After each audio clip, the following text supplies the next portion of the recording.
The Opie and Anthony Show on XM 202, featuring Opie, Anthony, and James Norton. As daylight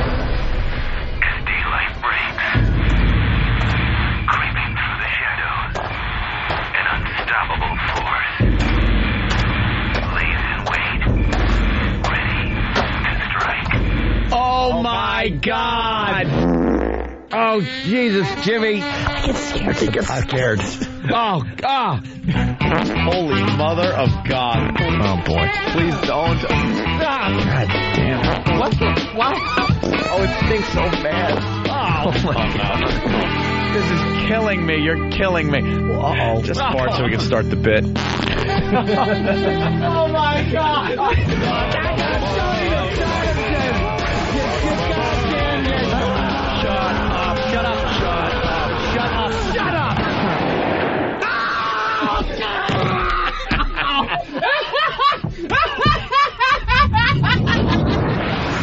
I'm stumped because I'm a shapely European blonde. Anthony. Jesus, we are just whores. James Norton. Look at this face. How do you not love it and want to kiss it? E-Rock. Sex Bagel here on the radio with you. Sex Bagel. It's the Opie and Anthony Show. And Sex Bagel gets hit with poker chips. But enough of this palaver. Let's get the show on the road.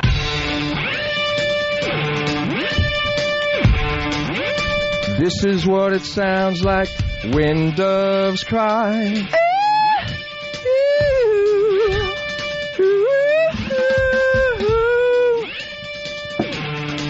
Is that what it sounds like, really?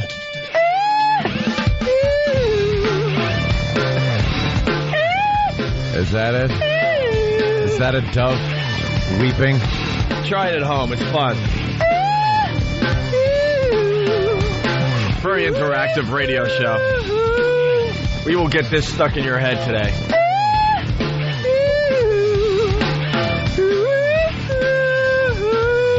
Gentlemen. Good morning. Welcome to the Opie and Anthony Show. It's Wednesday. Wow. Time for the only thing we do on our radio show. That's right. Whip 'em out Wednesday. Whip 'em out Wednesday.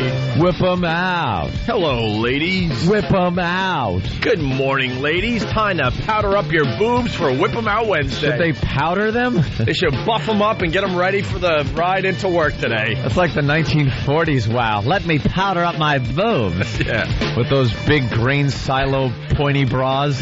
I suggest a lot of lotion. Lotion. Lube them up. That's good. Get them all nice. That way they don't chafe in the cold breeze, too. Yeah, get rid of all that dry skin. Yeah, you don't want dry skin and chafing. And then get a buffer. Buff them. Buff them up a bit. Make them look all nice. And just maybe a little powder. And then when you see a wow on someone's car, you flop those babies out the window. And the guy driving, or the gal, with the wow sticker on, or whatever other kind of wow they put on their vehicles. And a lot of times it's truckers. They like writing it in the dirt on the back of their truck. They look and go, what the hell? Look at this. I'm getting a show. Why? Oh, that's right. It's Whip 'em Out Wednesday, and my sticker is working. And look, some of you guys listen to us on a radio station that is very, very, very lazy. Oh. And they don't want to do any of the heavy lifting. Lazy, shiftless. They pretty much, what they do is they just turn on a switch, and all of a sudden the Opie and Anthony show pops on their radio station. They don't want to get involved with wow stickers and all that crap. Oh. That means doing some work. That's trouble. But that shouldn't stop you. You should just get a homemade wow sign. Yeah, that's all. And call your local radio station and say, hey, what are you doing? Are you guys giving out the Opie and Anthony wow stickers? And if they say no, go, well, then you're just plain stupid. What's wrong with you? What's wrong with you? And then you go to, like, an art supply store and make your own wow sign. Make your own. Because this does happen out there. There's women flashing every single day, especially on Wednesdays. Yeah. Hence, Whip 'em Out Wednesday. So that's how we start today's show. Welcoming everyone to Whip 'em Out Wednesday. What's going on, little Jimmy? I heard our show. Is this show still being edited in San Francisco? Oh, I don't even know. I assume. Every time we say something, I'm wondering where it's being edited. We have editors at every radio station, even though Al down the hall does a great job for us. Then they got other guys that are panicky Pete's, and they just start dumping out like crazy because they might not know all the rules. I'll slap an injunction on them so fast it'll make their heads spin. Al knows. Right, Al. Look, the radio stations that take us seriously and are motivated and pushing the show and doing the right thing, they're showing some fine ratings. Yeah. You look at Buffalo, Chicago. You hear the stories from these cities where they just push the show and they promote the show and they get the wow stickers out there. Right. And they got other shows on the station kind of talking about the Opie and Anthony show. Doing very, very well. And then other stations, they just flip the switch. Flip the switch. Where's the feed? They don't even say the show. Right. They're like, where's the morning feed? Are we ready for the morning feed? We're just the morning feed. Who is it? I don't know. Just hit the switch. Who cares? We were forced to take this show. I know you're out there. There's a few program directors going, oh, God, he's talking about me. That's me. What do you mean we have to carry them? Who? What? We don't. Oh. And then behind closed doors to like other people are like, oh, we're being forced to carry the Opie and Anthony show by corporate. So we just turn it on, but we're not going to support. We just turn it on. We don't support them. We don't acknowledge them. We don't have wow stickers. We can't wait for 9 o'clock to come so we can get back to our stupid music. Yeah. Playing all the hits. Oh, we know they're out there. And then there's other PDs we're in constant contact with, and they're loving the show. So that's just how it works, Jimmy. Yeah. So if San Francisco's editing the show, whatever. Mm-hmm. We can't control everybody. We know this show will be very successful in a lot of cities. Just bothers me. Let me just type F-U-I-N-G computer bull S-T here. Sorry. Again, Pal Talk isn't working again. This is, amazingly, both places. Both here and at XM. Yeah. I cannot get a computer thing to work. They can't get audio or video feed from in here. No one's able to watch. This freezes up every 2 seconds. Well, we got to get it fixed because it's a distraction to Anthony. Cause, it's very distracting because I get you know how you get instant feedback over there. Yeah. Look at it. I don't have an instant feedback screen like you've kind of taken over the instant feedback thing. Yeah. But I get a lot of information from the Pal Talk screen. Lines and the opinions that people have, and they look around the studio and comment on things that are happening. So I like to comment on that, and it took it completely out of the mix. So now I sit here and look at like a logo on a screensaver or a desktop logo, and that's what I do. So whatever. What can I tell you? I don't know what it is. For days, weeks, I've been asking. And before the show, when we're doing our show prep, when we get yelled at sometimes, my computer in there has not been working. I can't get online. It takes 10 minutes for me to check something as graphically intensive as my email. I know some of those fonts are a little rough for the processor to handle. Well, you brought that up weeks ago as well. Just weeks we go by. We just need everything fixed. Just fix everything. Yeah, come in, fix everything. Just fix everything. This is quite the challenge. Yeah, it really is. We can't have broken equipment. We got 2 different studios. We do a walk to another studio because both companies refuse to give in. So we're the ones that have to suffer, and we have to move every day mid-show. What other radio show moves mid-show? None. No other show. They didn't take us into consideration. It was 2 companies saying, no, we're bigger than you. No, we're bigger than you. No, we're bigger than you. We want our whores where we can see them. Right. That's what they're saying. In the end, we suffer. So in the middle of our radio show, we have to pack up all this crap. This thing has come to the point where we're just surrounded by a ton of crap every morning. Yeah, you see like interns carrying big bins of stuff. It's like a pit crew. It's a NASCAR pit crew that comes in around 8:45 and just starts cleaning everything up. And then we have to leave and walk, and then continue our show somewhere else. How stupid is this? That is silly. Silly. But neither company would give in. Neither company would give in, so we have to suffer. So all we ask, if we're going to do the show from 2 different studios every morning, that everything works on both sides. Mm-hmm. It just makes it a little easier for us because we're doing all the heavy lifting. Yeah. You guys just have to take the feed. Just take the feed. What's the name of the show? The Feed. We got the feed in the morning. The Feed every morning. Rock music all afternoon. And when they're done...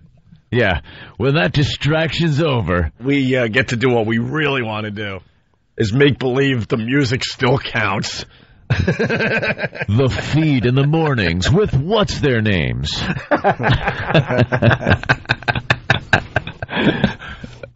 We know who you are. It's okay. We understand. It's all right. We get it. We get it. It's okay. You were forced to take us. We'll try to get along. It's an arranged marriage. Yeah. We're standing there crying at the altar. The arranged marriage. The poor girl sitting there crying. That's us. Our phone number 1-866-313-FREE. So hopefully Pal Talk will be working in a few minutes here. I don't care. You know something? I could see Marissa's cam. Isn't that all that really matters in the morning? Well, why don't you explain Marissa to the rest of America? Marissa gets ready for work every morning, and she takes a shower and comes out and then gets dressed. Yeah. It's and she doesn't hide anything. No. She's not one of these. She's a good egg. She's not one of these girls on Pal Talk that just teases you all morning. It's not prude talk, my friends. It's Pal Talk. Be a pal and take your clothes off. There you go. Thank you. Let's say hi to Brian in Allentown. Brian, what's up? Yeah, I heard, I was listening to 97.5, and I heard them ripping off the WOW bit. They're doing Flashing Fridays or something like that? Ew. Yeah, it was Flash Friday. I heard a caller call in, said that they saw someone flash, and they're like, oh, it's a Flash of Friday alert. Flash Friday. Yeah. Flash Friday. Stupid Leica's ripped off our Whip 'Em Out Wednesday bit, but I guess he was sort of smart enough to try to change it around a little bit. Yeah. But, and then other radio stations have now taken that lead, and they do it on Fridays. I mean, you know, the Whip 'Em Out Wednesday thing is an original.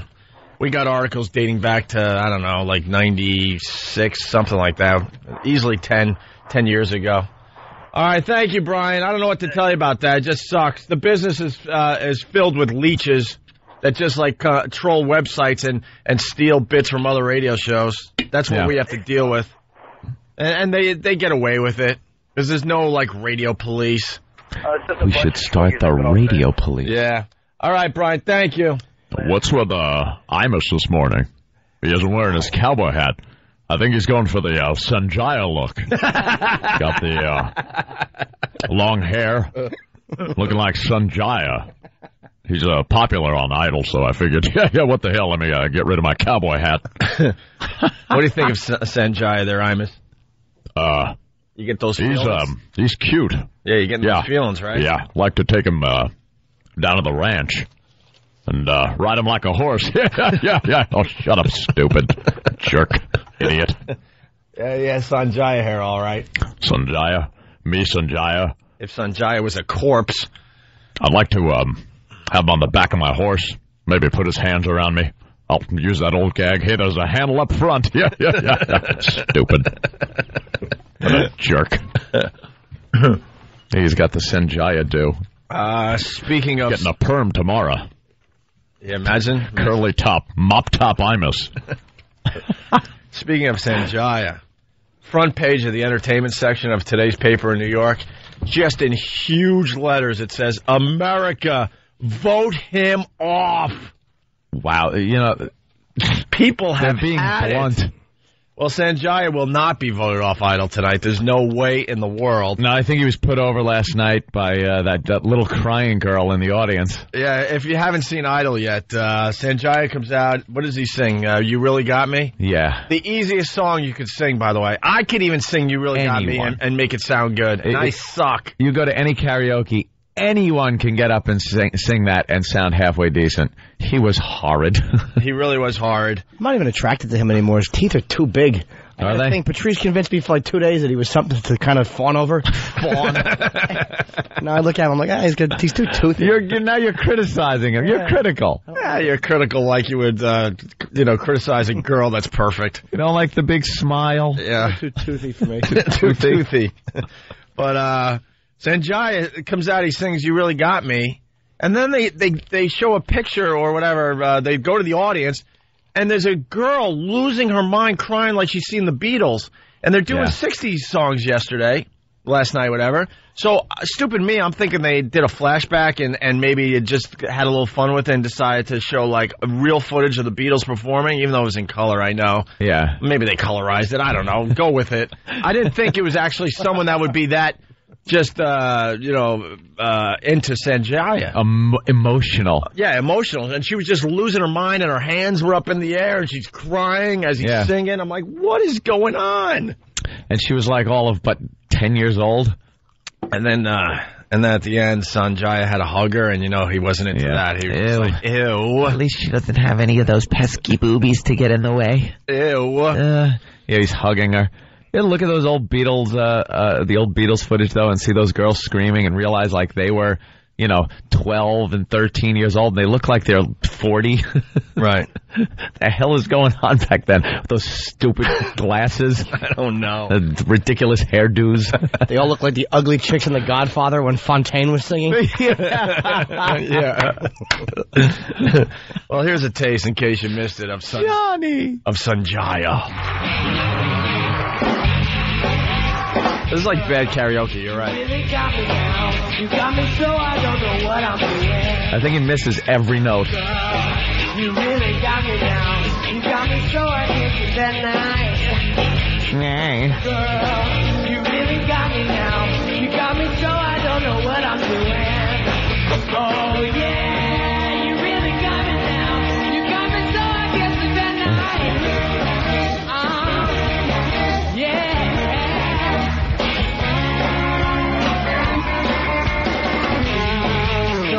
I only wanna be by your side. Do ya? Girl, you really got me now. You got me so I can't sleep at night. Oh yeah, you really got me now. You got me so I don't know what I'm doing. Oh yeah, you really got me now. You got me so I can't sleep at night. Yeah. Oh yeah. All right, it's so bad. That's all you get today. This is what it sounds like when doves cry.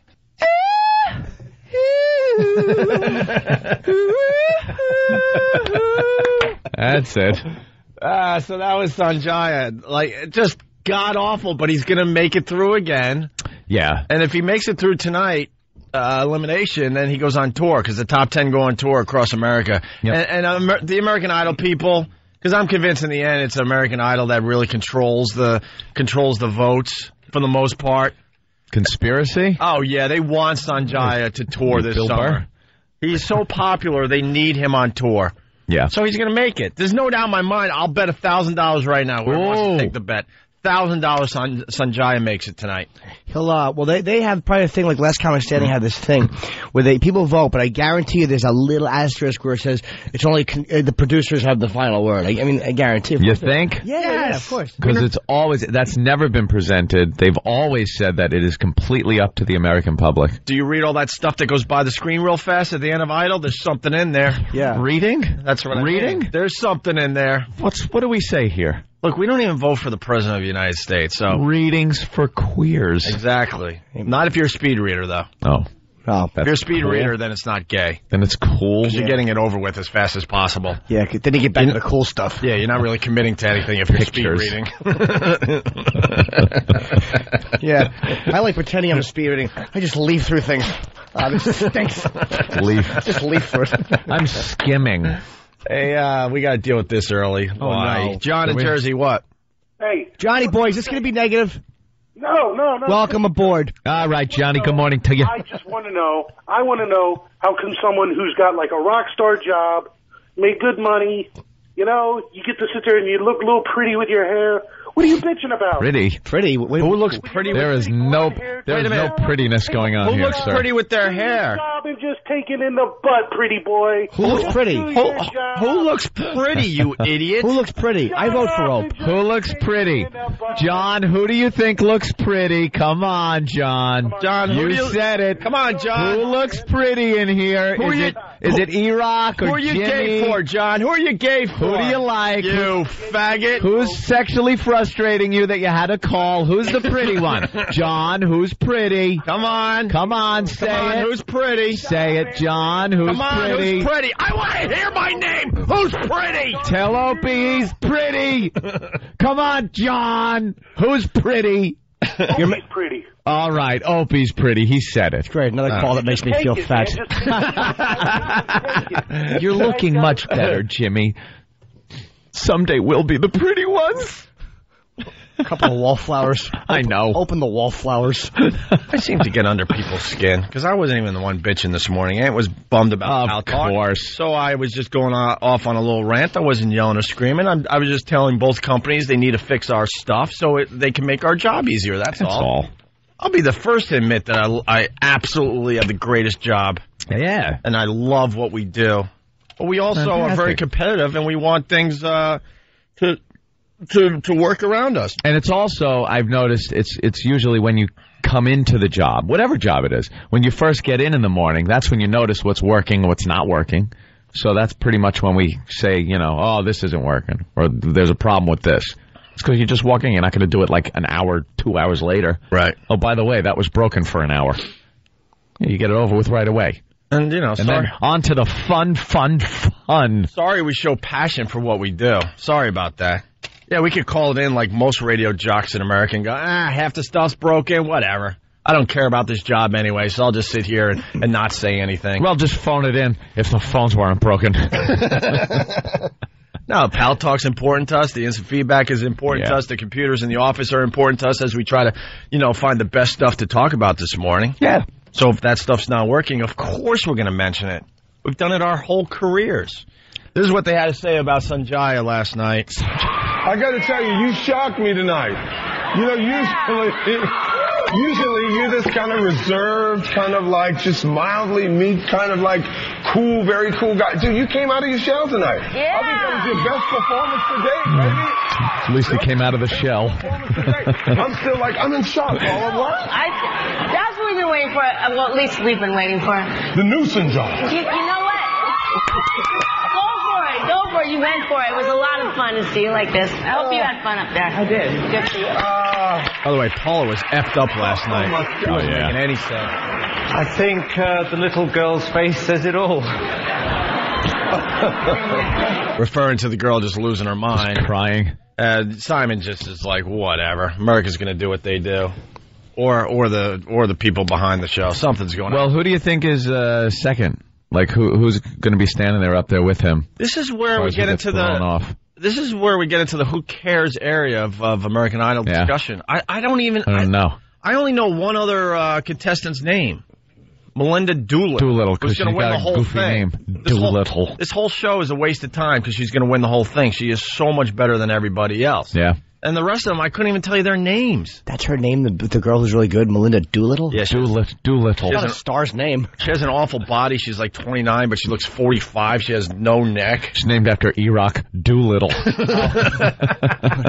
The Doolittles. Actually, it should be Do Nothing. Oh, damn. Oh, we were tied on that one. I tried to clever it up with Eric first. I should have just went for Do Nothing. It's a race. Let's say hi to Tony the trucker. Tony. What's going on, Owen? Hey, man. Hey, you guys got to realize the reason why this kid Sanji keeps getting moved on is because his votes are being outsourced, man. His votes are probably coming from India. Oh, his votes are being outsourced. That was a great line that got crapped out because your phone decided at that moment to cut out the best word of the line. Yeah, very good. I also heard that Howard is trying to claim responsibility for Sanjaya still being on the show. Don't you have to have a popular radio show to be able to get something like that done? How many millions of votes do they get each time? Over 30 million votes. Yeah. Over 30 million votes a week. And he's not even talking to a million people. Stop. And then if you take that million people, how many people would actually vote if he told them to? Yeah. Just another delusional statement from Howard Stern. There are websites that have been dedicated to voting for the worst American Idol since the competition began a few years ago. Yeah. So everyone kind of groups around the worst person and sees how far they could get him. Plus the fact the guy just has popularity. He was featured so much during the auditions and stuff. He goes a long way. It goes a long way, yeah. It helps, that he doesn't have actual talent. Yeah. But to claim that it's you that is keeping him on the show is completely ridiculous. He doesn't have talent, but that one video of him doing that hula hoop thing, you got to admire the guy. Hula dance. The kid can hula. He can hula, whatever that's worth. A lot. And finally, Sanjaya gives the fan in the audience that just went nuts like she was seeing the Beatles a hug. I actually think she liked him. Really? Yeah. That was good, right? You enjoyed that. You're a fan. Yeah. Say hello to this young lady. What is your name? Ashley. Ashley, Sanjaya, Ashley. Oh. Are you having fun, sweetheart? Yeah? Okay. Just checking. If you need anything, let us know, okay? We'll be right here. Is that Ryan? Yeah. He's actually asking Sanjaya. Yeah, there's something going on with him, too. But there you go. Sanjaya will make it through again. We'll have to call Patrice to see what he thought of Sanjaya's performance. Maybe Patrice is getting tired of him, too. No, Patrice is voting for him. I haven't seen that fat sissy in about 3 weeks. Sissy.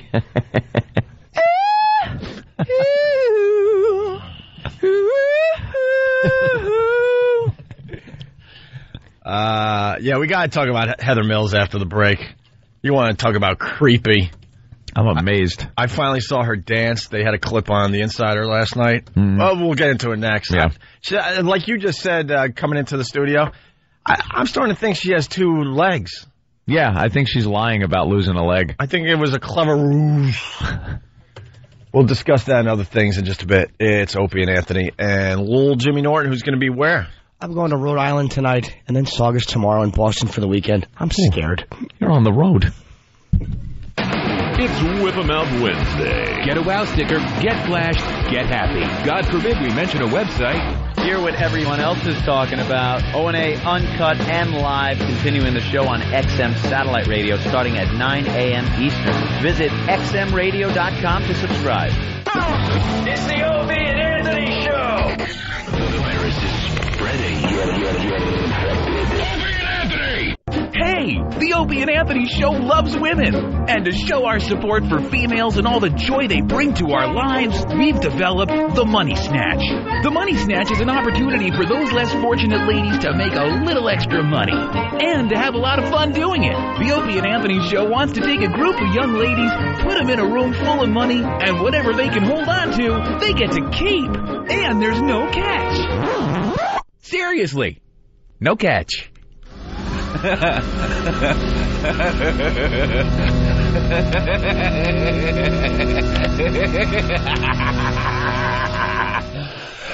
Details on OpieandAnthony.com. Opie and Anthony, XM 202.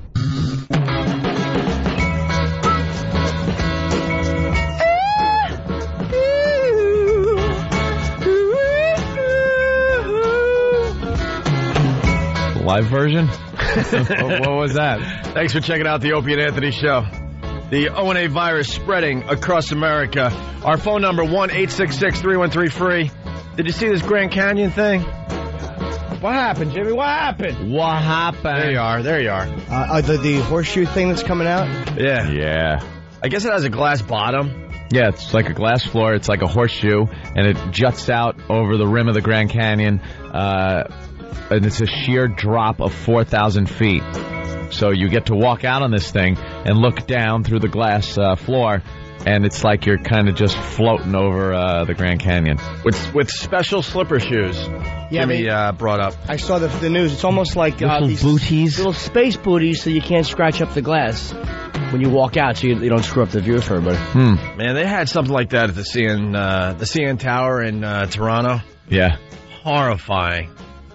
Really? Horrifying. And I've been in a helicopter over the Grand Canyon, so I'm all right with heights.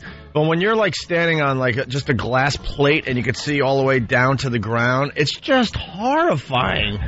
Yeah. Like your brain just doesn't understand what's going on. You know you're safe because they wouldn't like put you in a weird situation in the CN Tower. Would they? You know, you're way up in the air, and there's this square of glass that you stand in the middle of. Everyone takes turns, and you look down, and it's just flat out horrifying. You find yourself kind of tiptoeing across the thing because your brain can't understand what's going on. To do that over the Grand Canyon and walk where it's all glass underneath your feet, around a horseshoe. 4,000 feet up. Yeah, that's going to be something. They showed a picture of it, like a drawing, and they showed, 4,000 feet is 4,000 feet, but they just show you 3 Empire State Buildings tacked on top of one another, and you kind of get a perspective like, yeah, that's really high. That is really high up. Someone jump off with a parachute. They're only going to allow 120 people on it at any given time. Even though the stat they were given yesterday, I can't even imagine this. They said, was it 70, Than? This thing could take the weight of 70 fully loaded 747s. Now, I don't think the ground could take that. Like the planet can't take that without squishing. Right. How could like any structure take that kind of weight? I don't know. They're not messing around because that's a stat that you can't prove, though. Yeah. Get me 70 747s. I want them stacked on there. I bet it bends. Bunch of planefuls of people going, what are we doing? Why are you bringing us here? Stop it. I have a flight. I'm late. How do we land on top of another plane? Only 120 people, though, because they don't want it too crowded. They want to be able to watch everybody. Yeah, but they're only putting 120 people at a time, but it'll hold the weight of Neptune. And it'll be just fine during an earthquake. Earthquakes, the 100-mile-an-hour winds they occasionally get blowing up the canyon walls. What do they drill this thing into the bedrock or whatever? Apparently, the steel beams go 40 feet deep into the solid rock on the side of the cliff. 40 feet of steel. That doesn't and seem then it smart. jets out. We've all worked a chisel in our lives. Yeah, You're hammering these steel beams 40 feet in, and that's not weakening the rim of that part of the canyon. I put a few wall anchors in when I'm supposed to put something on the outside of a building. I was putting these grills on the outside of a building, and a few of those wall anchors, as you're turning the screw, they kind of pull out, Right. And you're like, just tap it in with a hammer as long as it looks good. Right. 40 feet. Hey, maybe the steel itself can take the weight of 70 747s, but what about the rock around it? If it works like a lever and kind of just breaks the rock out, you tumble down with 100 people just going, this sucks. You know, it'd be really funny if they came out and they said, look, it's got the capacity to hold 122 people. We're only allowing 120 just to be safe. Like they just got to the weight limit. On the safe side. So you look around among your fellow tourists to see who's overeating. Oh, where the fatties? Yeah. There's going to be plenty of jokes online. Hey, you're going to get out with that person on there? Actually, my collapse. Who's doing the first walk today? Buzz Aldrin?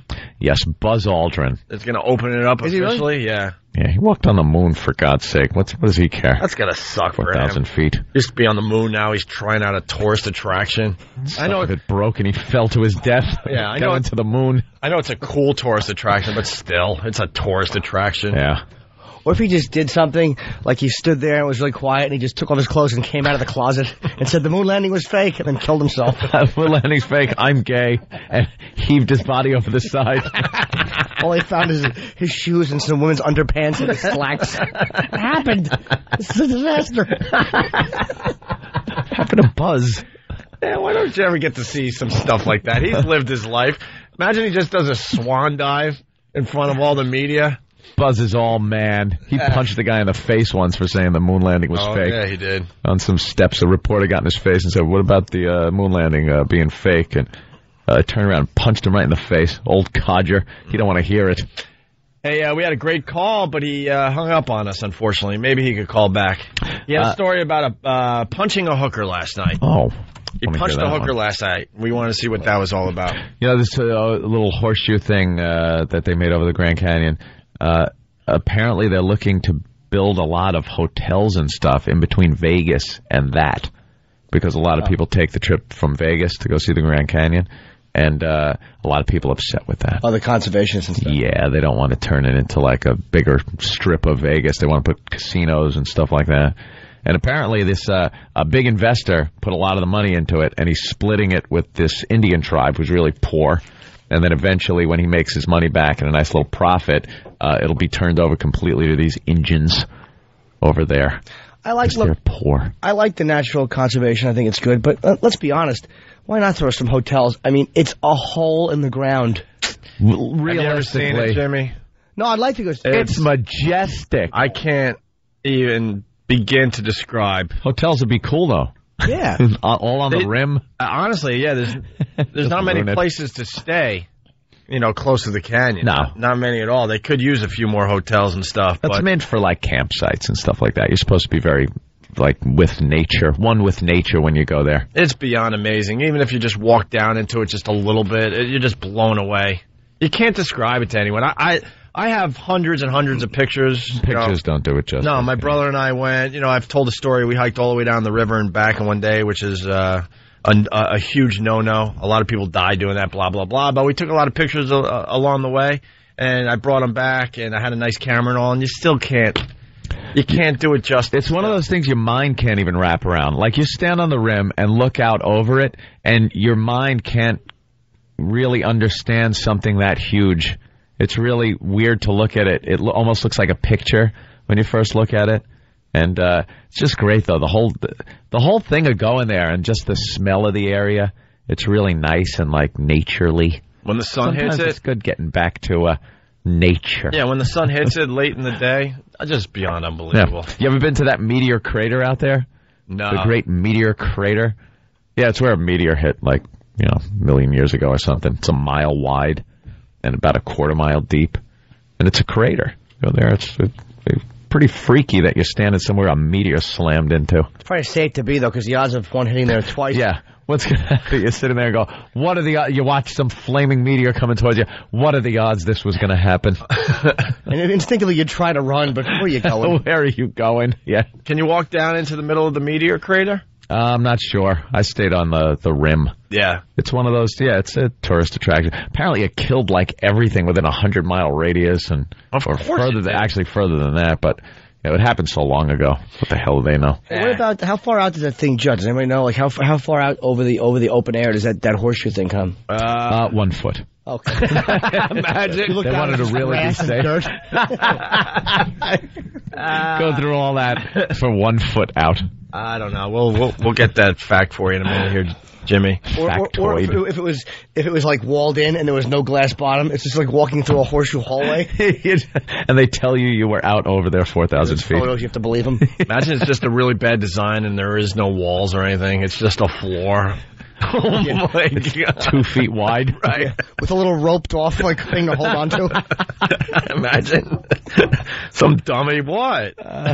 We're open for business. The first tours with a dumb camera in a complete panic. Here's the calls I like. Anth, you are an idiot about the Grand Canyon. Let's go to Mark in Delaware. Mark. Hi, Mark. Hey, boys. How's it going? Hey. Good. Jimmy, I think you really need to start controlling the person that's sitting next to you. What did I do? You speak out about things that you have no idea about. Okay, what did I say wrong about the Grand Canyon, sir? I'm open for criticism and correction. First of all, when you say that they need to provide proof that this thing can hold 70 airplanes or whatever it is, that's what they're doing when an engineer signs and seals a drawing that this thing is ready for construction. Oh, my God. No, you're right, sir. Because wow. Oh, my God. This guy raises a point because we wanted to actually see if they could get 70 planes on location. I wanted 70 loaded 747s so they could prove it.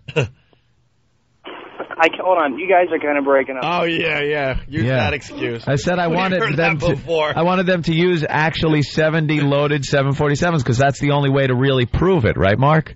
Well, that's the only reason that they're saying this stuff is because, if we have 747s, then people are going to start talking about it like, wow, that's a lot of weight. Yeah. A lot of stuff. But I heard the guy didn't sign it. Anyway, I heard there's a stamp that they use that's pretty generic, and it goes around to all these sites, and the guy will just stamp with the same stamp. Meanwhile, I heard it can only actually hold 86 pounds. 86 pounds. Yeah, that's what I read. Where'd you read that? In the Journal of Science. What do you think?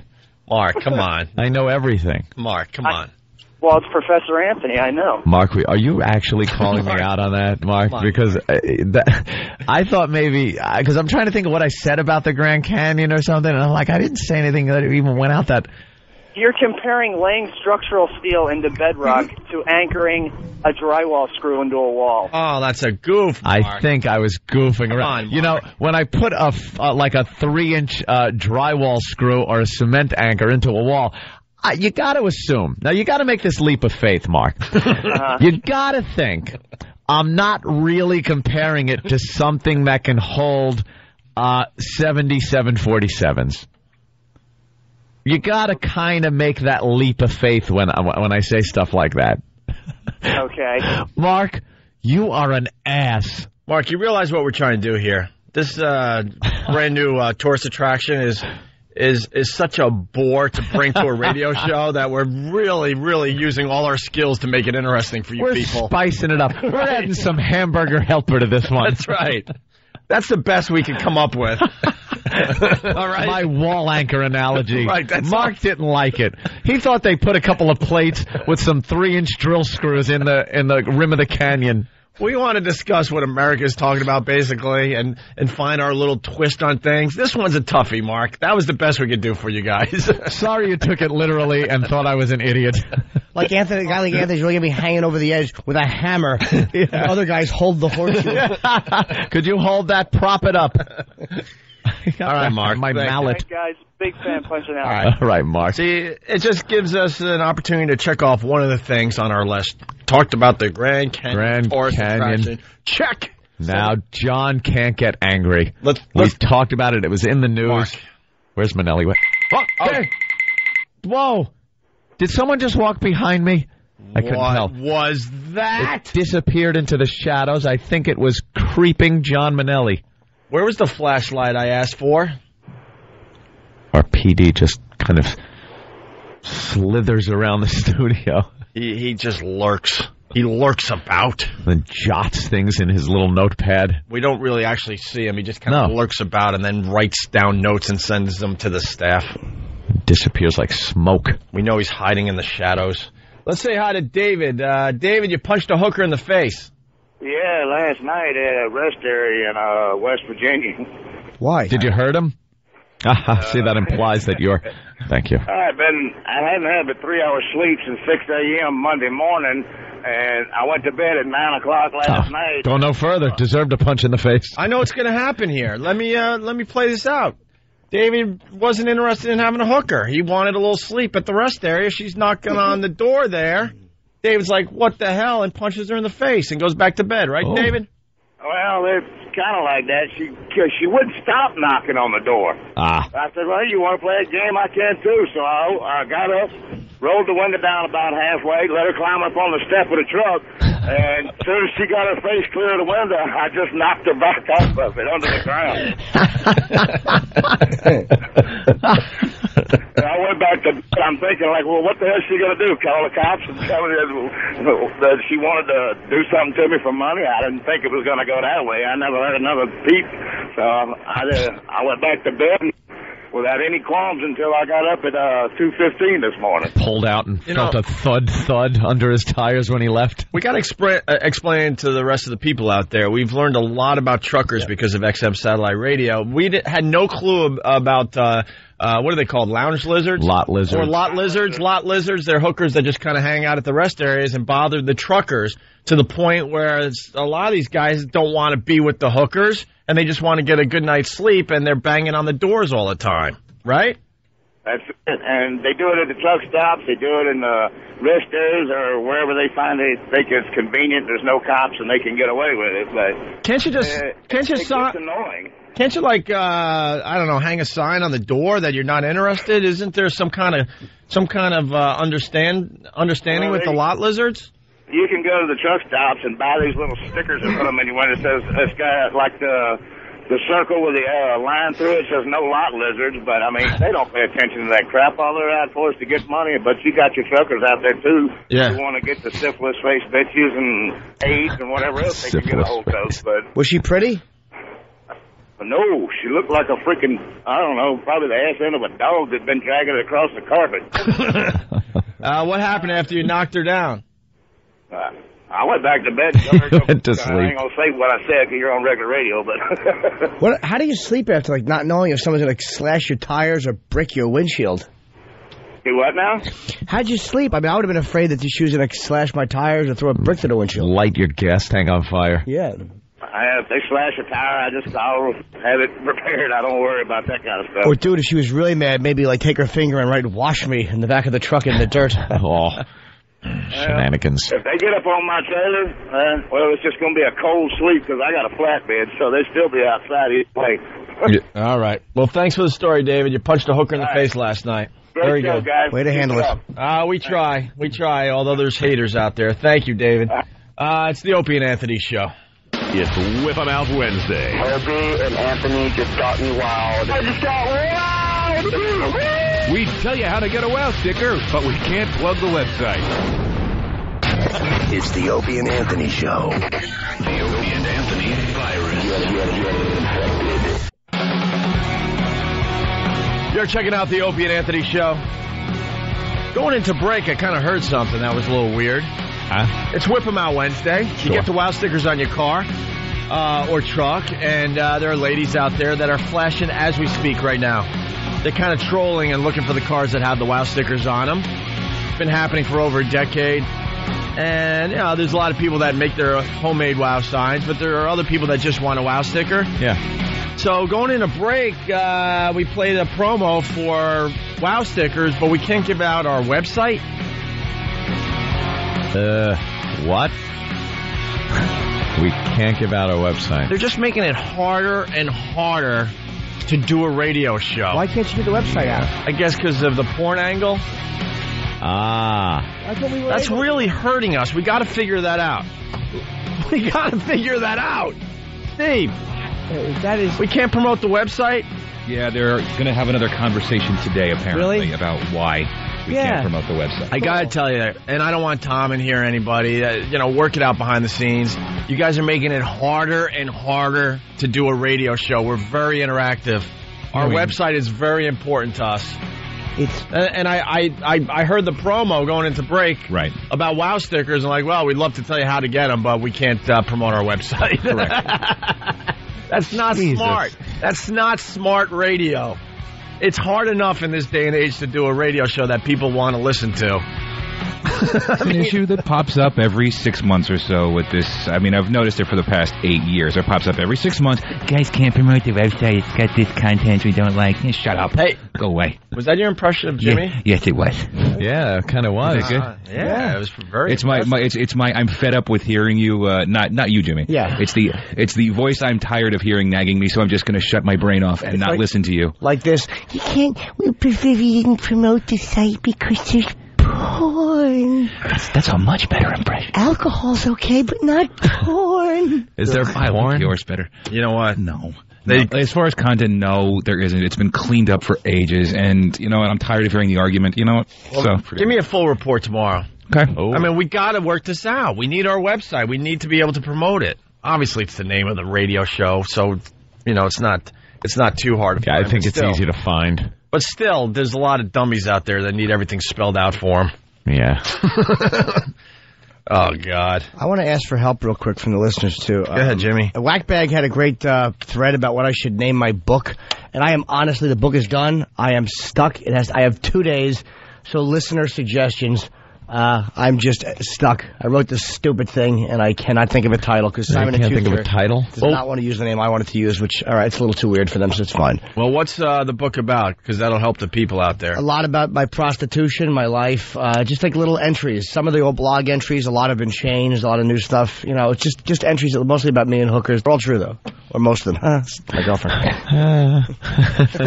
Some fiction. A lot of made-up things, honey. It's on Whackbag. If you have any ideas, thank you. All right. What should Jimmy name his book? Help him out. They didn't dump out of that, I hope. I don't know. That's really crazy, though. You guys got to help us out behind the scenes, really. Yeah, we kind of need this is really tough. The website. This is really tough. You make it harder and harder every day. Just do the basics for us, please.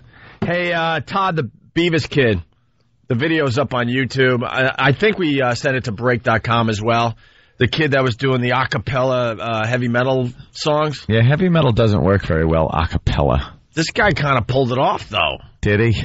Yeah, he joined the second half of our show. We were having just a little get together, and someone brought it to our attention that this kid Todd does great heavy metal a cappella. Just screaming, and he's very nerdy looking. Yeah, so it kind of makes the video kind of funny. It's up on YouTube if you want to check it out. Just throw Opie and Anthony in the search. It's one of the latest videos we added, but we have the audio here of him doing Metallica Enter Sandman. This is Todd the Beavis Kid.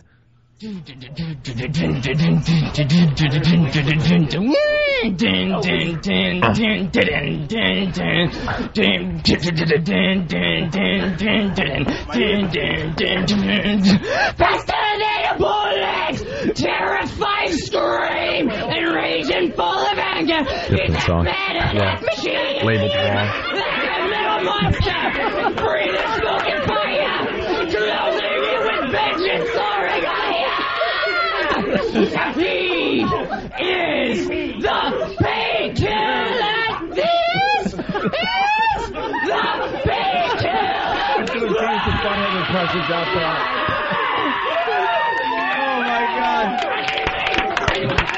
They all pulled their shirts up over their heads like Beavis. He looked like Beavis, too. Yeah. Not too awkward. That was the one I did not want to play. That was Judas Priest, Painkiller. Yeah. It was labeled wrong. Here's Metallica, Enter Sandman. Todd the Beavis Kid, heavy metal, a cappella. Say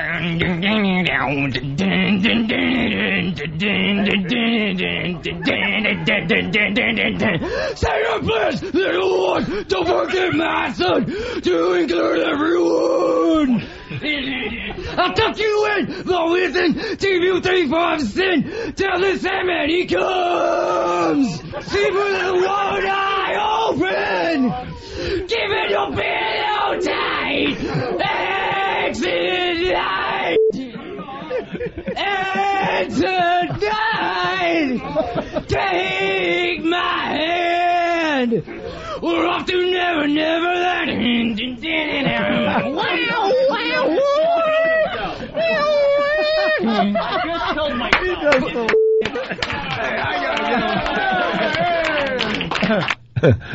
coughing up blood after that. Oh.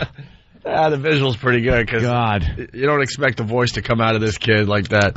That voice. Little nerdy kid with a sore throat now. I guess it's also on heavy.com. They're helping us out with that video. Jimmy, what about Yellow Discipline? I thought of that, but I've already used it, and that stuff's not. I don't really talk much about that while in the book, to be honest with you. What about Monster Rain? I thought of that because I do describe that in detail, but it's probably too weird for most people. A little too weird, wouldn't be. People who don't. Here's the thing: people who listen to the radio show kind of understand what we do and would understand certain things, but they want to market to people who don't listen to the show. And the title they had, I didn't like. It was too plain. What was it? They came up with happy endings, which I get why they like that. It's explanatory, but it's not what I want to do. It's a little too generic. That's what a guy who just goes to a massage parlor once would call it. Not a guy who has spent half his income being alone. Yeah, it can't be something that, only the show people get.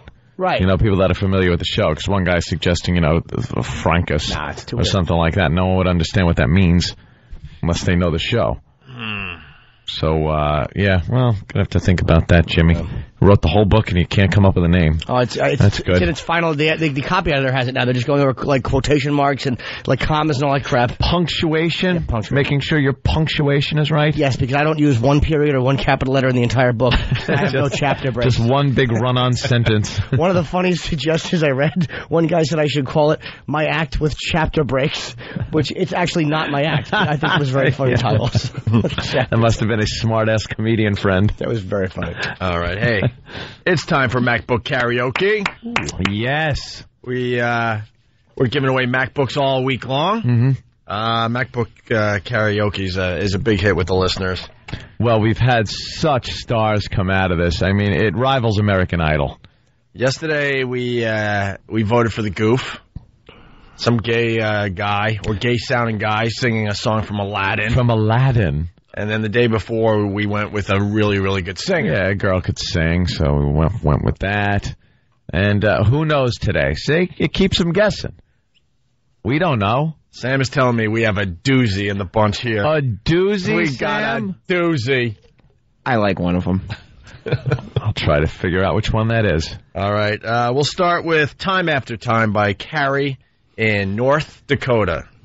This is for a MacBook. Sometimes you picture me and I'm walking too far ahead.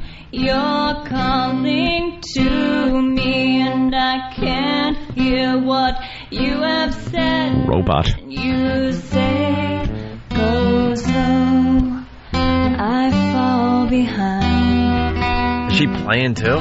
The second Sounds like it. hand unwinds. If you're lost, you can look and duet. you will find me. Time after time. It's the Captain and Tennille. I will catch you. I'll be Their house is a lot of porno shoots better than their old house. That of the Carpenters. If you're lost, She's you can a look drumstick and you will standing there singing. Peaches and I wish she was Marcel. Look at those ribs. Elbow. I will be waiting. Will ya? Time after time. She's okay. Yeah. That's robotic. You know what the worst thing is? Wow. Like, I remember being a radio fan and listening and sending things in and having them played. Like, I remember this. And you're so excited. It starts up and you listen. And then when the host just bashes it, it crushes you. It's a big bummer. I remember these things like they were yesterday, man. Like sending stuff in. Because, I mean, that's how I got this job. I sent stuff into radio stations. And sometimes it was just like, play a piece of it, and then, all right, that's crap, or, that sucks, or... And you want to no, wait for that. And you're like, oh, no, No, it gets better. And like, you don't want to look at anybody. Yeah. It's really crushing, but now I'm on the other side, so screw them. That sucked ass. That really was bad. It was a bit robotic. Yeah, it was very generic. Well, let's see what... Sorry, dog. Let's see what Kimberly in Jersey did. This is Beauty and the Beast. Oh, another Broadway production based on a Disney musical. Win the MacBook? Certain as the sun, rising in the east, tale as old as time, song as old as time, beauty and the beast, tale as old as time, song as old as rhyme, beauty and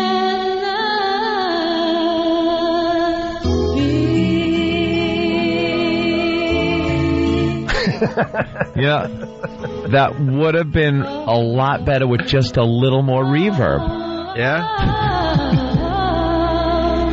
Listen to Wow 5. What is that? Yeah, she's singing in a cave. Yeah. Well, yeah, that was all right. I could tell she was using a lot of reverb there. There were a few little areas that were a little off. Well, did she beat Time After Time? I put them in a very close tie. Those two. Okay. That'd be a tough one to decide between just those two. Very tough. Jimmy, what about Monster Rain? Names for the book? Wait, it just updated. Oh, that's not a song. Tales of How I Blow My Wad. Or How I Blew My Wad. I didn't spend all my money, so probably it's a little too long. I admit that other part is in small letters. Oh, yeah. It's got to be something that people can look at. They don't know Jim from a hole in the wall. They don't. Well, they might know Jim through a hole in the wall. That's in the book, page 52. But they got to. It's got to be something you look at and kind of know what the gist of it's going to be by the title. I hope there's something in the book where you come into work after we read it and we all like, read your book. Oh, boy. Sorry. I didn't expect that. Sorry, you can't work here anymore. Right. Maybe for the second one, I'll have to have reactions for the first one, because the first one just goes up to a certain period of time. Yeah, that's good. Good way to leave it. 1971. Well, cliffhanger. 71. First 3 years of my life. I talk about my parents and what we ate. A lot of baby food stories. Yeah. All right, hold on, man. We got our... I don't know what to put on the cover either. I have to do a cover shoot. That's why I'm going to eat very healthy for the next 5 days. Very smart. Hey, we got one more for the MacBook, but we got Trent from Canada. He pounded a cougar last night. Oh. Trent. Hey, guys. How's it going? You're on the Opie and Anthony show. What do you got? Little cougar hunting. Yeah, I was out cougar hunting last night. This woman about 20 years my age there. Well, how old are you, sir? 30. So you did a 50-year-old last night? I'd say mid-40s, close to 50 there. Okay. Yeah, she picked me up, and I tell you what, it was one of the most uninhibited sexual experiences of my life. I felt like I was in Jimmy's World for a night. God, that Canadian accent is a little strange. So what do you mean uninhibited? What happened? Oh, I don't know. I was pretty wasted. I remember figuring the ass, though, and in the ass. Way to make it radio friendly. Yeah, really. Way to skirt around the issue. Yeah. Wow, you went right for it, didn't you? Yeah. Well, she was pretty much open to everything. Yeah. She showed me a few things I didn't know about. So. Like what? Well, just like what I'd mentioned before there. Yeah. And what was it? A cougar bar? No. This is actually, I'm a sales rep, and she was one of my customers, been hitting on me for months. And I just had enough beers last night, I just didn't care anymore. So. Why, was she ugly?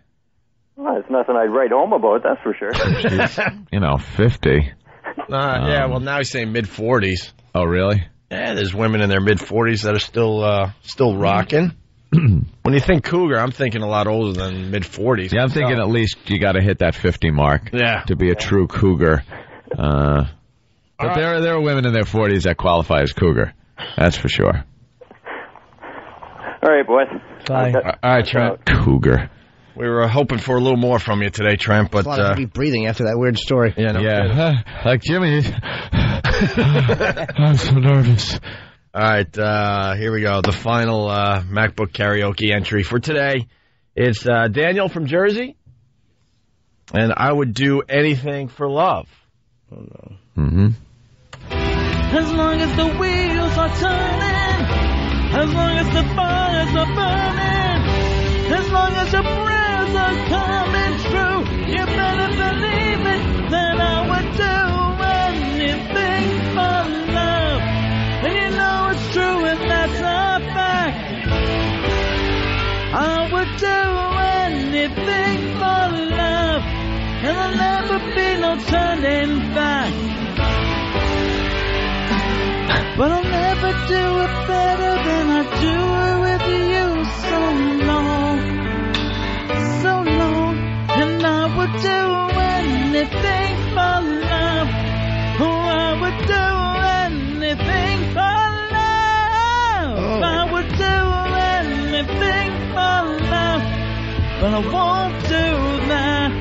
Blow your nose? No, I won't do that. Will you hold me scared? Will you hold me tight? Wait, he's doing the girls' part? I lost my life. I'm so sick of black and white. You make it.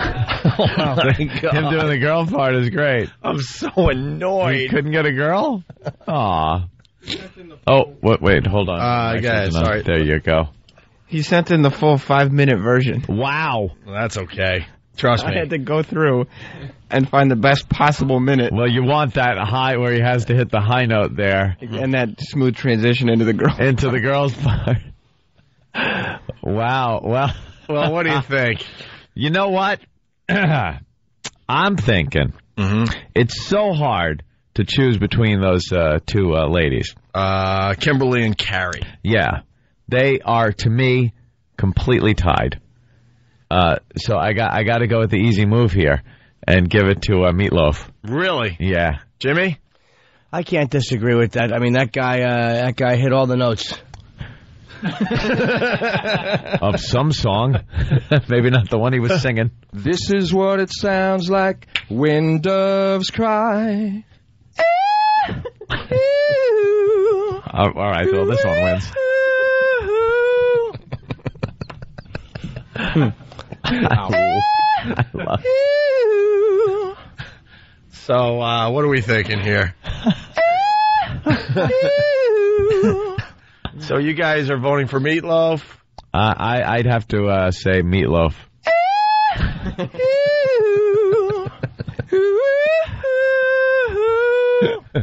All right, I say Meatloaf as well. What the hell? Congratulations to Daniel from Jersey. You just won the unbelievable new MacBook.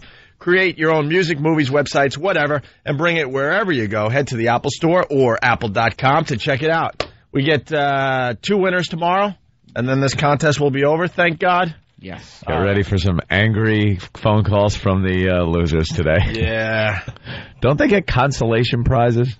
Do we have? We don't have anything like that. Why would we? Ron and Fez have something called the Big Ass Prize Closet, and if people just call up sometimes with something good, Ronnie will go, "Hey, let's give you some out of the Big Ass Prize Closet," and they got DVDs and stuff. It's not like these spectacular prizes or anything, but it's something.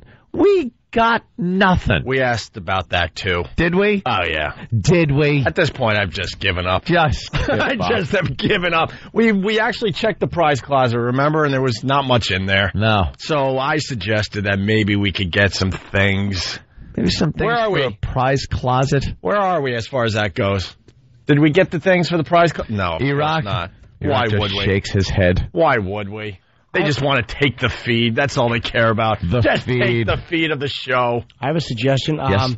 How about for both of the runners-up, they each win a copy of the Queen Latifah comedy classic Taxi. Laughs on Us. Jimmy Fallon? Yes. Yeah. All right. They You want to get go a copy to of that. You want to go to the store and buy 2 copies I so we certainly can will. send them out? I can't today. I'm busy, but I will buy them eventually. All right. More to come. It's Opie and Anthony.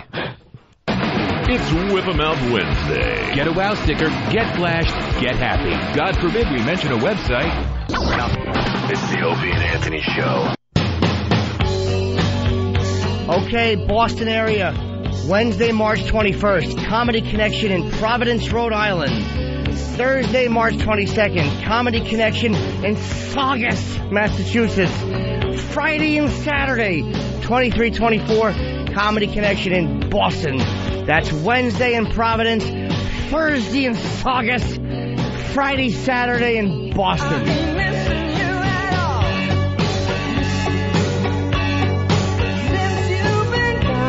Opie and Anthony, XM 202.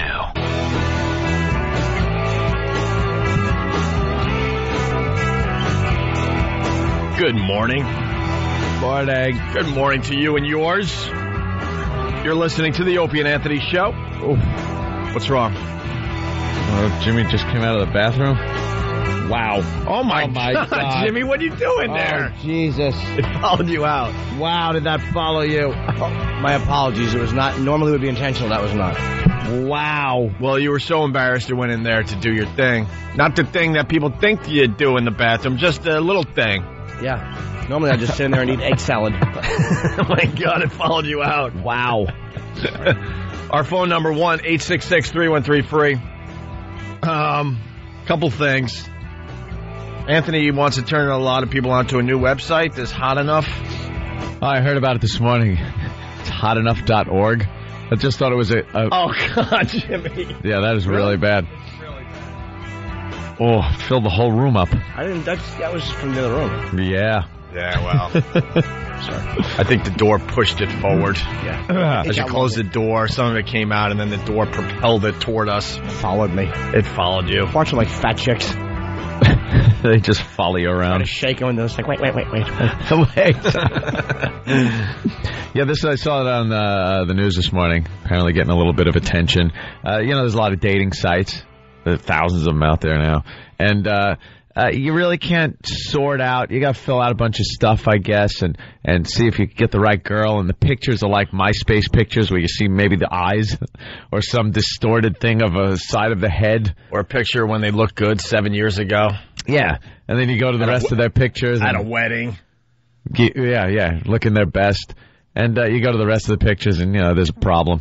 Or, God forbid, you meet them live on a blind date kind of a thing, and there's a problem. Well, this guy decided he was sick of that, so he made his own website where it's just hot girls. So you go there, and I guess it's a site also for girls to go to look for guys. But is it a dating site? Yeah. So it's not one of these sites where you just look at girls and then you rate them. No. These are girls that you go out with, I guess. They're looking for guys. They're looking for guys that aren't fat slobs, and there are guys there that are looking for girls that aren't fat slobs. Now, how do they control it? They have to post their picture. It's got to be a full-length picture, too. You got to see their whole body and everything. Nice. And then the people that go to this site rate the girls. If they don't rate over an 8, they get thrown off the site. So it keeps the collection of people that are in there of good caliber. It's only the beautiful people. So you're only getting the good ones. Yeah, and of course, some people are outraged at this, that it's Why? Just because it's, it's what's inside that people are looking for. Yeah, exactly. What's inside. And, it's making fat people or unattractive people. It's being biased. They have dating sites for fat people. Go to wildkingdom.com. I say we blow up their spots and just start rating some of these girls with... Rate them really bad? Yeah, give them a bunch of 2s until they're knocked off hot Join enough. Up, give them 1s to knock the average way down to zeros. The site's called hotenough.org. And I'm looking at it. Yeah, nothing but hot chicks. Yeah. But nothing but hotties. Some of them probably models and strippers just to get hot chicks. Do you think that it's a ringer type thing going on? Because I wasn't sure of that either. They kind of look like normal pictures, though. They don't look like model pictures. I know. No, they're normal girls. You could tell. There's one girl kind of behind a bar, and another one in a little short skirt, just kind of in her kitchen. Every once in a while, you get like a model shot, like a hubby. A hubby, that's her name on hotenough.org. Oh. That looks more like a model shot, but in general, it looks like regular pictures at weddings and at clubs and hanging out at some friend's house. Do they have guys there, too? Iraq, find the gentleman. For Jimmy. Jimmy wants to find the gentleman. I want to get my picture up there. Oh, yeah. See, you know something? We should all just put our pictures up there and see what we rate. What's going on? Yeah, great. Yeah, there's the guy. I want my picture. Wow. Let's see if we can get our picture up there, because I got to take a picture with Chris Hansen yesterday. The other day, yeah. I don't know how my girlfriend does it. I'm like, what was wrong with your picture with Chris Hansen? Everything from the chest up was wrong with my head. I was looking back at him, and my neck, I'm just a mushy. I'm awful. I mean, all kidding aside, I don't know how my girlfriend does it. I'm like, who do you picture? Whoever it is, God bless you in your imagination. I think she's fantasizing. If she wasn't, things would dry up like a heat lamp. Maybe she's in love with your sense of humor. Your inner soul. Yeah, exactly. That's exactly what it is she loves. That's what she says, right? That's what's wrong with this site. Someone like Jimmy perhaps wouldn't make the cut as far as the number system goes. Why are you saying he wouldn't make the cut? I said perhaps. I don't know who these people are rating them. Our little Jimmy's fragile to begin with. Now you're telling him that he's not going to make the site? I know. I wouldn't make the cut either. I'm a funny guy. I want to take a full-length picture and send it in. Send it in. Let's do it. All right. Let's try it. And try to get you a rating of 8 or above? I want to see. Let's see if I can get a rating of 8 or above. If the listener would go and rate me like a 9. I mean, even though it's a goof, your computer might not even allow you to do it. You'll be the Sanjaya of hotenough.org. Vote this fat neck off. I don't get it. He continues to get 9s and 10s. We can't get him off the site. All right, we'll figure out how to do that. We'll get you up there. But there's a little attention as far as that website goes today. Today, hotenough.org.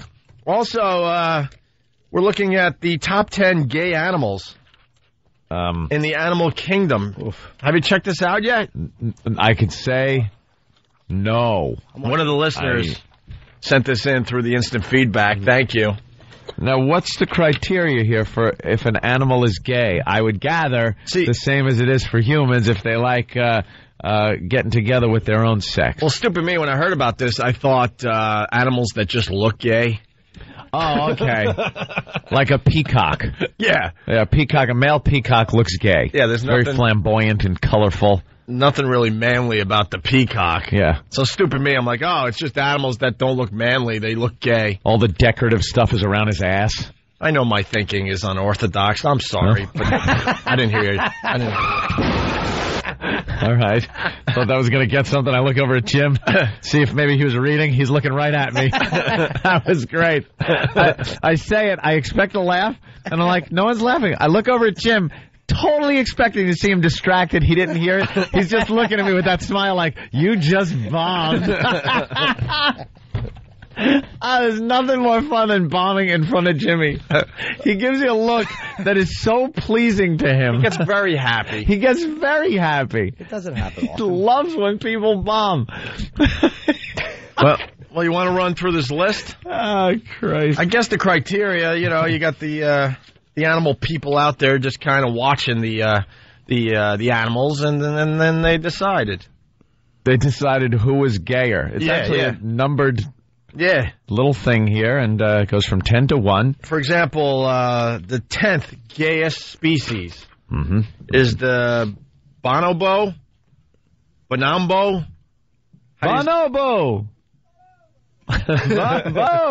Bonobo chimpanzees. Yeah. Homosexuality has been documented in almost 500 species of animals, signaling that sexual preference is predetermined. Considered the closest living relative to humans, bonobos are not shy about seeking sexual pleasure. Nearly all of these peace-loving apes are bisexual and often resolve conflict by the make love, not war principle. Oh, boy. They copulate frequently, scream out in delight while doing so, and often engage in homosexual activities. About 2/3 of the homosexual activities are amongst females. Oh, okay. It's even hotter in that part of the animal kingdom. A lot of lesbos out there. Lesbian chimps? As far as that species goes, yes. Eesh. Well, I'm kind of... They can't actually prove that homosexuality or whatever sexual preference is predetermined by animals. It's the human that has the divine spark. Right, Bright Eyes? Damn dirty homosexual apes! Damn you! Take your stinking paws off my yam bag, you damn dirty homo ape! Zira, why don't you leave me and Cornelius here in the room together? Come here, Cornelius. First, show me where it is. With your red mandrill ass. All right.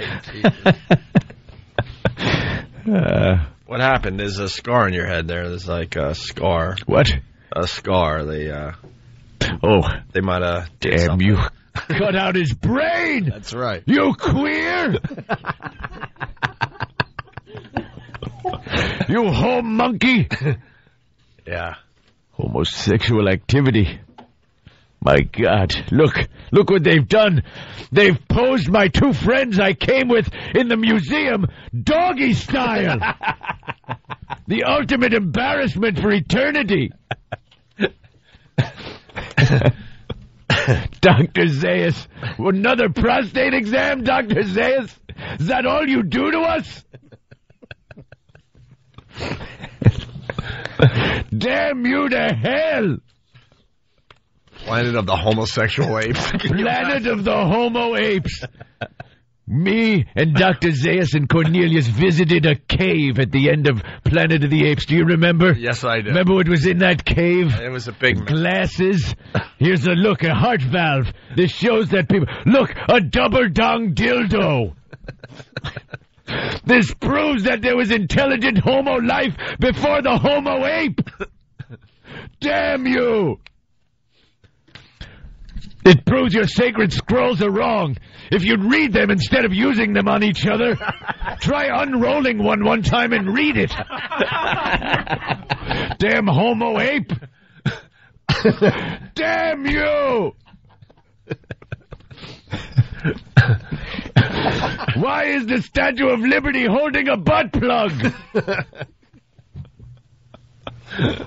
You blew it up. They violated the statue so much they had to bury it in the sand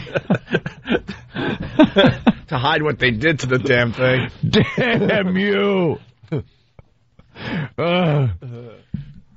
Homo apes. These are chimpanzees. Number 10. Yeah. The chimp. What about number 9? Try unrolling it. Well, number 9, we got another monkey in the mix.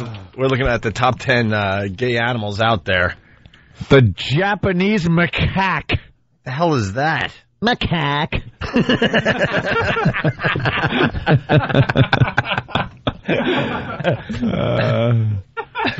Female macaques form intense bonds with each other and are serially monogamous, meaning they only have one sexual partner at a time. However, they have several of these relationships during each breeding season. Female macaques engage in sexual activities such as stimulation of certain monkey areas, and vocalize their delight in forms of cackling sounds.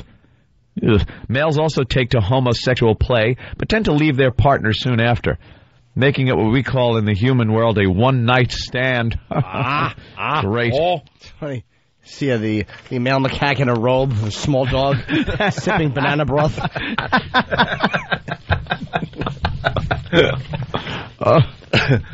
I'm not feeling well today. All right, you want to move on, or the macaque? Yeah. Top 10 gay animals. Number 8. This could be a real problem if you ran into one of these. A homosexual gray whale. Who knew? Oh my God. Splashing around in the water is brought to a completely new level in gray whales, where homosexual interactions are quite common. In slip and slide orgies, as many as 5 males roll around splashing water and rubbing their bellies against each other so that certain whale things are touching. I knew it was weird because I was out on a boat one time and I saw a 500-foot wall with a giant hole in it.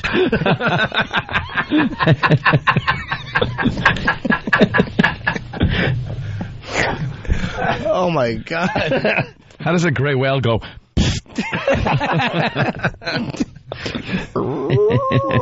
Yeah, whale songs. Oh, that is awful. They figure this stuff out. I don't know. This is someone has too much time on their hands if they're studying homosexuality in the animal kingdom. Number 7 is the cob antelope. Thar he blows! That's what they would say when the whale ship would pull up and see the whale. Oh. The cob antelope. Mm-hmm. On average, females mount with other females a couple of times each hour during the mating season. Homosexual mounting encompasses almost 9% of all sexual activities within these hooved mammals in the wild. While courting, the pursuer sidles up behind a pal and raises her foreleg, touching the other female in certain female cob antelope places. Jesus, I can't believe we're adults. This leggy foreplay ultimately leads to mounting. But obviously, if they're female, a lot of female homosexuality in the animal kingdom. Animals are hot. Yeah, lesbos in the animal kingdom. And who knew the big, strong symbol of the Old West, the American bison, is gay. Homosexual mounting between males tend to be more common than heterosexual female-male copulation among American bison, especially because females only mate with the bulls about once a year. During mating season, males engage in same-sex activities several times a day. More than 55% of mounting in young males is with the same gender. How about that? Oh, the females are the CTs. I know. Not giving it up. Once. If they want it once, or if they mate once a year, doesn't mean you can't, have a little fun. That's why they're chasing those people in Spain every year. Okay, the American bison, gay. Walrus, number 5. Yeah. As far as gay animals go, the walrus is number 5. Yeah, they don't reach their sexual maturity until they're 4. During that time, the most likely exclusively involved in same-sex relationships. Oof. Ugh. Just the older males are typically bisexual. Old queens. They do have big, fat, old walrus queens. They look like an old queen. Yeah. They got the homo mustache. The old 70s porno mustache on that walrus. Yuck. It's a wonder that their main food is fish, though. You would think it'd be turned off. You picture that walrus hurting its knee? Broke my knee, man. Wow, the older males are typically bisexual, mating with females during breeding season and copulating with other males the rest of the year. Yeah, here are the mating sounds of the walrus. Shh, let's listen.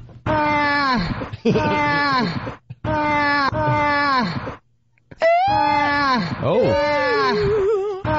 There they go. Very privileged to have these sounds.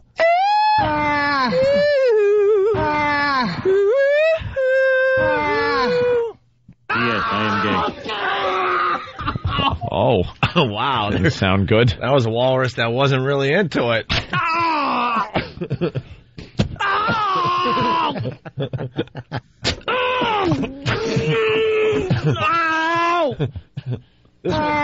This one's a fighter.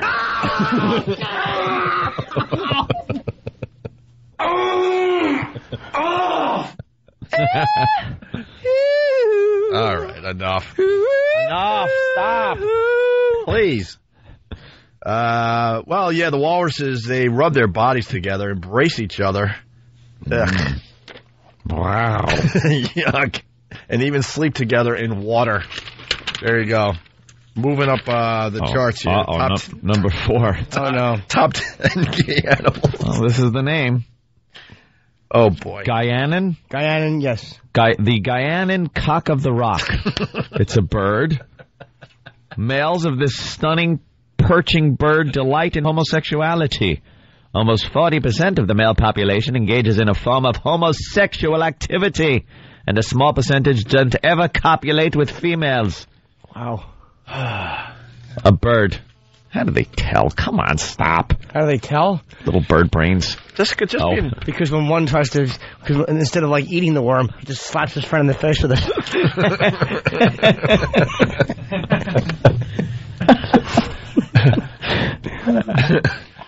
And now I don't believe this, number 3. No, that can't This is a beloved animal. Yeah, no.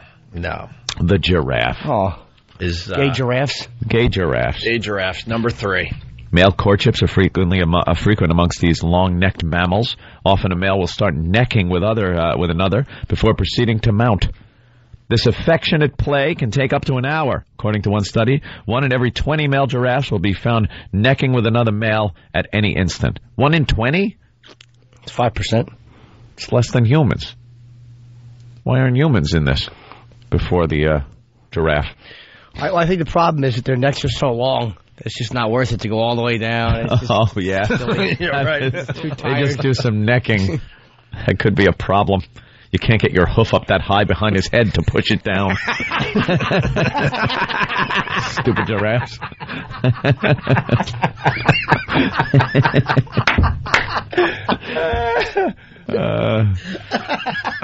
Let's say hi to John in Jersey. John, what's going on? Hey, what's up, boys? I want to thank you guys now, because at least I can put down on my divorce papers. I'm divorcing her because she's a bison. Oh, your wife's a bison? Apparently so. Yeah.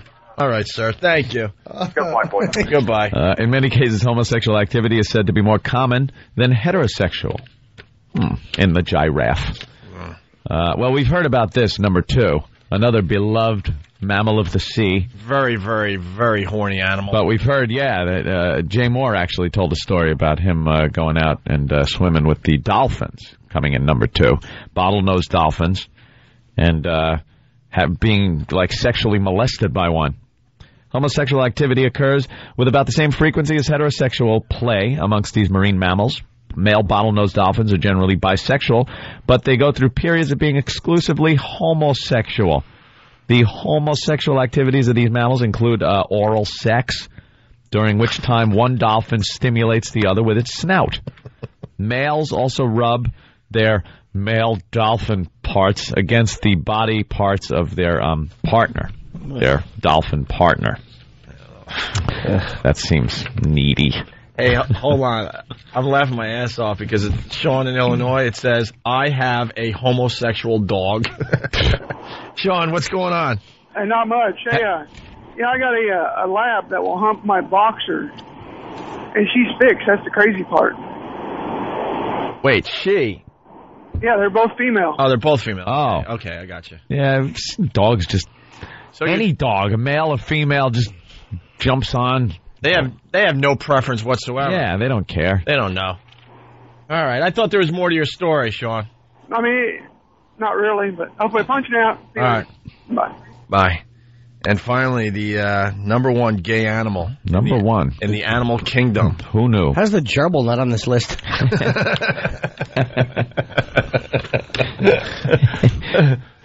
The black swan. Who knew? Homosexual couples account for up to 20% of all pairings annually. Almost a quarter of all families are parented by homosexual couples that remain together for years. At times, male couples use the services of a female by mating with her. Once she lays a clutch of eggs, Dutch clutch of eggs, the wannabe fathers chase her away and shoo and hatch the eggs themselves. Other times, they just drive away heterosexual couples from their nest and adopt their eggs. Wow. What is going on with the black swan? Bunch of creeps. Creepy homosexual black swans chasing Fruity away. swans, take your kids. Normal There you go, the number one gay animal. Couples. The black swan. You can go to livescience.com for that list. I wonder what like religious groups and stuff think of this stuff, because they're all, the stupid Christians are all against homosexuality. I wonder how they respond to this. Oh, I bet this it's find lies. the study is poppycock. Lies, yeah. Yeah, let's go to Justin in Canada. Justin! The poppy didn't make the list. What's going on? Hey, let's go. Oh, no. I just want to know who in the hell would be documenting all this stupid-ass crap for this. I mean, if you think about it correctly, it's like, geez, these monkeys aren't doing anything. Come here. It's time to go in the back door. Oh, my God, the monkeys are doing it. They're doing it all over the Doing a place. little bit for us. Let's do a little skit. Wow, you took on every character, and I've never seen that many uninteresting ones in a row. Such diversity in each character. I know, there was awful, bad, and horrid all in one call. What's monkeys say? Oh, my God. Yeah, please. Cleanse the palate with that. Oh, that's awful. All right, let's go to John in Buffalo. I'd rather be yawning in front of a gay gray whale. Listen to that call again. No, boys. Hey, John. What's up, man? How's Buffalo treating you? Buffalo is cold right now. Yeah, I know. But actually, I live outside Buffalo. But all right. All right. Anyway, I digress. The dog I have, we had another dog prior to this, and before we got rid of it, the one dog would lift up his leg, and my older dog would lick his. Yeah, I'm not going to go any further. I know all about radio, but Yeah. Well, dogs kind of just greet each other that way. It's pretty disgusting. Two dogs on the sidewalk, and they just do that circle thing where they're just circling round and round and just lapping away. Hey, Jimmy. Yeah, man. Oh, boy. Jimmy, by the way, knew that was coming. Of course it is. Yeah. I didn't even look up for my Linda I know, Spassi he went, article. I just "Damn, laughed yeah, and laughed and admired her writing and let you do it. Oh, no. She's good. Let's go to San Francisco. Brad? Brad? What's up, Brad? Hey, I don't know that anybody in the world didn't know that giraffes were gay. I think every boy in the United States had a pedophile nightmare about Jeffrey from Toys R Us coming to their house. Jeffrey the Jeffrey giraffe. Yeah. They come off a little feminine. Giraffes just look gay because the bottom half of the giraffe looks like you should have boxers over it with the neck sticking out. All right, thanks. All right, Mongo the trucker. Mongo. Hey, I think you guys got it wrong about the black swans. All they do is they move into your neighborhoods, and the white swans just pack them. Wow. See, why do we have to go there? It was bad enough that the black swan is the gayest animal in the animal kingdom. How do we go from homophobia to racism so quickly? I know, in it this always show? goes back to racism. My Seamless God. transition. It was bad enough that they're the gayest animal. Speaking of gay, we go to break with Hi Mom, I'm Gay. Haven't played this in a while. Take a listen as we played a little prank on someone's mother out there. All right, Bob, are you ready to play Hi, Mom, I'm Gay? Absolutely. Now, I hear you're 35 years old. Yeah. Never been married. Ever. Are you gay? No rope swallowing. All right, Bob, let's give it a shot. All right. Hello? Mom, can you hear me, darling? Yeah. It's Bobby. Bobby? Yeah. Where are you? I'm at work. Yeah, well, you sound awful funny. Yeah, I know. All right. Hey, Mom, you sitting down?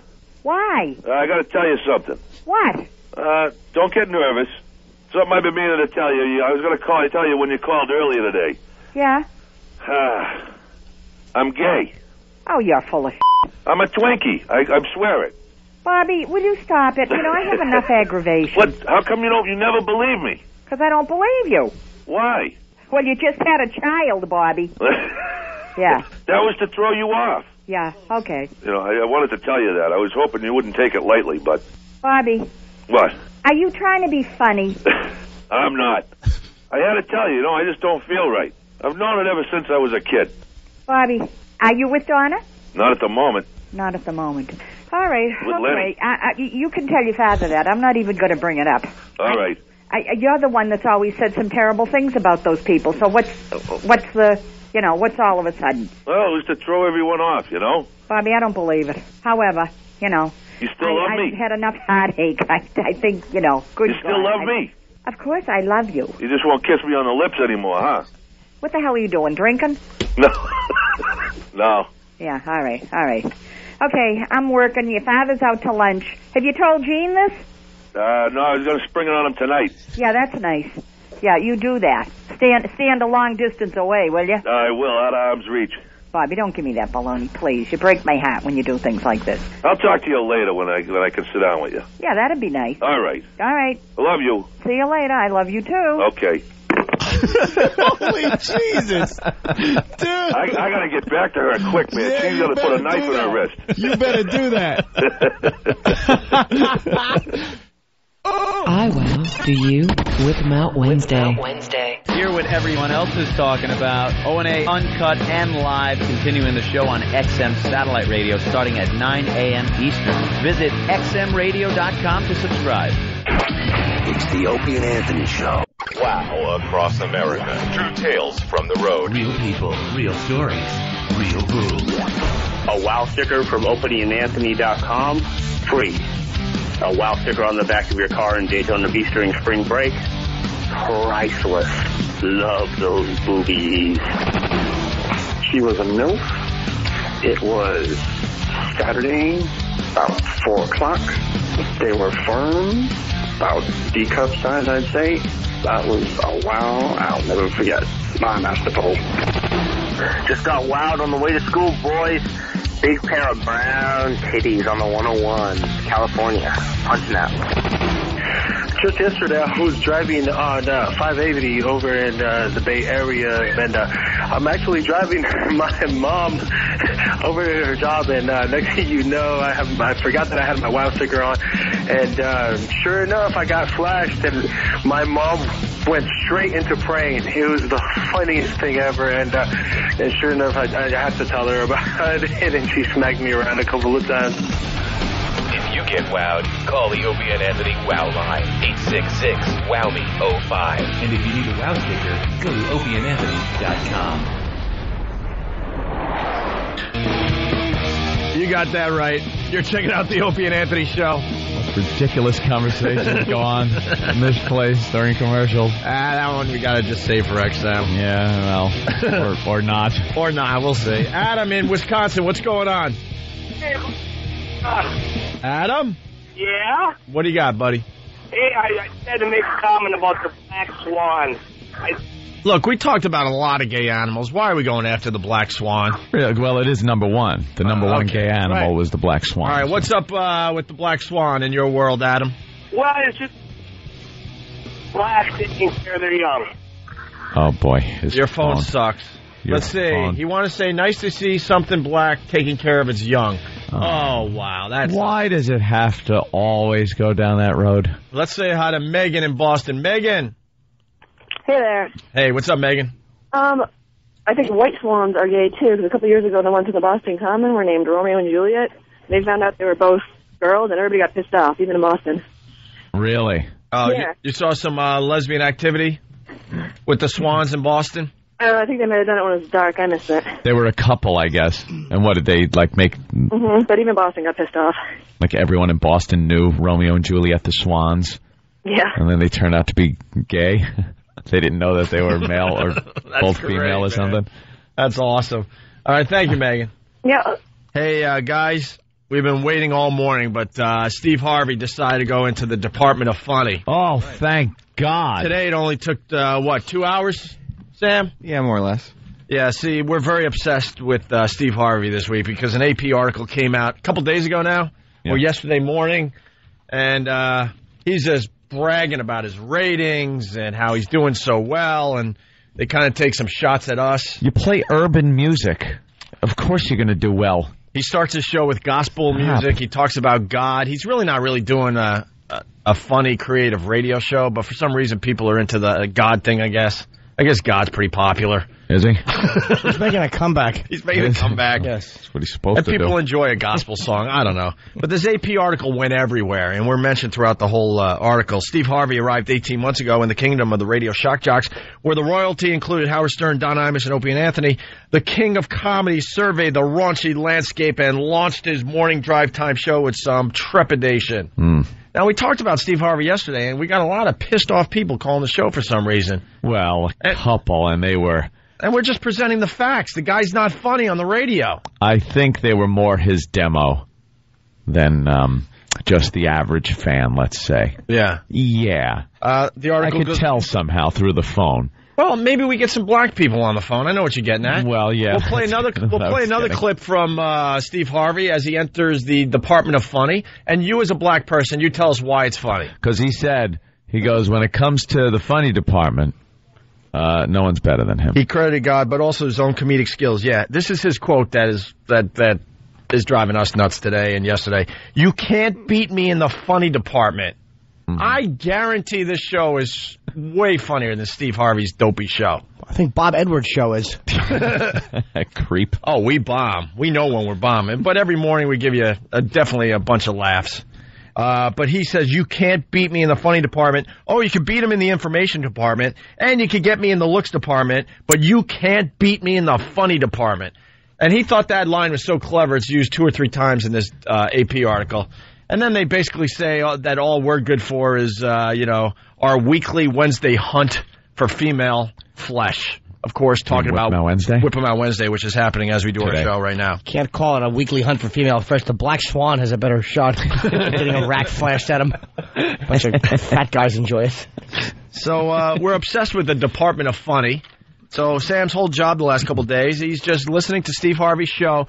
And I swear to you, like, Sam, as soon as he does something that you think might be funny, rush it in here. Yesterday it took an hour and a half. Today it took almost 2 hours. Almost 2 hours before he even went into the Department of Funny. Yes. The funny department. Yes. I wait for his hole to laugh, and then that's how I know he entered the department. Okay. What is it mostly, just like talking and music? Yeah, I mean, when they start the show, I guess he's trying to be inspirational in the beginning. That's his 12 minutes of gospel interlined with letters that people have sent him, and he's giving them advice of how to do things. How to live their life, and wow, that's great. And Why would talks Steve about Harvey know? Like, I don't know. Is he like Dr. Phil now? I don't know. Just a nice show. It is a nice. It's just one of these nice shows. Maybe people like nice shows after all. Maybe we ought to be nice. Well, I've heard he's not nice in person. I don't know him, but I've heard that like people have said they would try to get pictures with him and stuff like that. Like, hey, can I take a picture? And he's like, yup, and he just keeps walking, which I kind of love in a weird way. But did that happen to you, Jimmy? Oh no, I'd tell you. All right, I'd tell you. Well, today Steve Harvey returns to the funny department and does the country news. Country news. And this is the first thing we thought might be funny on his show after 2 hours of listening. Wish I knew that was a tree. I'd plant one in my yard.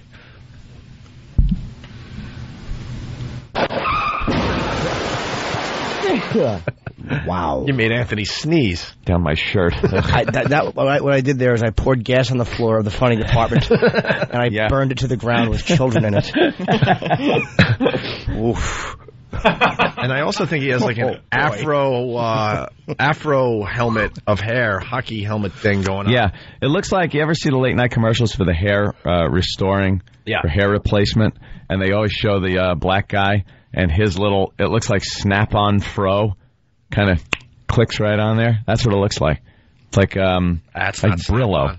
It's Snap-on. Nah, they just used the Velcro. Is that it? Just Velcro to Velcro. The few remaining little hairs that are left hook nicely in the Velcro. Yeah. So they glue it like the thing that you stick to your windshield to hold your Easy Pass on. I punched my way out of the corner. Keep little rope-a-dope. Slugging, Jim. Yeah. You're out. Here we go. The country news with Steve Harvey as he returns to the funny department. Country news, everybody. This is news that you can use. I'm my brother's brother, and I'm his brother. We're brothers. I'm his brother. He's my brother. Country news is the use you can use, everybody. Yep. First of all, let me just jump it off. Go ahead, brother. I was listening to the radio, and I had this colored on there. Colored fella. Change it for him. Excuse me. They're different. What is your own organization, not named the National Association for the Advancement of Colored People? That's what it's Now, if you don't want to be called colored, quit calling yourselves colored. We're working on that. Have a meeting. Do you guys ever meet? When do you meet?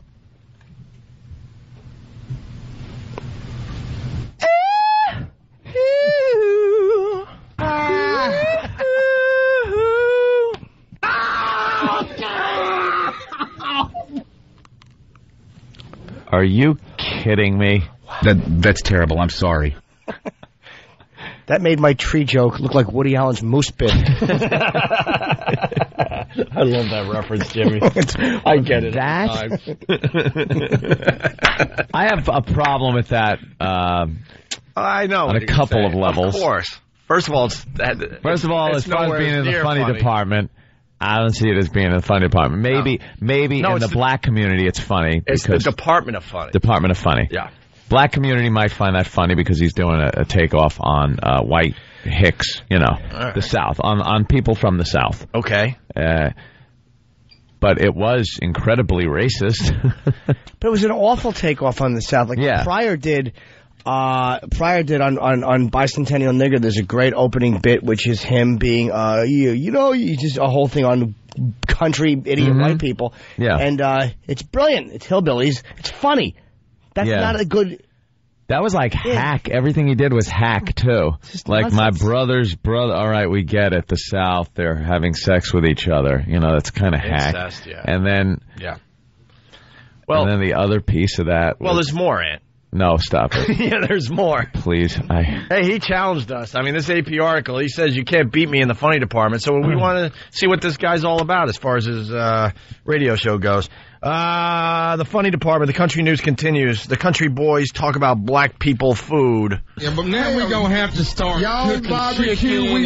We do that anyway, quiet as it's kept. Yeah, but we act like we don't barbecue because we got it from them. But they're going to want to fry it. They are. They do it all. I'm confused. I don't know which is the country character and which one is the black character. Yeah, they can't really do country very well. Their black is coming through. I think because the one guy is trying to do like a southern accent. Steve Harvey's getting kind of like dragged into it, and he's starting to sound like country. Yeah. When he should sound as black as possible, because I think that's what he's supposed to be. The country guy's talking to the black guy. No, they're both country guys. I think they're both. Yeah, they're both country guys. I'm assuming. And a colored guy. Why is it? All right. What he said was a colored guy, I think, was coming over or something.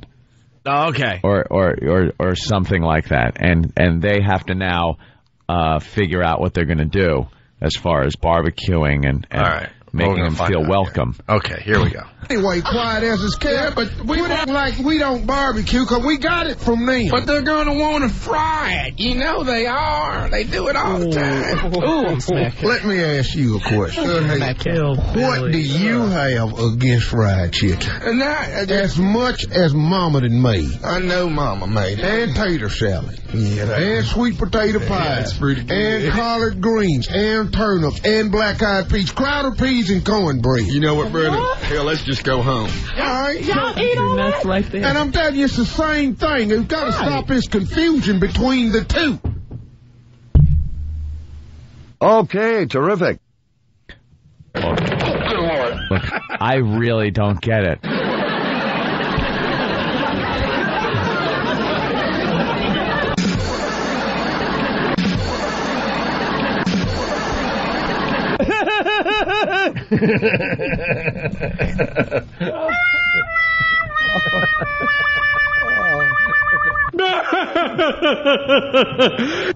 I see the awful, terrible things in my life and turn it into something funny.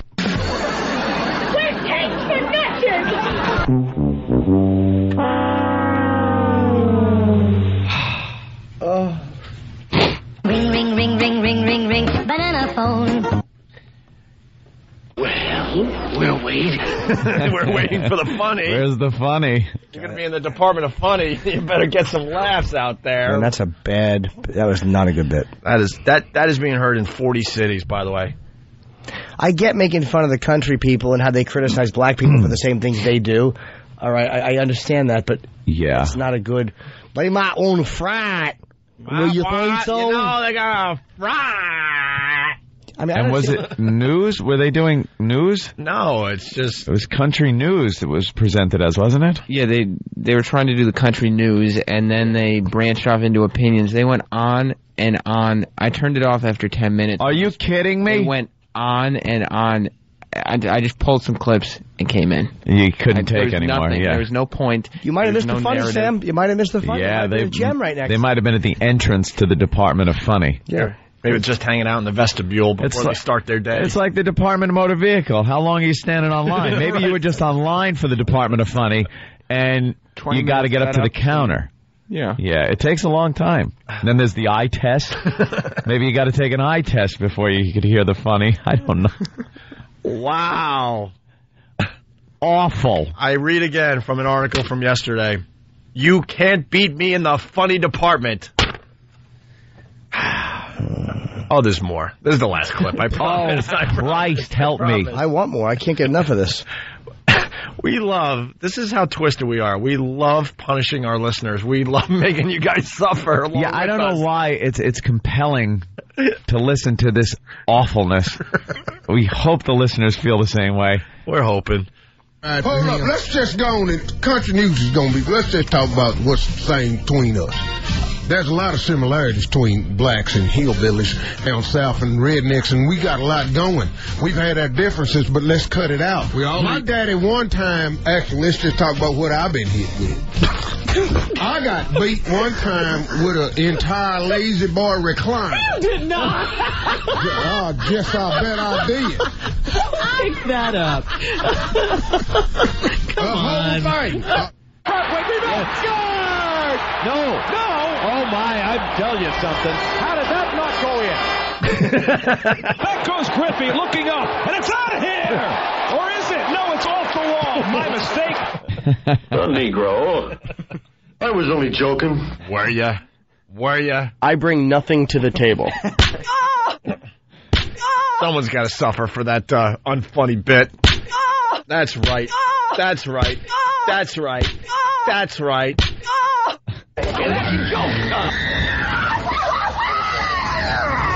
Hey, that's a joke, son. Don't you get it? I made a funny, son, and you're not laughing. Shut your goddamn mouth! Well, is there more? I'm sorry to say. Oh. What? There's got to be more. Oh, okay. I just wonder if there's more. Because I was enjoying that. I make believe you didn't hear anything out there. What? Yeah. Didn't hear it. He stinks, and I don't like him. Oh, Jimmy. Firing off an opinion. Wow. What, Jimmy? I was just wondering, like, what people thought of that bit. Shame on you. Timing is everything. Wow, that was really... This sucks. I love that clip.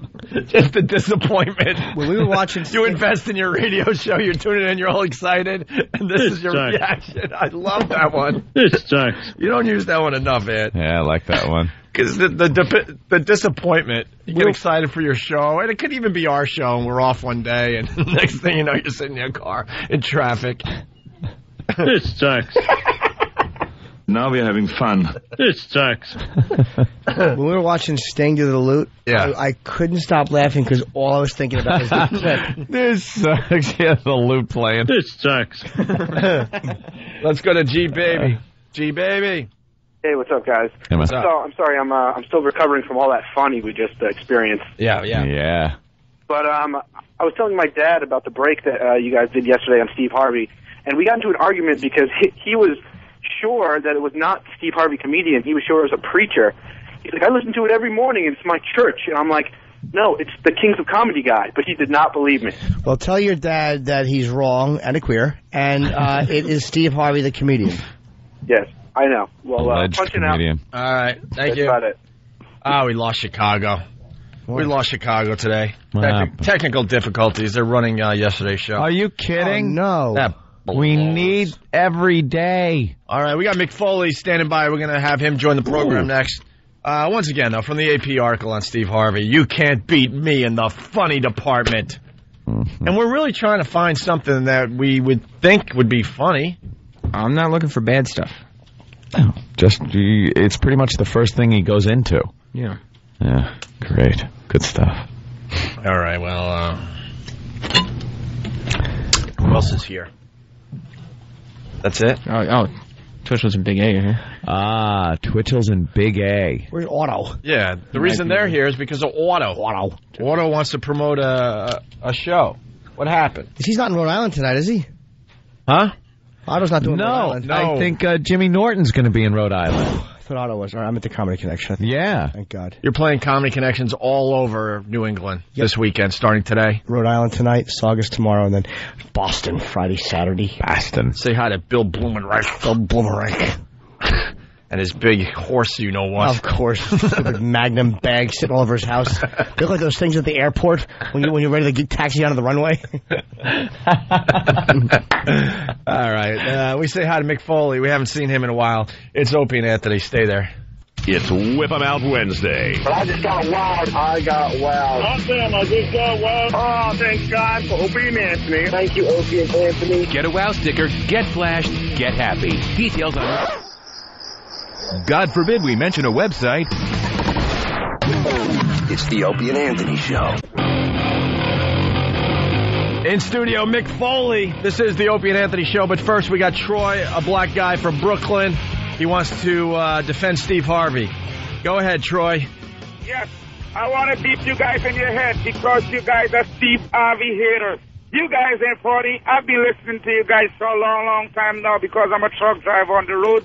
And I tune into you guys, but I never found you guys to be funny. Thank God on the road. All right, here's the problem with your statement, Troy. You said I've been listening to you guys for a really long time. Yeah. Maybe you should have moved on by now if you didn't think we were funny. No, I just like listening to you guys, but you guys ain't funny. Like listening, but we're not funny. We're not funny. All right, well, what can I tell you? As long as you're listening, that's good. So why do you like listening to us if you don't think we're funny? Because I think the number one thing we try to do every day is get a few laughs going. Oh, right, that is true. But so if you're not finding the laughs, why would you continue listening? Because I'm addicted to you guys, but you guys ain't funny. You just I don't get this. I like it. Hey, Troy, honestly, I respect your opinion, but once again, if you don't find us funny, and that's the number one thing we're trying to do every morning, why do you listen? Like, what is it about the show you like? No, when I'm driving this big old rig down the road and I tune into you guys, you know what I mean? I just keep focused and I go in and I listen to you guys. But you guys ain't funny. Oh, it's good for him to just, like, pay attention to the road and driving, too. It's not that unusual. I've actually got a lot of longtime fans who love me and think I suck. So yeah, that's true. I'll be listening to you guys since when you guys are the new, those couples come to New York and do the crap on the church. Wait, did you think the Steve Harvey bit was funny, though? Did you think Steve Harvey's country news bit was funny? He cool because I love his inspiration in the morning, and I'm a Christian, and I'm a Jesus, everything. Hey, you know, you're talking to a few Christians right here, by the way. Well, of course. Yeah. But he doesn't find Steve Harvey funny either, right? I don't think he's funny. He cool. All right. All right, Troy. Here's the thing. All right. I love Opie imitation of Howard Stern. That would be Anthony. Right. Anthony does the impressions for the most part. Right. Thank you, Hey, my Troy, friend. you got a little assignment. When you listen to the show and you hear us being funny for the first time, I want you to call and go, now that was funny. All right, I will do that. That's your job now, okay? Right. Hey, I want a sticker for Flip Him Out Wednesday. This guy's a riot. All right, Troy.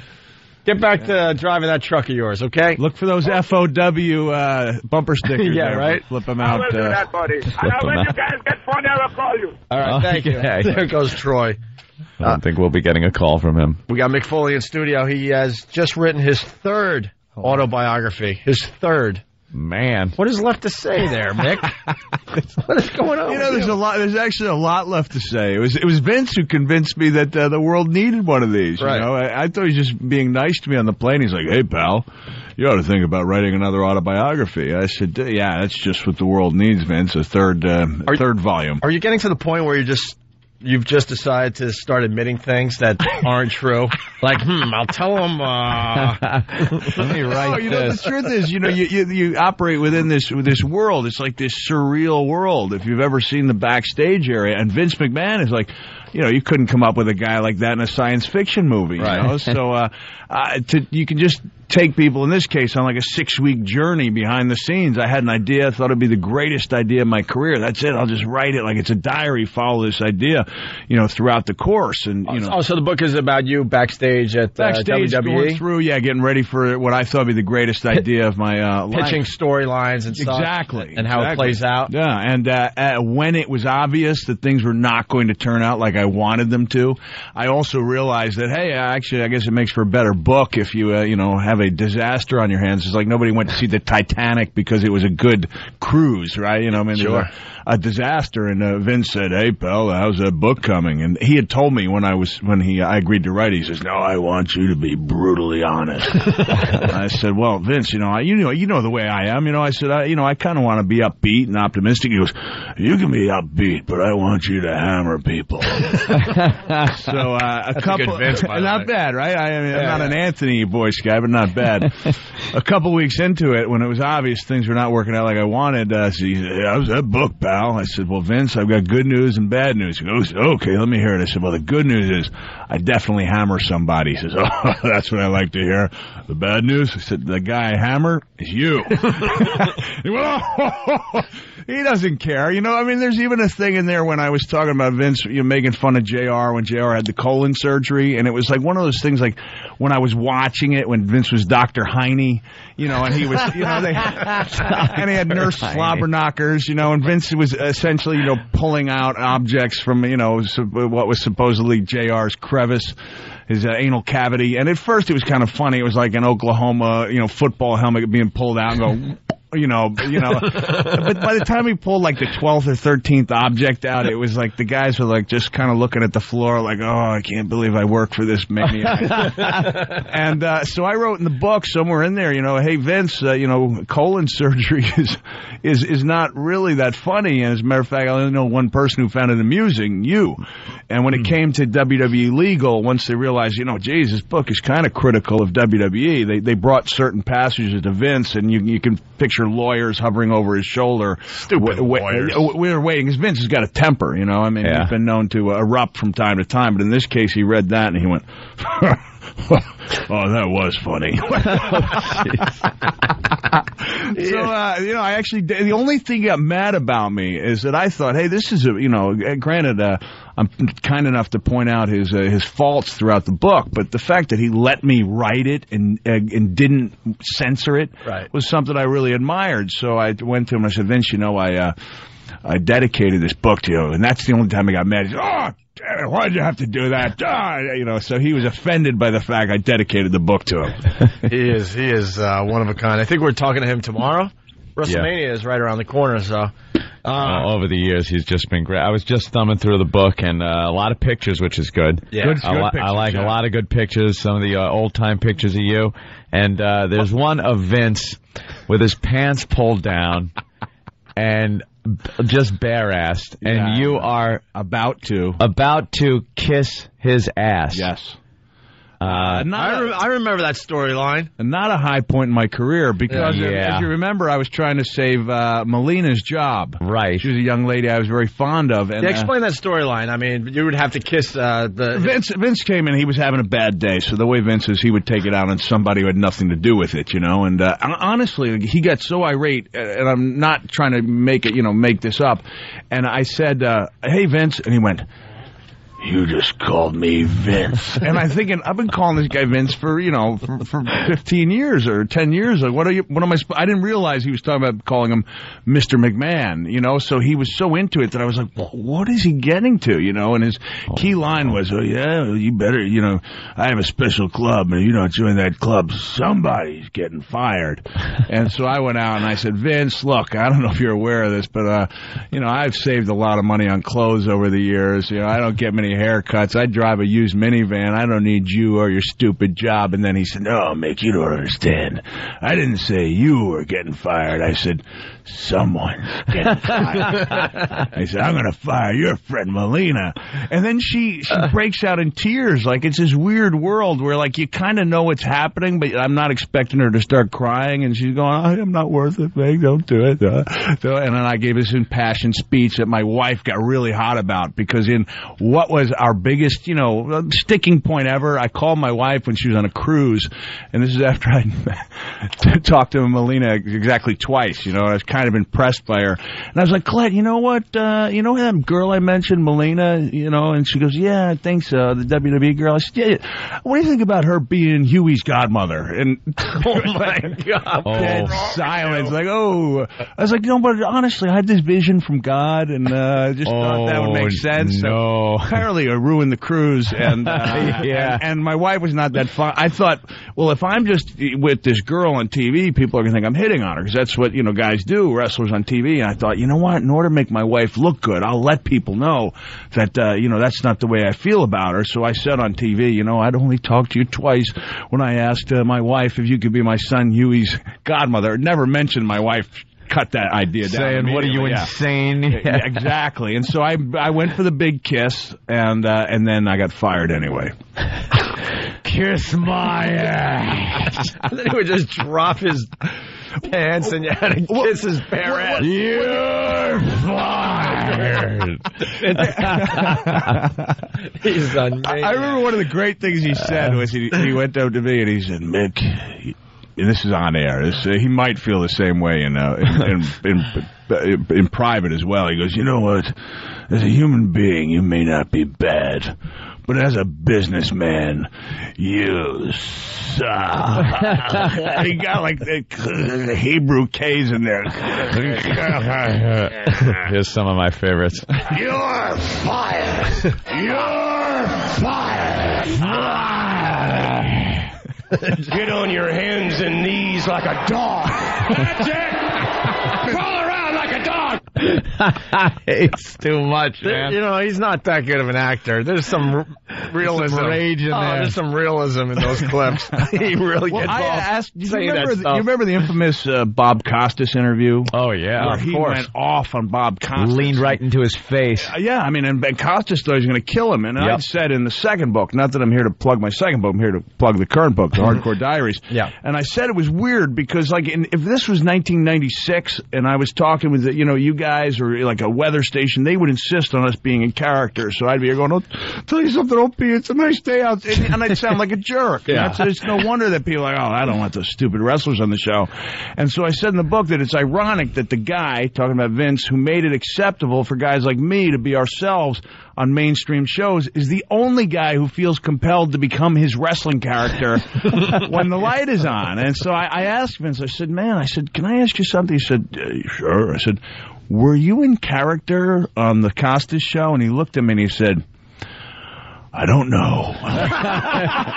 Like he lives in this never world, you know, know what's real he doesn't know. He doesn't know if he's in character or not. You know? And I'll tell you one thing from the book. Not that I'm here to plug the book, The Hardcore Diaries, but no, you wouldn't do that. I kind of just to hang with us. I would love to come back just to hang, to prove. Hey, and you know that I was looking for you guys, right? Yes. Going out of my way to give you a call back when we found out who our real friends were when we got fired, and we had to sit out for 2.5 years. Mick Foley was one of a few, just a few that actually called to make sure we were all right. And it was everybody else that was sitting out for 2.5 years.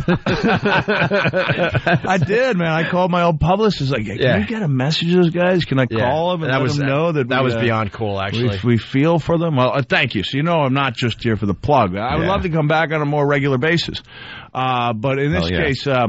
I kind of went out when it was charting the ECW one-night stand idea I had, and when it wasn't panning out like I thought it would, I became, a little bit of a conspiracy theorist, and I'm like, I think you guys are trying to tank this pay-per-view on purpose.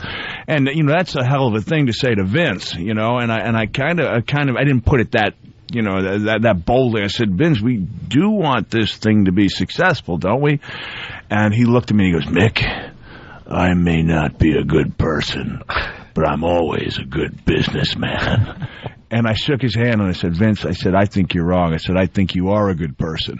And it was amazing. My nose grew like 8 inches immediately. That's in the book. But I remember that. There's these little moments of this side to Vince that people don't see. And, whether you hate him or think he's a great guy, wrestlers have come to the conclusion that no matter who gets together or how long it takes, eventually we'll start telling stories about Vince and laughing uproariously. So he's one of a kind. When he said I'm a good businessman, did you bring up XFL?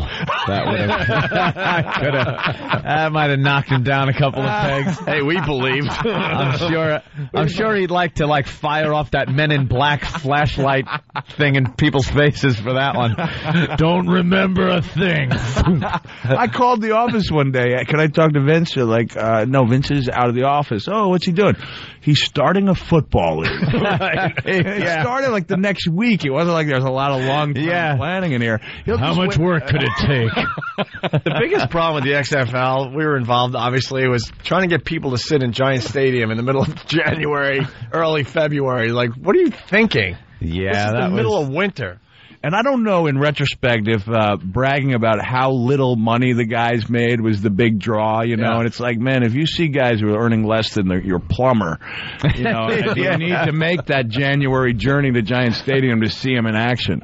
But you know something? When all is said and done, the NFL wound up picking up a few of the things that Vince was doing, like those camera views. Yeah, definitely. Started with on the the XFL, field was really like the camera was right there on the field. Now the deal with the NFL actually has that a very complicated wiring system where the camera is behind the huddle, whereas XFL had a guy on the field with pads on, holding a goddamn camera. Remember that? The steady cam guys?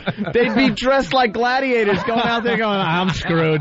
How the hell you get that gig? Right in the middle of the action. On the sideline, they had a camera guy running down. Who'd you piss off to get that gig? All right, put on the pads. You're going in. I'm a cameraman. What the hell are you doing to me? He's nuts. Let's take a few calls before we gotta move over to XM. It's Fat Jack from the Bronx. Fat Jack. Yeah, what's up, man? How you guys doing? What's up? I love your freaking show, man. You guys are hilarious. Well, some people don't think Mr. Fat Jack. Steve Harvey, I'm black. Steve Harvey is an ass. All right, thank you. Mick Foley, I love you, man. You're my favorite wrestler, man. You guys have to say, oh, hey, man, I love you guys, man. Well, you know something? Mick might be your favorite wrestler, but did you name your dog after Mick Foley? Hell no. Well, our own Sam named his dog after Mick Foley. I just learned this. Is that true? Look at how red he's turning. Aww. Look at that. Thank you, Sam, Fat Jack. All right, man. Big fan of Mr. Foley? I am, and it's true. What's the dog's name? Mick. All right, well, no, don't laugh. It could have been Mankind. It could have been a million different things. Huh? Dude Love. Dude Love. That was there it. You go. Dude Love. Now, let me ask you something seriously.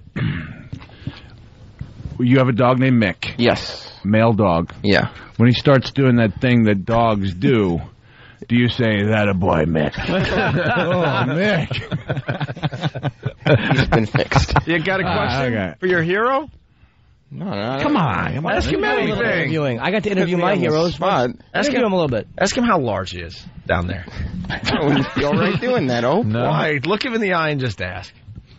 Do you reenact scenes with the dog from wrestling? No. Do you get some peanut butter and swipe it and then go, now kiss my ass?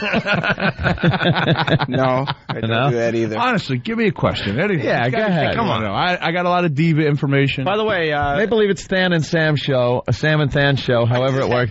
And you guys are now interviewing Mick Foley. what would you ask him? What would you ask him? It's right in front of you. I would ask him... Oh, boy. Well, this is great radio. Where do you think the new direction of ECW is going? What a stupid question. Oh, my God. Is that an awful question? You know, I'll tell you this. I think it's good that they have a direction. You know, it's like the ECW originals against the new breed. And I made a single comment, and apparently it's gotten around our dressing room, where JR had been interviewing me for the WWE website and asked me about the Melina thing and why they didn't follow up on it. And we speculated it might be because Vince McMahon just couldn't conceive, he just couldn't buy into a concept where a man and a woman were friends. Like, that's like, what is the point to a guy like Vince? And so I used to throwing the word platonic around. And then JR asked me about, ECW. And I said, there's some good things. I liked that, you couldn't just make it a nostalgia show. I liked the originals versus the new breed. And I said, I got to tell you, I like that vampire girl, Ariel, in a weird, non-platonic way. That's all I said, and all of a sudden when I show up in the dressing room, it's like, oh, Mick likes the vampire chick. Of course he does, yeah. All right, listen, that's our music. We have to get out of here. What are we promoting today, Mick?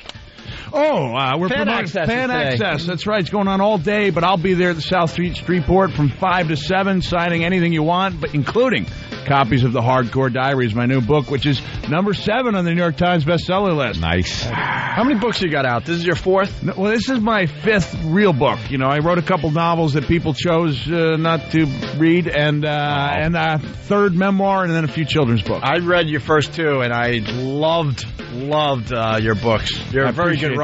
Appreciate it. And then I didn't read the others for whatever reason, which is kind of sad because I really did enjoy the first 2. Well, take a look at this. You can just go chapter by chapter. There's some pretty cool stories in there. Meeting Batman is a good story. Okay. For example. The Hardcore Diaries by our friend Mick Foley. If you want to join us over at XM and hang, but you're on a media tour, you got to go. If it is at all possible, I will be there.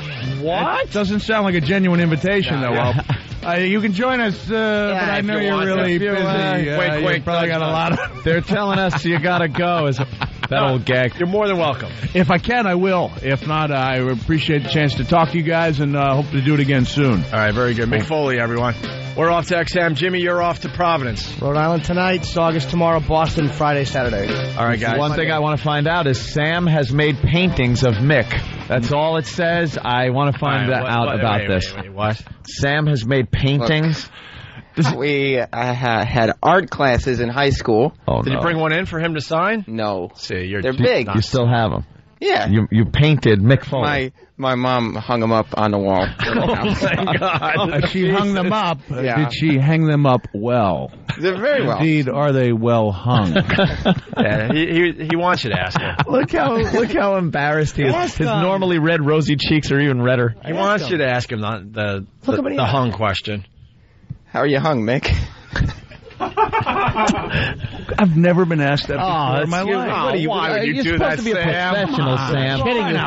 Professional. We want celebrities to come by for interviews. Why would you do that? It's beneath me. I don't know. I hope so. Jeez. All right, we got to go. If you're not joining us over at XM, have a great day. Get us out of here.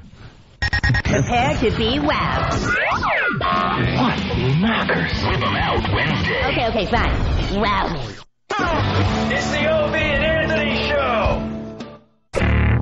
There's beefy, hanging, swinging sausage all over the Opie and Anthony studio. Let's replace it with gaping woman asshole. Today's boner is brought to you by I've Been Sodomized number 2.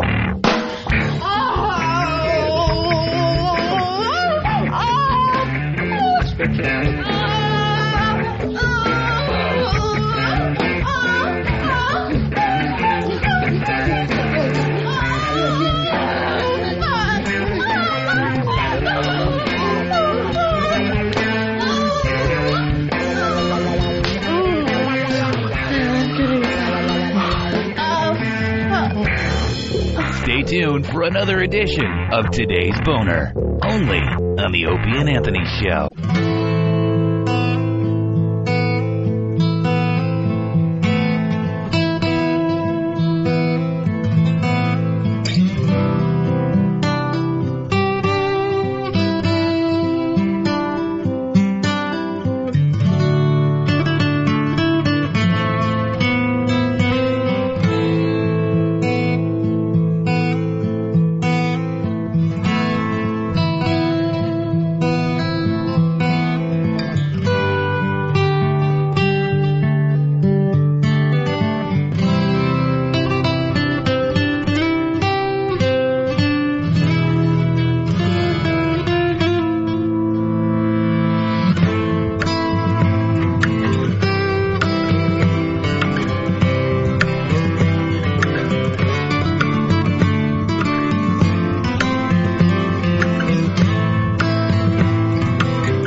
And here we are at XM Satellite Radio. I guess Mick Foley doesn't take a hint.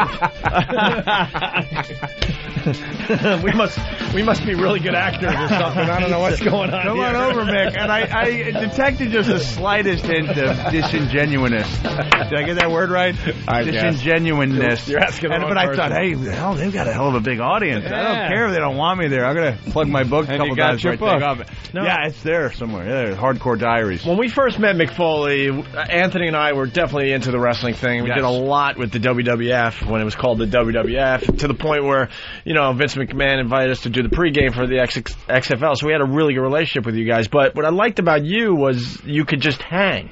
A lot of the guys we interviewed, it was wrestling or nothing. Yes. And then we would get the business out of the way with you, and then you would just hang and tell some great stories and just have a really good time on our show. So, of course, we want you over here, Mick. I appreciate that. Hey, we got to say hi to Happy Typing Girl. It's her birthday today. Got to acknowledge Happy Typing Girl's birthday. As you said that, I was thinking of her probably about a minute ago. Really? Wow, what creepy timing that is. Yeah, that is creepy, but it's her birthday, and she's an Uber fan, Mick. She does so much for us, it's not even funny. She is one of the greatest. It's her birthday? It's her birthday. Happy birthday. Happy birthday. Waiting for my camera stuff to download so I could... I actually got a new computer here, right here. Yeah? New computer, new Pal Talk been downloaded, and I got to download the camera drivers, and then we'll all be on camera again. Everything will be fine like it was. I got an observation. Sam, Why are you still filming him? Wow. We don't need this much film of Mick Foley. Well, you need every angle so you can make a sculpture? Is it going to be like Lionel Richie's Hello video? One of my responsibilities here is to film big celebrities we get in so I can later... You've been filming him for over an hour. But you need a good amount of footage to condense it down to a really strong 2 to 3 minutes. Yeah. How about I just give you a strong 2 to 3 minutes now, and and then you put the fucking camera down. You're making this sound creepier than it is. No, it's creepy. By the way, Mick, you should get to know your fan here, young Sam. We have an observation that Steve brought to the table. Why? We are convinced that his skull is filled with candy. Because such a sweet-looking boy has to have a head full of candy. No. I'm sure you like candy, right? We twist his ear, and we pull on his jaw. There's got to be a mechanism to get it out. That releases we smack him on the back of his head, but we haven't found the way to get the candy out yet. There's no way to get the candy. There's no candy in my head. Are you sure, though? Yes, of course get some I'm candy sure. out of his head, E-Rock. No, E-Rock can't. No, Steve does it. This is Steve. Watch. He taps the back of his head. No candy falls out of the Come mouth. on, a jujube, a milk dud, something. Yeah, just give up Squeeze one. His nose. Just give up one. Oh, you got a little mucus. Doesn't make sense. Just give up one piece of candy for Mick Foley, for your hero. I don't have any candy. There's no candy in your head. Then why are the cheeks so rosy? It doesn't make any sense. All right, what do you got, Steve? Any new ways to get the candy out? Well, I'm really going along with my bone saw theory. You just want to saw the top of his head off? I just want to saw the top of his head off and put a hinge on the back and open it like a candy dish. I don't understand why this theory has lasted longer than a week. Because it's true, and you're a stingy candy-hoarding little boy. All right, we got Schwoogie on the line. Big fan. Schwoogie. Hey, Bubba Boys. Good morning. Hey, man. Mick, got a question for you. Yes. And knowing you, you'll be honest in this. Okay. WWE over the last few months has done very well. Yes. Getting some interest back, some very good storylines. Ratings are up. I agree. In your opinion, how much of this is because Triple H is out and not really controlling things? You know what? I think, honestly, the Triple H thing with DX was great and did get the ball rolling. And I think what you will see is that when he comes back, he'll probably be, hotter than ever. I don't mean physically, like, oh, Triple H is hot. I mean his career. Let me just clarify. And I think, it did wonders for Shawn Michaels because it gave him a chance to do some, like, lighthearted comedy and then establish himself once again as a serious main event guy. So, no, I don't think that had anything to do with it. But you don't think the fact that, it's the stories are legendary. You're apparently not going with my answer. Yeah, he really wants you to change your answer to yes. I got to give a little back history here. I remember now Schwoogie is obsessed with Triple H controlling the WWE. Yeah. Because of his involvement with Vince's daughter. Well, they're married now. Look, and have a kid, right? Yes. Well, yes. Not on camera. It's funny because everybody knows it's true. Right. And Triple H will, like, wink at it. They'll be like, I don't know who that father is, but he's got to be hung like it. And then they'll cut him off. And the crowd laughs along. Like it's a joke that everybody's in on, but they won't reveal it on camera. It's one of those weird things. Like, you can have make-believe, children on our show.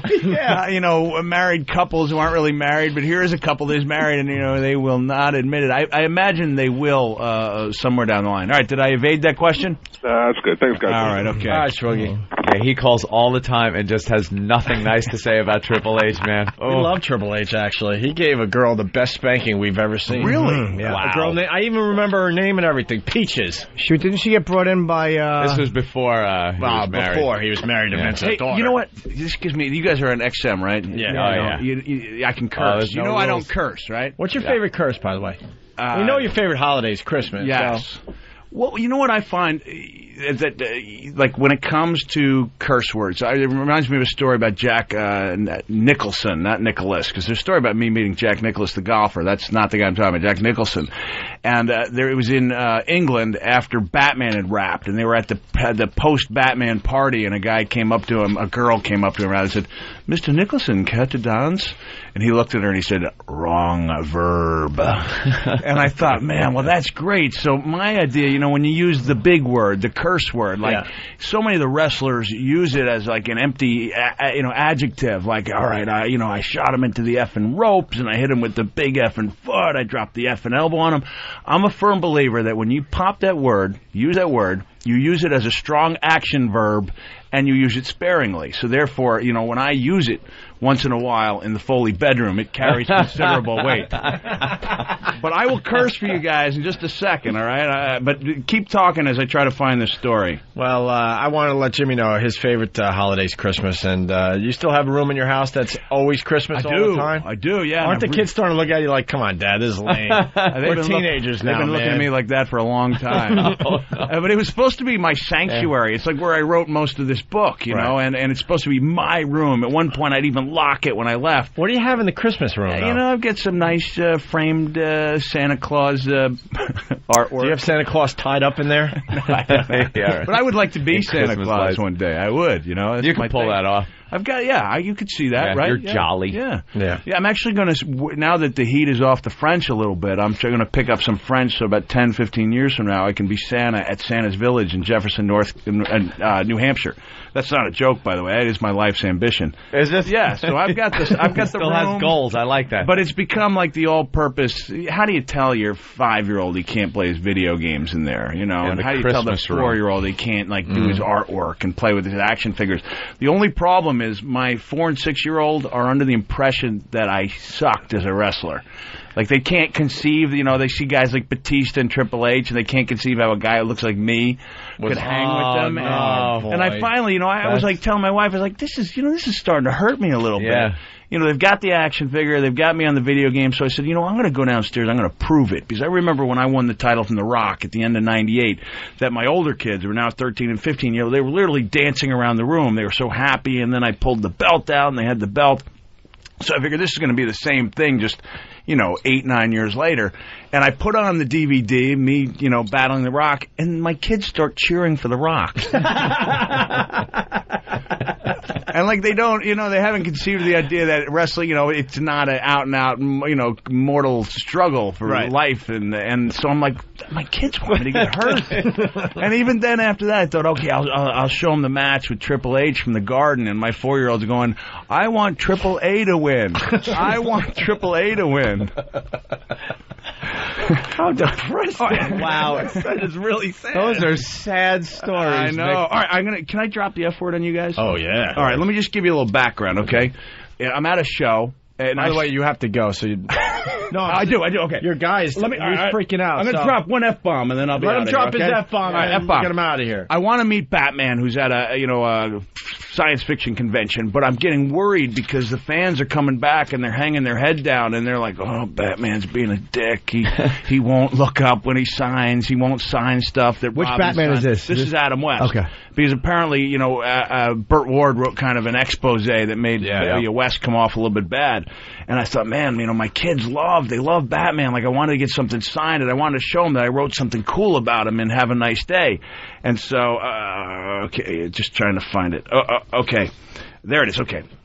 So as I get to the line, I'm really worried. Like, if he makes me look bad, it'll be like trying to watch Hogan's Heroes after you find out that Bob Crane was a porn addict, or watching a Knicks game when you know that Marv Albert had that clothing fetish, you know, girl's clothing fetish, or watching Dancing with the Stars when you know that Stacy was intimate with Test.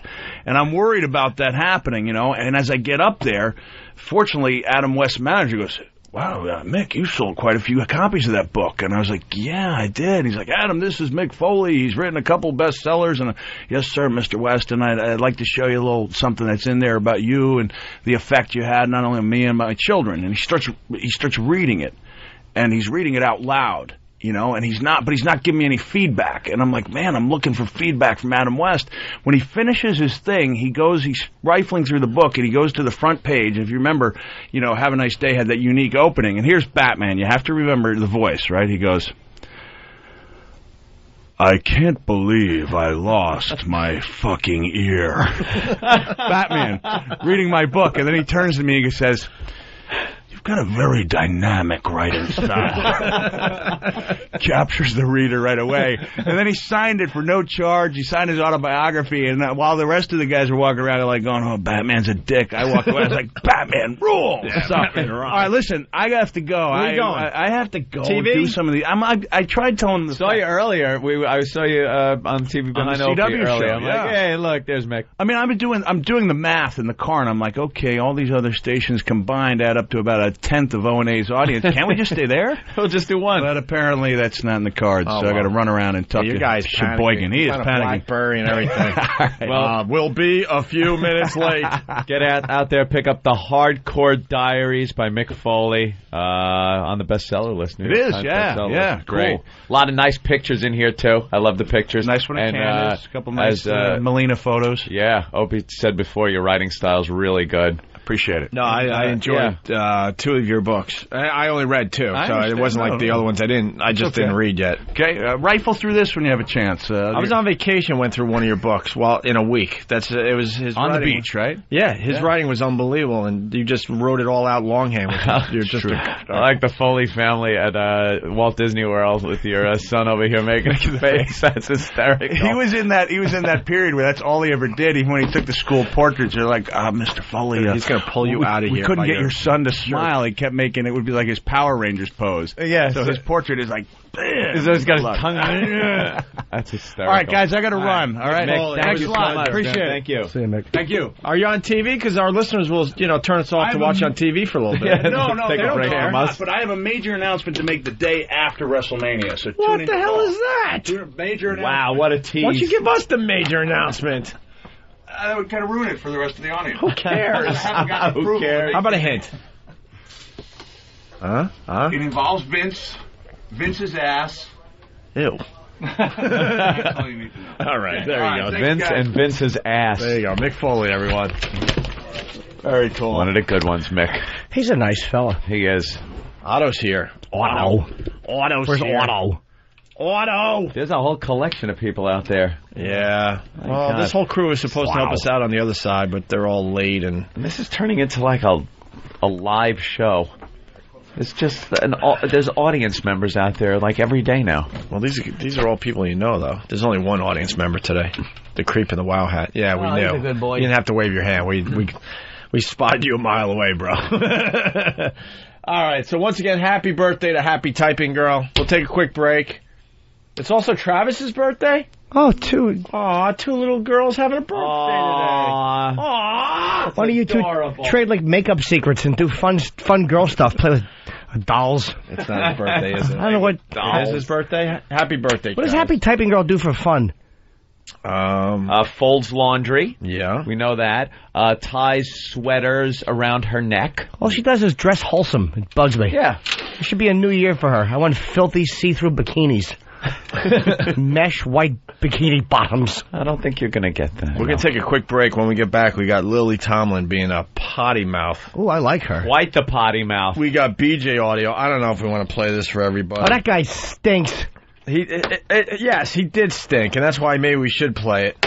And where was that other 911 call? Okay, I got it. We got some great audio to play today.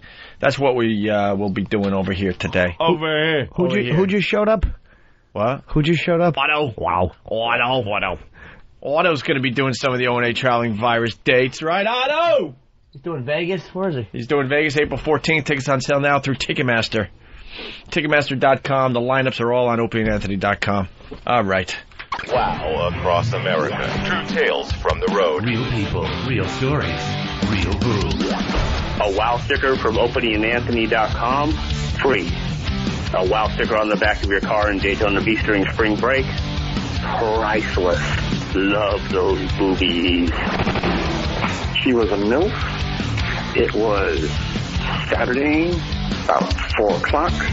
They were firm, about D-cup size, I'd say. That was a wow I'll never forget. My masterful. Just got wowed on the way to school, boys. Big pair of brown titties on the 101, California, punching out. Just yesterday, I was driving on 580 over in the Bay Area, and I'm actually driving my mom over to her job, and next thing you know, I forgot that I had my WOW sticker on, and sure enough, I got flashed, and my mom went straight into praying. It was the funniest thing ever, and sure enough, I had to tell her about it, and she smacked me around a couple of times. If you get wowed, call the Opie and Anthony WOW line, 866-WOW-ME-05. And if you need a WOW sticker, go to OpieandAnthony.com.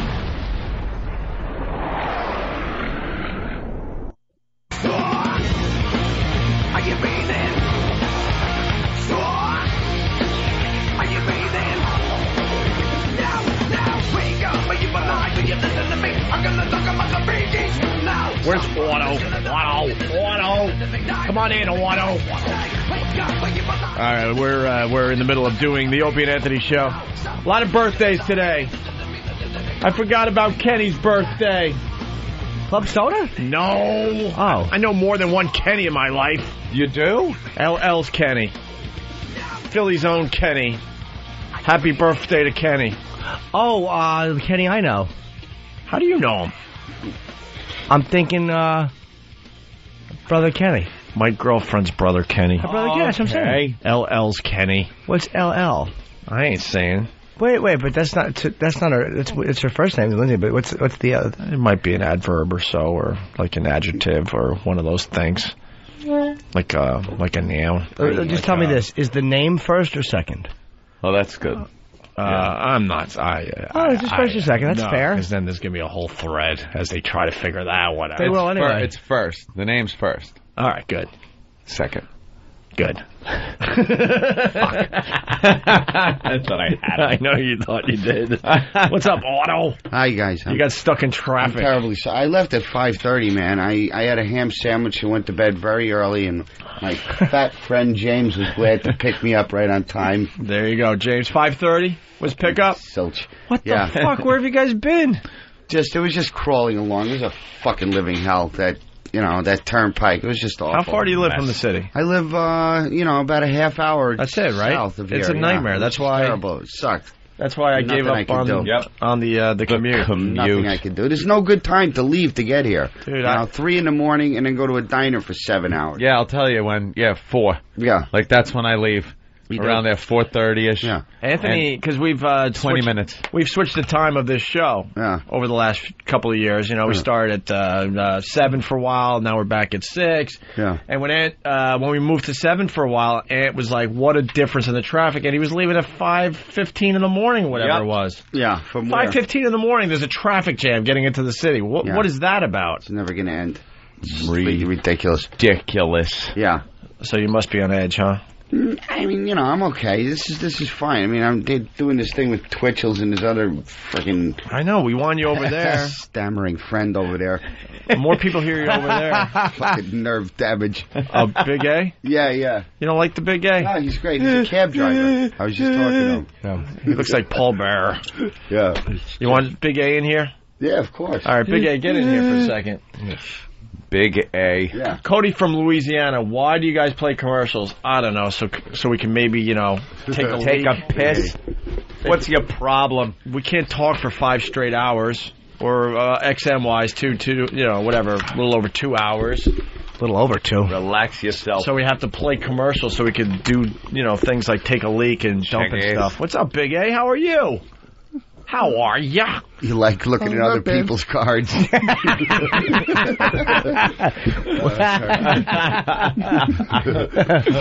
A 10 for Big A to match his IQ. Big A, you kind of need a shave. He said it, not me. Why are you looking at me? Growing a beard? Are you? Sometimes I just want to have, the rugged look. Yeah. The rugged look. Yeah. Hey, nice. The rugged look. Yeah. Big A. Cool. He's a cool guy with Josie Wales. With the rugged look. Josie Wales. Yeah, that's what he... Blue whales. I'm teasing, of course. It's just a little weight thing. That's all. You sure get a lot of beard. Yeah. You got like a lot of face. Your beard starts at your chest or something. Wow. Very handsome. What is that on your face? Razors, what's it called? Like, when it gets like that? Yeah, when razor, it's, you shave, but it grew in a day or two. Rhymes with bubble. Razor, what? I don't know. Hey, what is it? Rhymes with bubble? Razor. Trouble. Oh, ow.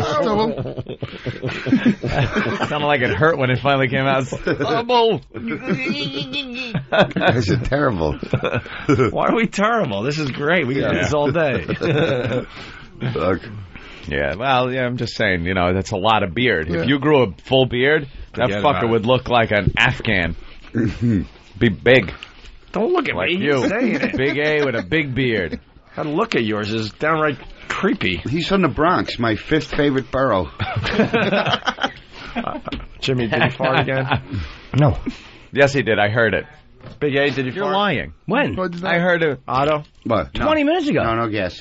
Well, I know. smelling it now. I'm talking about right now. No, that's fine.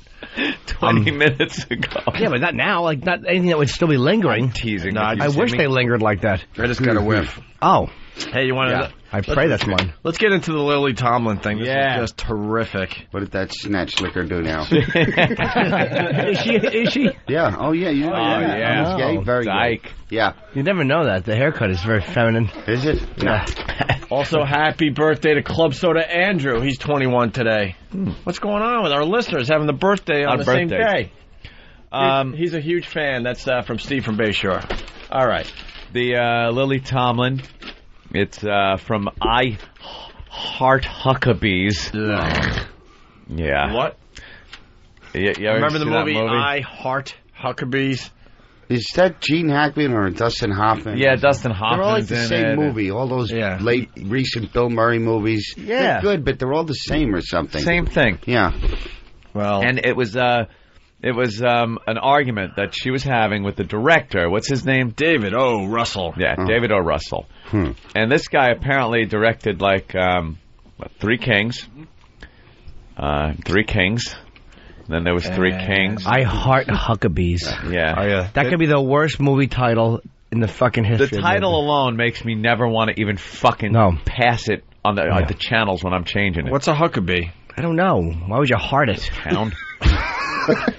And it wasn't like, like town? Like, the I Love New York. It's like the I Heart New York. You don't say I Heart New York. You say I Love New York. Yeah. But everyone says I Heart Huckabees instead of I Love Huckabees. And that's annoyed me. And that's the reason I won't ever see it. No. Stupid fucking title for an unwatchable movie. Dumb.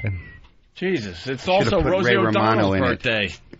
Whose birthday? Rosie O'Donnell. Ah. Spread them out a little bit here. Yeah. There's a couple other people, too. Yeah, we'll do the birthday We're not doing thing. birthday things today. No, Why? We do a whole feature. It's a new feature I suggested. Shout out birthdays. It kills 45 minutes. We just yell out funny things to people on their birthday. We're gonna do the birthday thing. So Lily Tomlin and David O. Russell had their respective blowouts on the set of I Heart Huckabees. Yeah. We start with Lily Tomlin at a desk giving it what? That's my bet. What is that supposed to? I forgot some words. Oh, all right, whatever. It'll be obvious. She's sitting at a desk. Yes. Apparently, he was giving her some direction, which was contradictory to what she had been told before, or she goes through a whole big long scene, and then he tells her, hey, I want that a little different. Now, I don't know who's right or who's wrong here. He's the fucking director. You gotta listen to the director. But she's also Lily Tomlin. She's Lily Tomlin. So, but if she's being a cunt, then what do? You're a director. You got to keep your crew straightened out. You can't let these prima donnas get the best of you, or you look like a bad guy and you won't get any fucking respect on the set. Hey, Brando wouldn't let Frank Oz direct him in what was the movie to do with De Niro? I understand Lily Tomlin's been around for a while.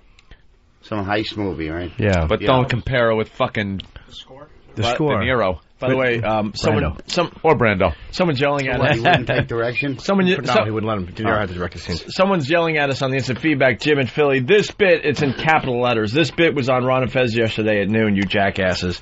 Yeah. Guess what? I didn't listen to Ron and Fez yesterday. I'm sorry. And not everyone that listens to our show was listening to Ron and Fez. You stupid, self-centered cocksucker.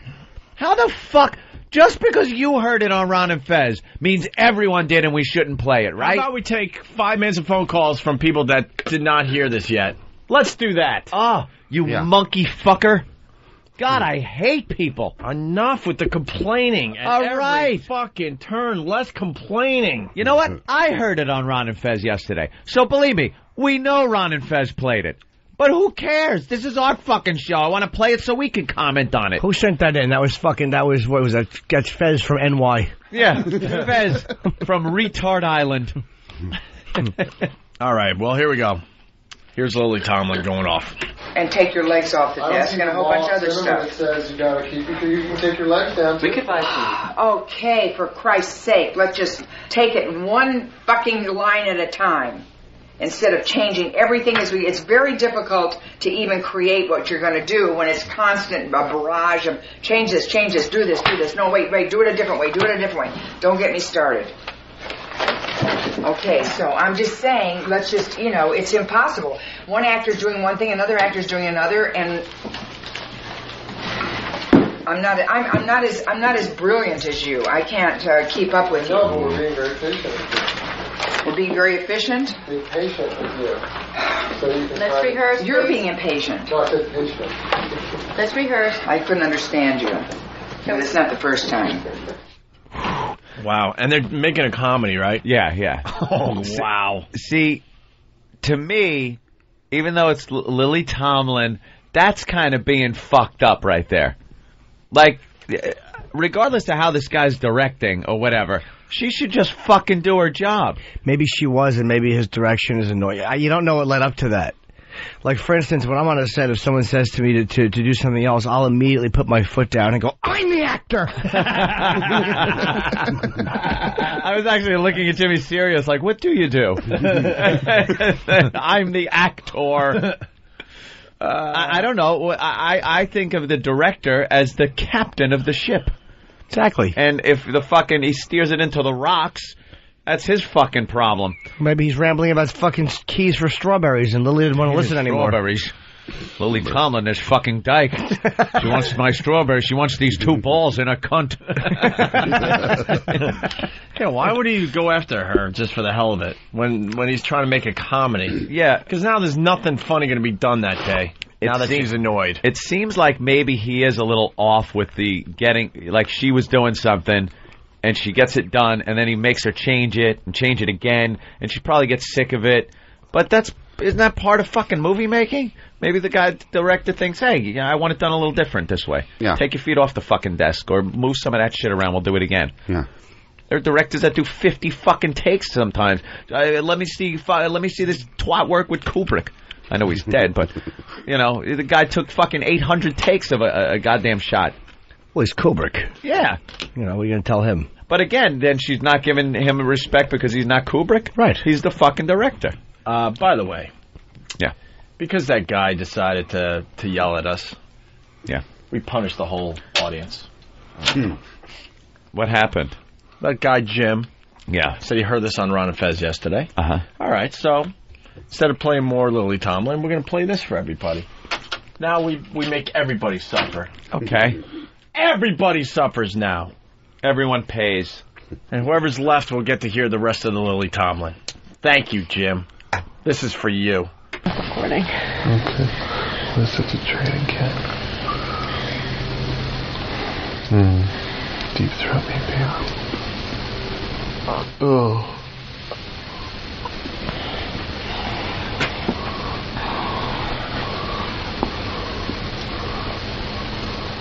Oh. Oh, yeah. You see, look at my balls. It's like Big A. Yeah. Oh, God.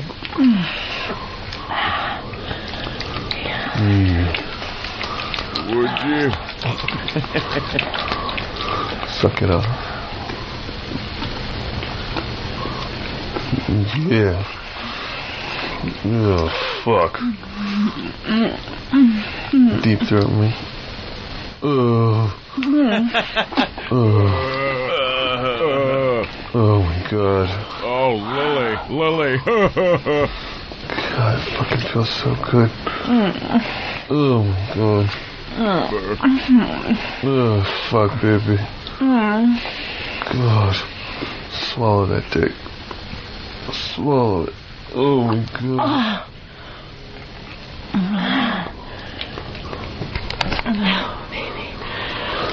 Oh, fuck you.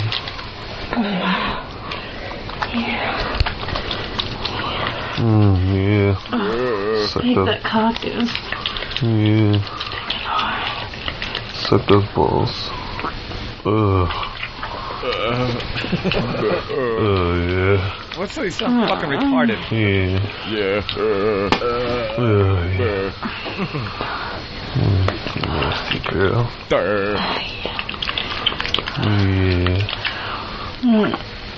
Come on. Oh, God.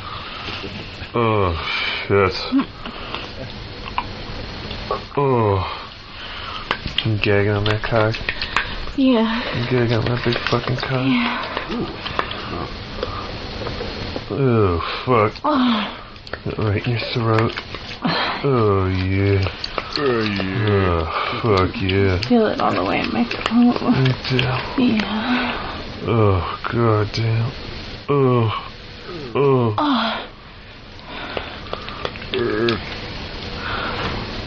Great big fat person.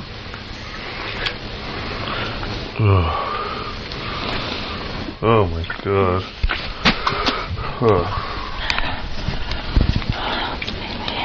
That wet sound is her fingering his shitty asshole. Yeah. Oh, yeah. Sticky crap on her finger. Yeah, he just took a nice stew shit. Oh, yeah. James Gum and Frederica Bimmel, the early years.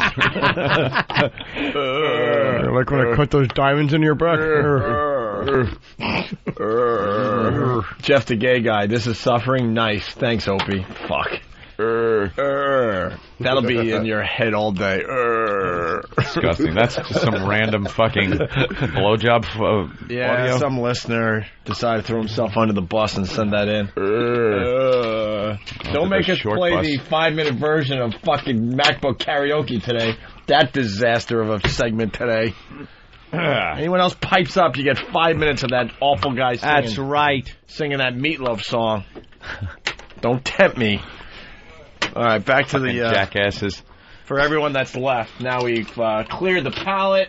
So after the Lily Tomlin tirade there, she was kind of, getting a little pissed at the director.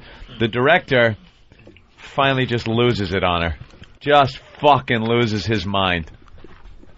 And he is knocking props all over the place. Yeah. And just really pissed off. Well, this is the one where she's in the car, right? Is it? Yeah, we're going. Oh, you're doing that? Yeah, sorry. You're jumping around? Well, it's the next track. I know what you're talking about. But the next one is Lily in a car. She gets so pissed off, she starts telling everyone to fuck themselves, including Dustin Hoffman, who's in the car with her. Yeah, sitting right next to her. Doing the scene. By the way, man, we got funny listeners. Henry Crinkle from Manhattan. This is punishment? Cool. I'm going to come. I'm going to come. Oh, this is a big movie with Dustin Hoffman? Yeah. It went nowhere, though. But I mean, it's still Who saw this? Is this the Huckabees movie? Yeah. Oh, it deserved to go nowhere. Okay. Yeah. Did they do that movie, Midnight something? Yeah. All right, you ready? Here we go. Lily in a car. Leave me the fuck alone! Do you know what the fuck is going on? Period. Fuck you. I've had it up to here.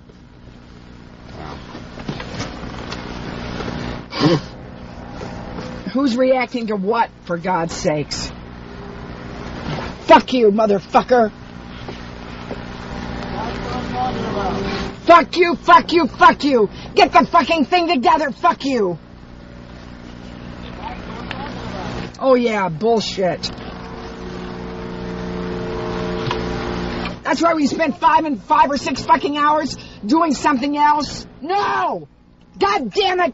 You fucked it up, god damn you! Now get straight on and help. If you can't help them, help me! That's right. Fuck you too. No, I'm not. I'm sorry. Don't get out. I'll break the fucking set apart. I don't even give a fuck. That don't matter because you're there. Oh, shut up. You shut the fuck up too. I will, but just shoot the fucking thing right now.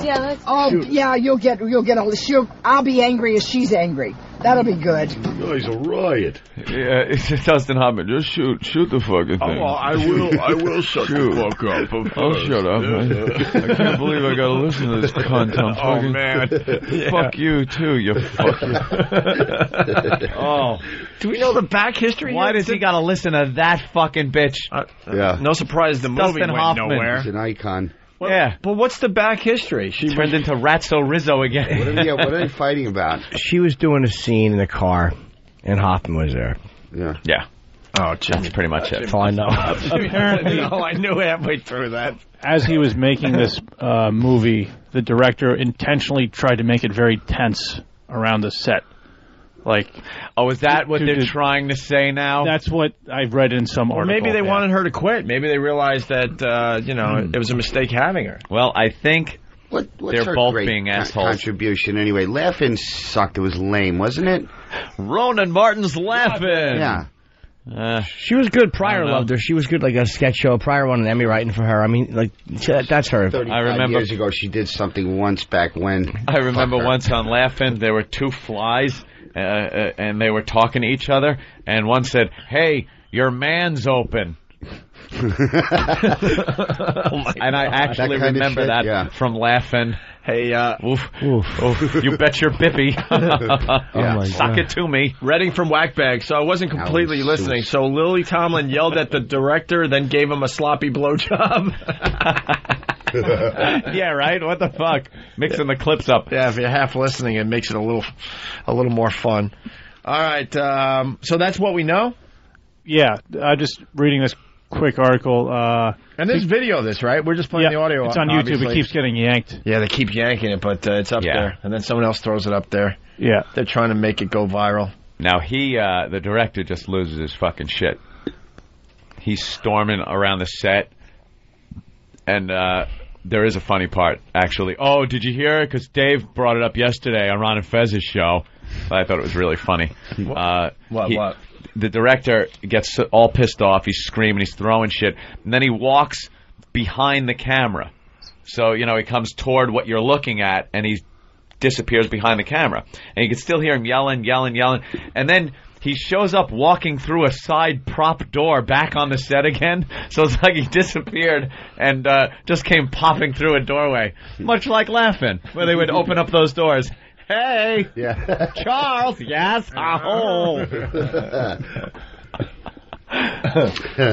All right, well. He's livid. Back to desk scene. Russell's turn to yell. Calls Lily a Yep. Calls her a Wow. Cunt. And if he would have said liquor after that, he would have been accurate. She is. What's the word there, Big A? Cunt. He has no problem saying that. Yeah, exactly. With his big meaty hands around a throat. All right, here we go. How many girls was that ring the last thing they ever saw? Just glaring. Look for that ring imprint around her neck. Fuck you! I'm just trying to fucking help you. Do you understand me? No, you're not. I'm being a fucking collaborator. I'm just trying to help you figure out your fucking picture. Hey, bitch, I'm not here to be fucking yelled at. I worked on this fucking thing for 3 fucking years. Now have some fucking cunt yell at me in front of the fucking crew when I'm trying to fucking help you, bitch. Figure it out yourself. Well, I have to figure it out. Yeah, fuck yourself. Good. Why don't you fuck your whole movie? For you. Why don't you fuck your whole movie? Because that's what you're doing. We better get some insurance and get some director.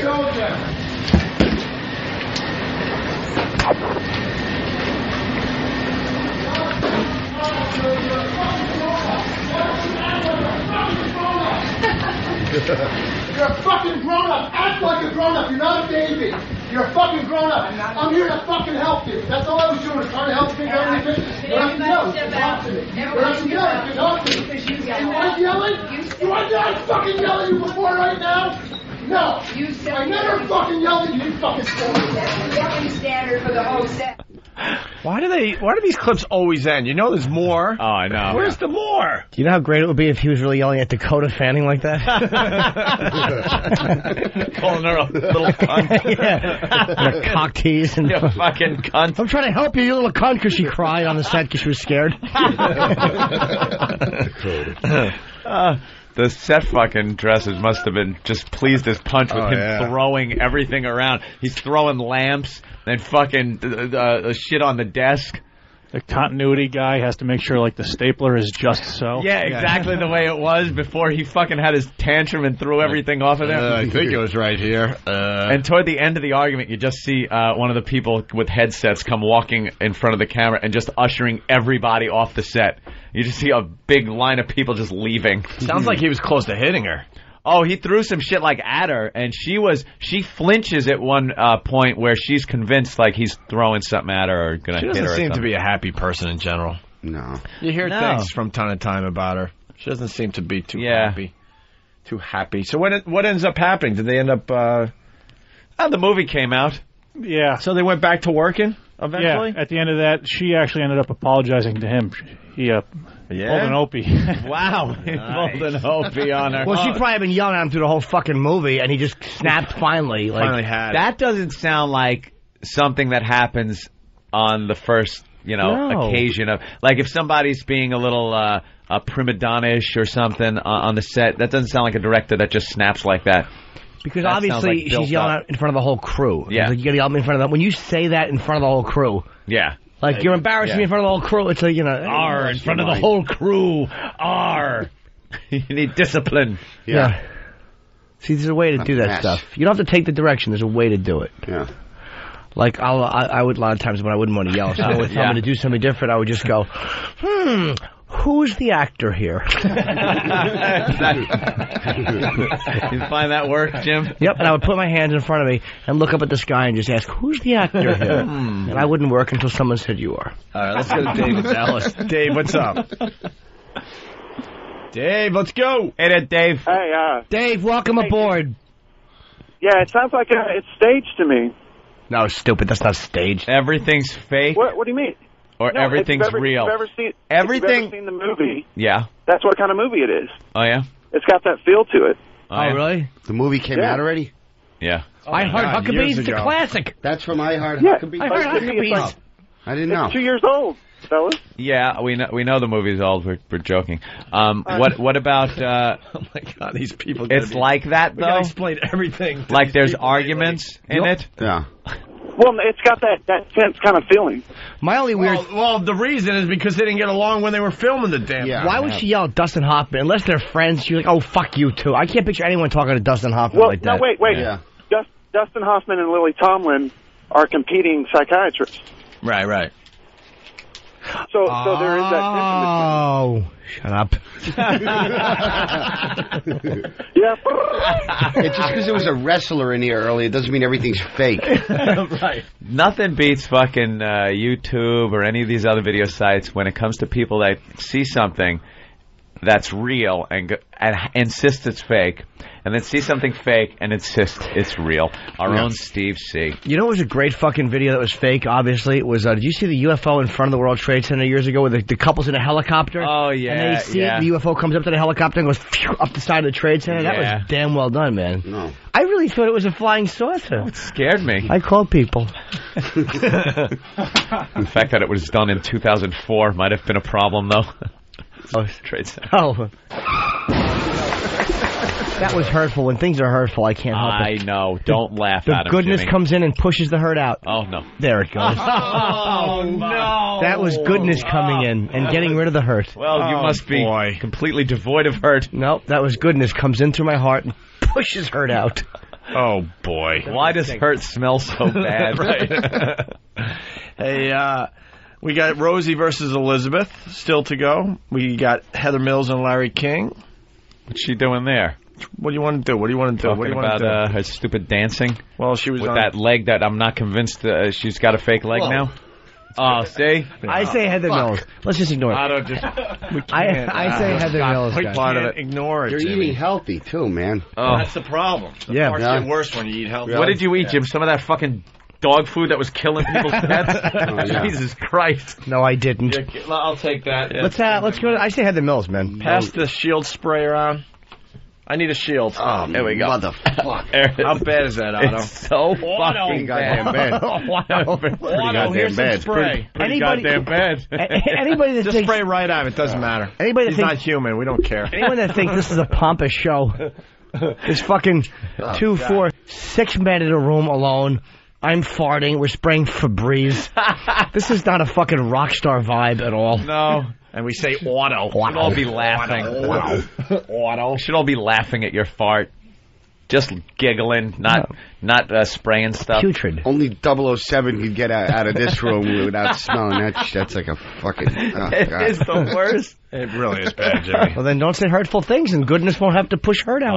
Oh, okay. Heather Mills on Larry King last night. She did Dance with the Stars. And Heather Mills. I saw a clip. It almost looks like she has 2 legs. It's a little creepy. Her fake fucking leg has toes on it. Yeah. She wears open-toed shoes.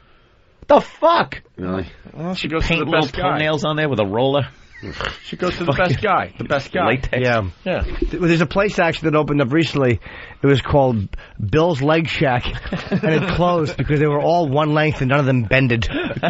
Bended. And they would just kind of tie up. They came with a rope on the end, and you just tie it to your stump.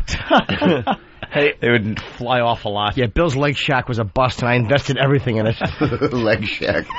By the way, go to ottoandgeorge.com. What gig are we promoting? You're promoting Twitchel's Yeah, gig, I'm right? doing the thing with Twitchel's, Pittman. Did you ever heard of Pittman? No, what is it? Jersey. It's near Philly, so the Philly jerk-offs can come out and see it. Philly jerk-offs.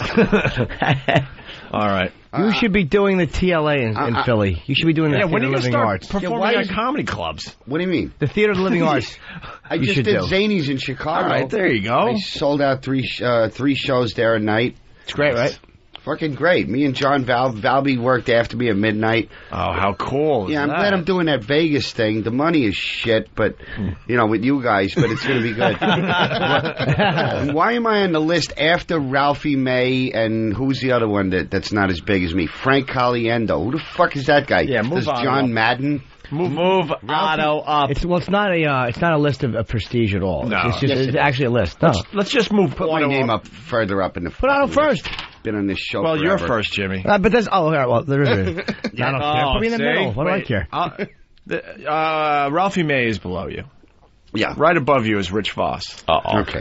Then Bob Kelly. Then Frank Caliendo. Then Louis C.K., Joe Rogan, and Jim Norton. Okay. No, I say... Why is Otto and George way down there? Yeah, it makes me look like I'm going to mop up after this fucking show is over or something. Suckers. Why don't we do this? I have the order. All right, why don't you do the order? Okay. This is for April 14th at the Joint. That's the right. Hard Rock. It should say like this: Casino. confirmed lineup: Vegas. Jim Norton and Friends TBA.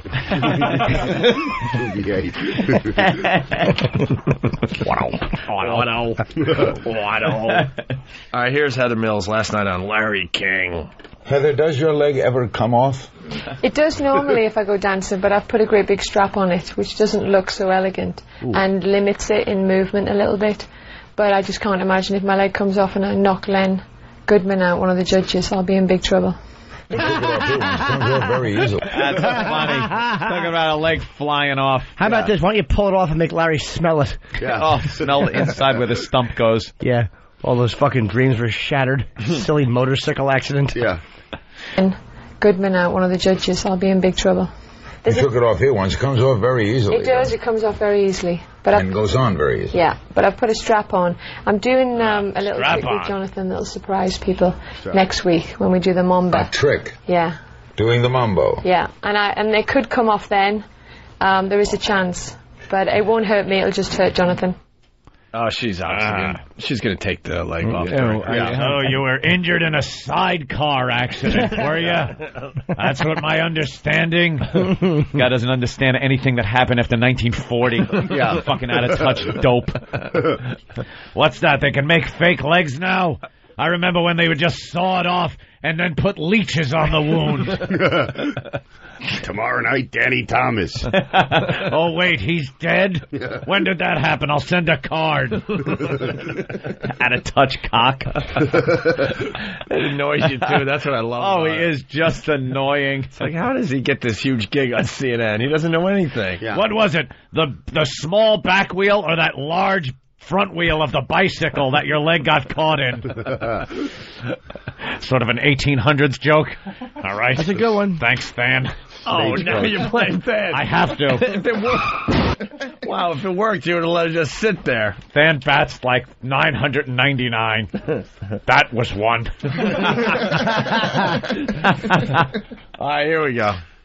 How do you react about internet sites taking wagers on it coming off? I think it's funny. Kickball. You know, you know how I've been about my leg. I wouldn't pop it off like I did on here. I hate this bitch. To show you how great it looks. It's about having a sense of humour. You know. Did it ever fall off crossing the street? Yes, Abbey once Road. I crossed the zebra crossing, and it was a really, really hot day, and it started to slip, and I took a step, and it just kind of fell, and this poor guy on his moped just saw this leg that looked really real lying in the front of the road, and me hopping after it, trying to pick it up and hop out the way, and I went into this woman's boutique with my leg under my arm, and I said, can I use your changing room to pop my leg back on, because I had trousers on, so I didn't want to flash my knickers in front of everybody. Well, you can play tricks on people with it. Yeah. Let them think they ran over you. Oh, no, don't. I could. I had a guy do that at parked cars once in Miami. One leg, and the guy would pull the car up, he'd throw the leg off. Hey! Well, it was a Studebaker. Why couldn't he come up with some funny tricks? Like, did Paul ever fuck you doggy style and you fell off the bed because you didn't balance you out right? Did he have to chalk you up? Let's. I think we know the website, by the way. Luke in Texas. Luke? Hey, what's up, guys? Hey. Hey, wanted to let you know that your very own Bodog.net, your sponsors, are taking bets on whether or not her leg is going to fly off during the competition. Ah. Look at that. All right. I knew there was a reason we loved Bodog.net. Oh, Bodog. Nice, huh? That is very cool. Thank you, sir. Thanks for the info. All right. So that's Heather Mills on Larry King. Auto. Fucking leg of hers is the big story. That must suck. No. Like everywhere you go, they just ask you about that fucking leg. She was married to to a beetle. Mm-hmm. For God's sake. Do you think he knew her leg was fucked up, or do you think he just was too polite to say anything once he took her pants off and was like, ugh? Yeah, think about that. You hook up, right? You don't know. I don't think it's the first thing you would say. It wouldn't be the first thing you'd say is, by the way, I got a fake leg, or hey, do you have a fake leg? So they kind of go out, hit it off, have a good time. Maybe they're not fucking the first night. I don't know. He's a beetle, so maybe they were, but... Of course they were. He was fucking her mouth, her fucking fingering her asshole. Of course he was doing whatever he wanted. He probably shat in her mouth the first night. And she swallowed it as per his instructions. All right. And then, that leg, you start taking the clothes off, and then, something I have to tell you. Oh, fuck. Oh, well. We're going to take a break. Big A, you promoting anything? You want to promote your appearance on the Ron and Fez show? Shaving? Anything? Child an upcoming child killing you'd like an audience for? Nothing, No? Nothing like that? No? Hungry? A little bit, yeah. You been eating healthier? I'm trying. What's a typical Big A breakfast? I usually have 2 muffin tops and... What's a muffin top? 2 muffin tops? The Seinfeld episode. How old are you, 1? Oh, muffin tops. Just muffin tops? What do you do with the stumps? Leave them at the homeless kitchen? No, actually, they come as just muffin tops. Oh, that's cool. Yeah. Oh, wow. Top of the muffin Do you to butter- you? do you butter to you? Yeah. Gotta have some butter. You butter it? Goddamn episode's hysterical. What flavor? Blueberry. Right? Actually, chocolate chip and blueberry. Okay. Why don't you stop So you with have that? fucking cake for breakfast, is what you're saying. You have fucking cake for breakfast. Yeah. It's not a muffin. Have a corn muffin or a bran muffin, a little bit better. Muffins that don't taste good are breakfast muffins. Exactly. Muffins that taste good are cake for breakfast. Are cupcakes. It's a cupcake. Right. It's a big fucking chocolate chip cupcake. Without That's the what you're icing. having. It is cake. How do you try to eat healthy? You reach for a fucking salad and then all of a sudden, Entenmann's donut. Yeah. I tried. I gave it a whirl, but my arm got sucked into the fucking donuts. That's not all you eat, Big A. What else you eat? What's a big dinner for you? No, well, what else for breakfast? Not an egg man. Usually, sometimes I do have an egg sandwich. Yeah. From where? Local diner. Yeah. And that's all you eat? Yeah, that's all I Just eggs and muffin tops. Yep. That's it. Yep. You have a slow metabolism? Like a fucking brontosaurus? How do you gain weight if you only eat muffin tops and couple eggs. What do you have for lunch? Oh, wow. It's the snacking that gets him. Right. Has that fucking rack of ribs that flipped Fred's car over. No? A lot of munchies. Yeah, what do you eat? A lot eat? of snacks.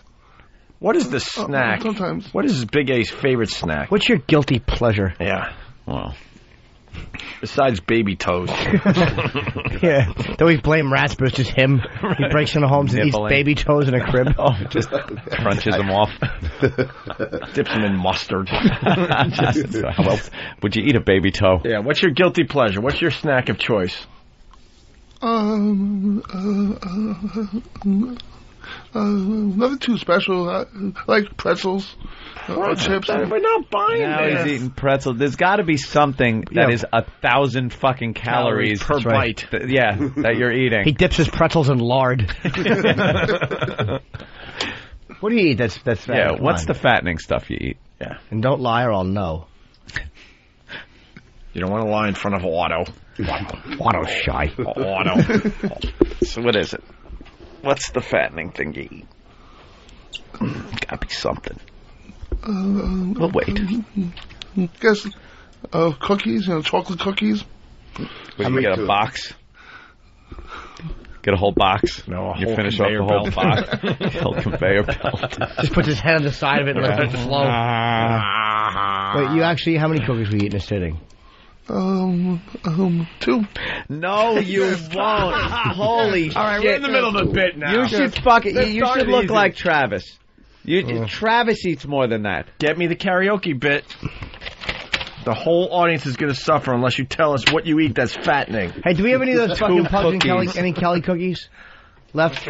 Maybe Big A would enjoy a cookie. 2 cookies. All right. Muffin tops and a couple of eggs. That's what you eat. What do you have? A quarter pretzels. slice of grapefruit? And pretzels. Like, give me like diet stuff. Come on, Big I A. have What's going on? A peach and a grape. Water. And a stuffed therma.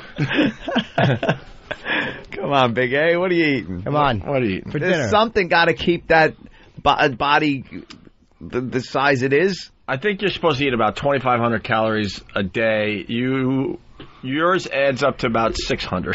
Yeah, about 600. You should be dropping like a lot of pounds. Yeah, come on. What are we missing?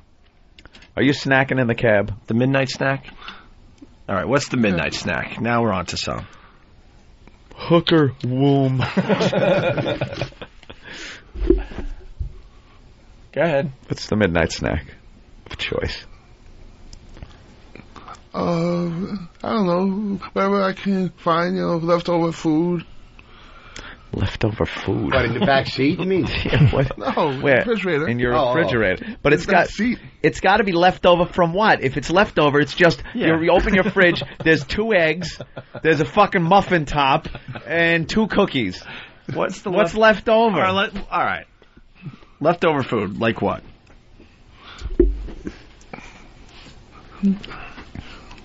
I don't know. Whatever's left over. No, come on. Give us an example. Let's see.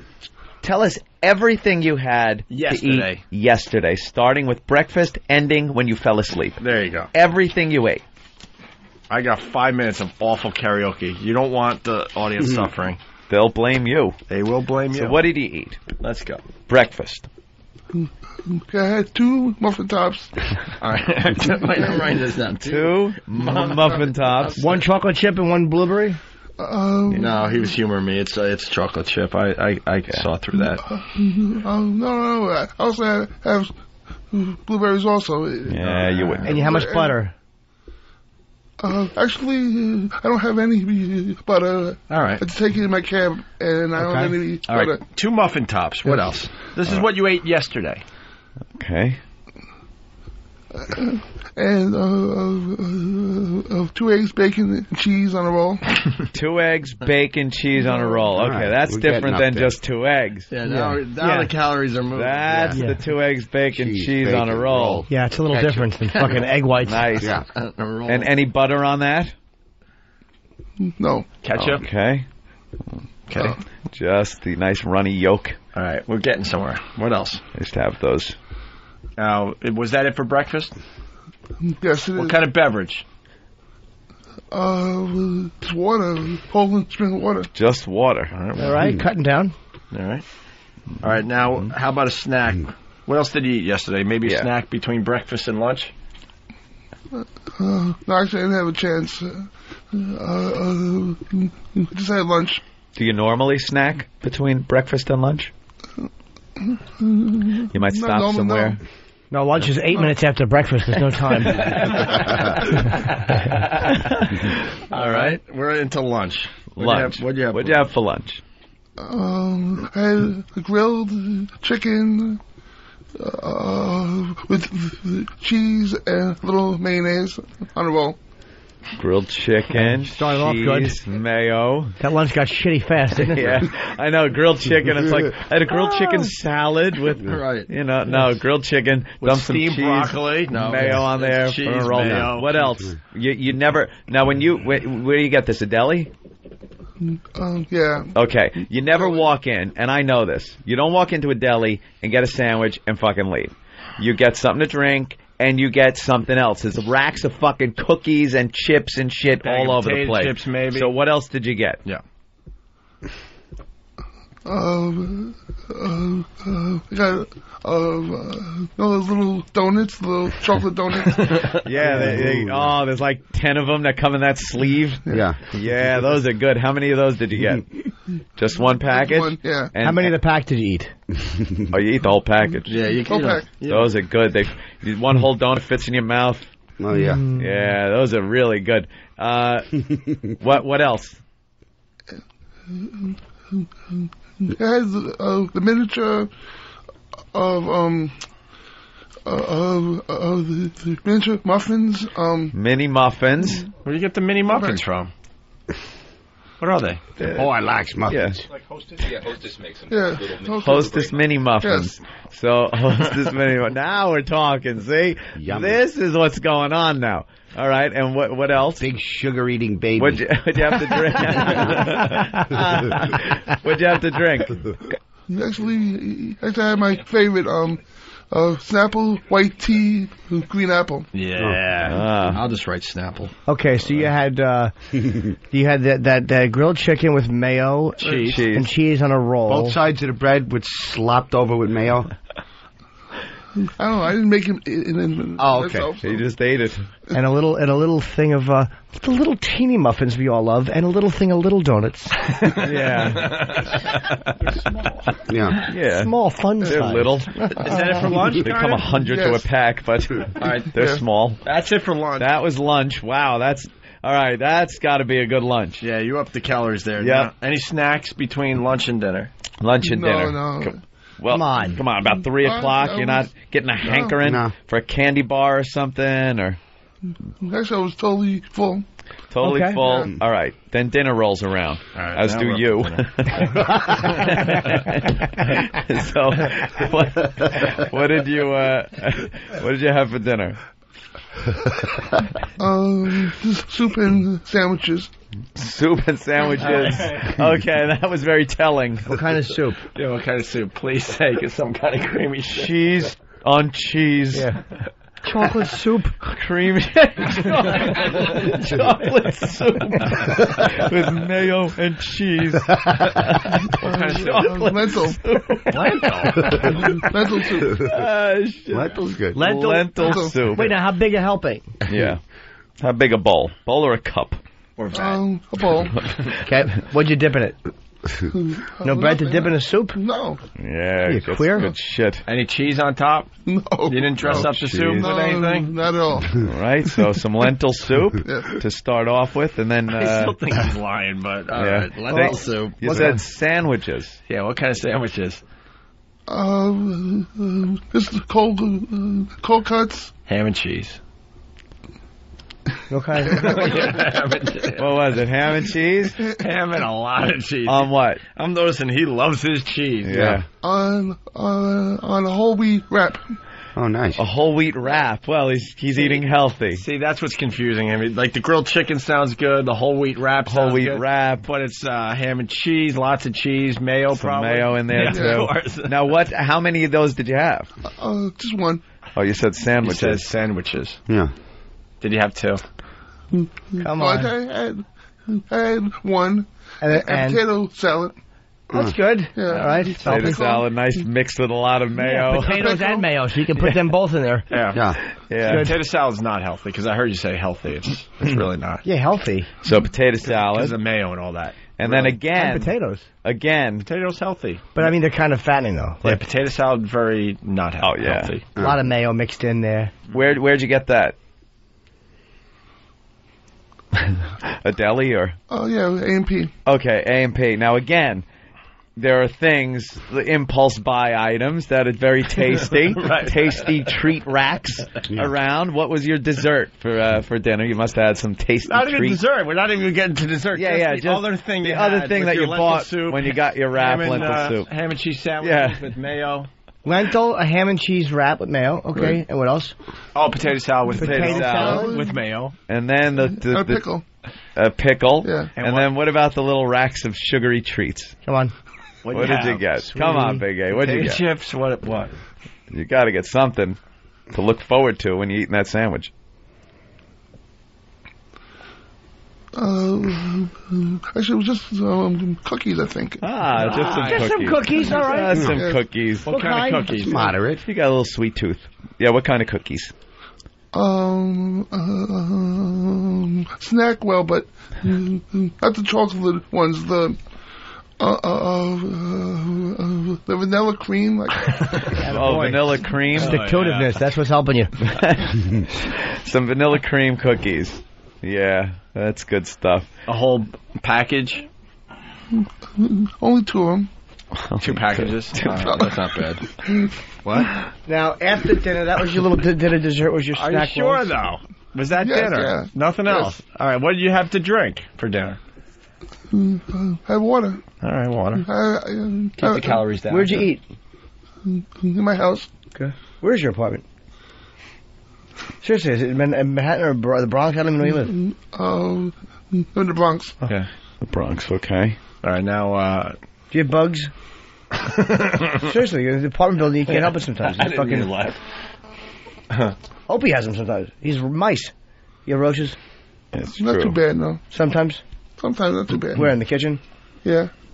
Got to compete with the roaches for the food. Yeah. All right. Oh, they must tell their friends about his place. It's all muffin tops. You're going to love this joint. So between dinner and beddy time, what'd you have? Actually, last night, right after I ate, I was caught up on watched some TV on my DVR, and then just went to bed. I didn't have nothing else to eat. What does a Big A watch? What are you DVRing these days? I watch 24. Good show. Sort of. This year they might have jumped the shark, they're saying. Oh. I never saw it. And also, I can't get enough of Catch Eating? Predator. Oh. Of course you can't. You can't get enough of Catch a Predator. It's like me and him watching our friends on Evening at the Improv. Can't get enough. Just wants to see what all the other boys are doing wrong. Catch a Predator. Note to self, never leave through garage. He has to change his screen name now. It was Big A Muffin Tops. All right, and the exercise thing. See, the problem with Big A is you have a job which is sitting, so you're in a car all day. Yeah. Right? So it's. And we tried to get his colon cleaned out, and they were very disturbed. Yeah, they try to call it minors. Yeah, they said you were locked up pretty good. So you're packed up pretty good in the little nooks and crannies of your intestine. They were all like, it was solidified in there. So, kind of hard to clear yourself out. Why don't you take that one? Who was that shit doctor that was in here that time that had that weird concoction you drink and it helps you start shitting better, cleans you out? Have you tried that? Juice extractor, spinach and carrot. You'll shit like a motorboat going full throttle. It'll really clean you out. No, really, 60% spinach and 40% carrot. Really, he's not kidding. You'll be spraying yoo-hoo all over the studio. You know what else helps you shit too? When you get wheatgrass, you get a shot of wheatgrass. It's actually sweeter than you think it's going to be.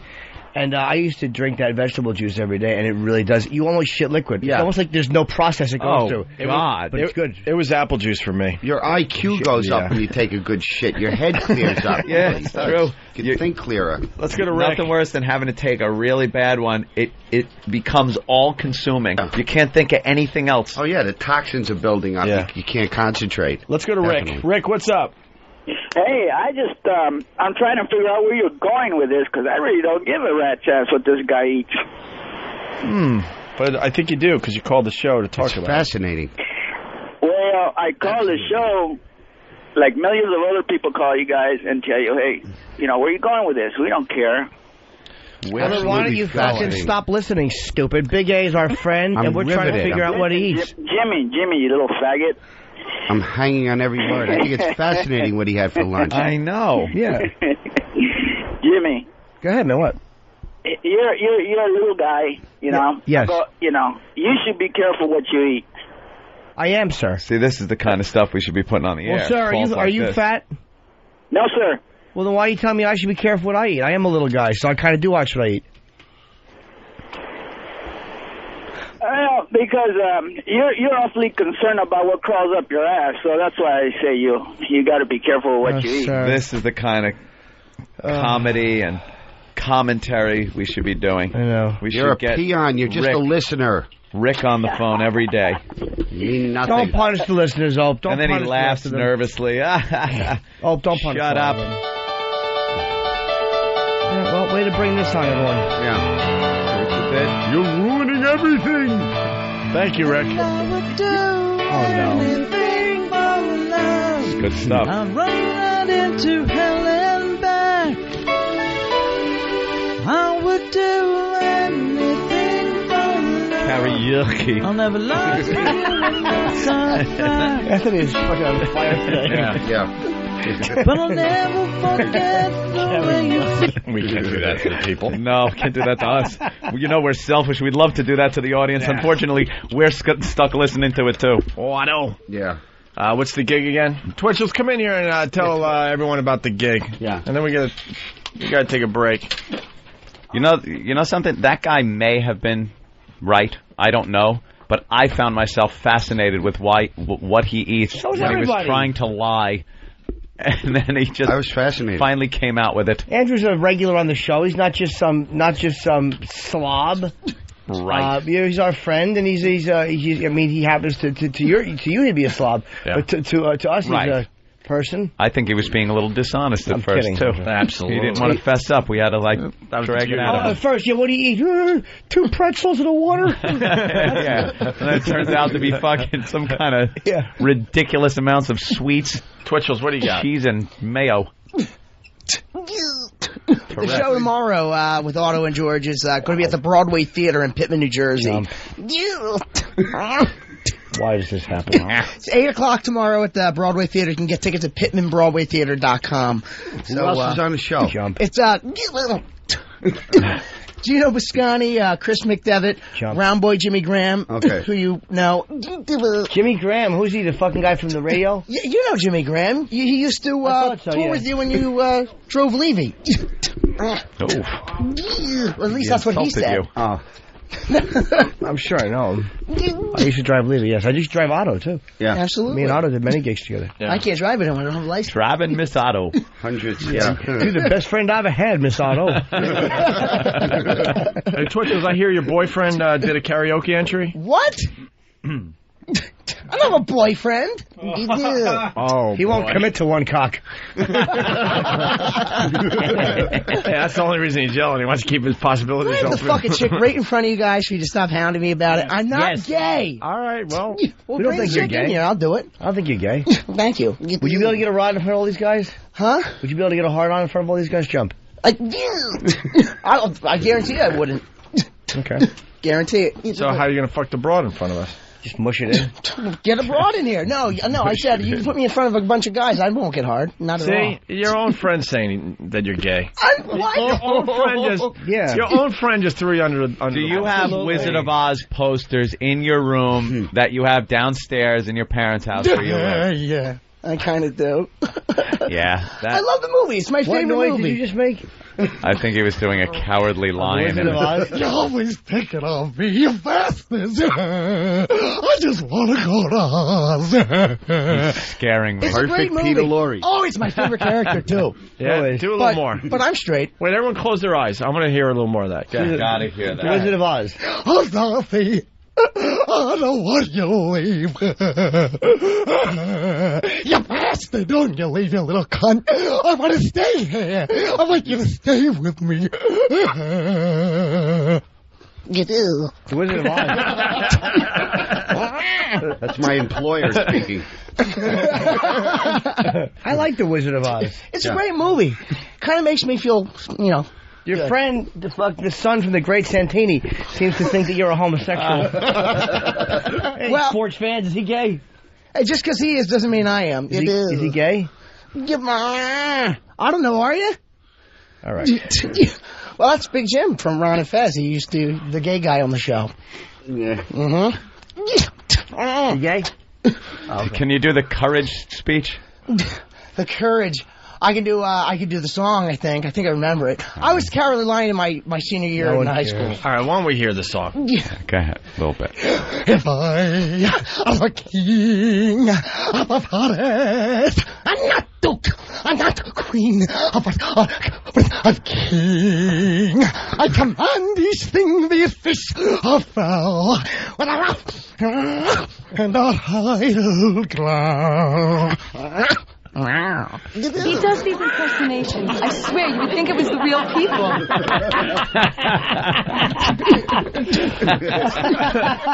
Hey, all right, man. Now go home and get your like fucking shine box. I know Anthony, but that's the only one I can really do. Wait, there's another one you can do. Huh? What's the other one you can do?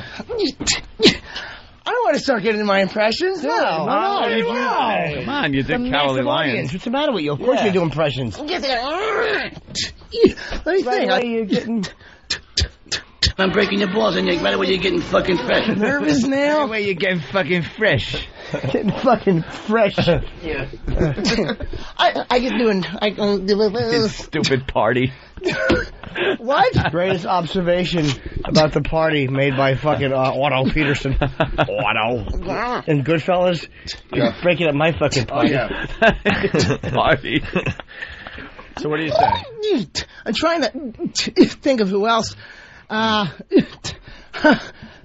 used to do. I could do Paul Lynde doing a rooster. Paul Lynde impersonating a rooster. I heard someone do it once.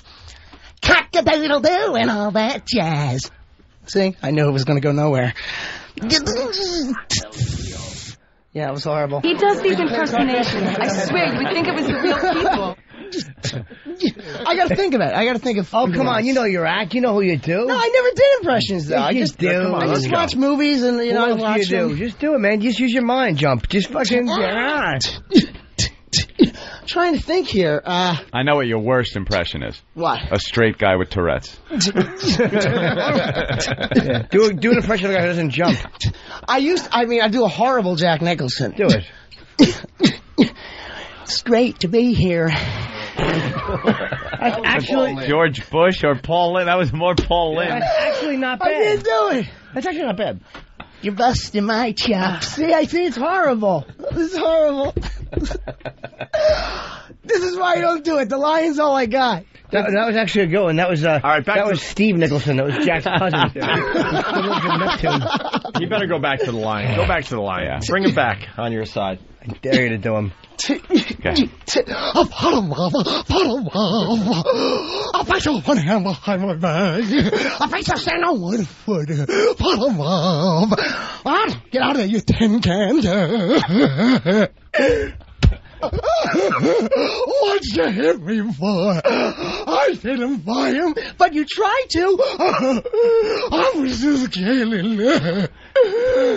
Dude, you are so fucking gay. You are so gay.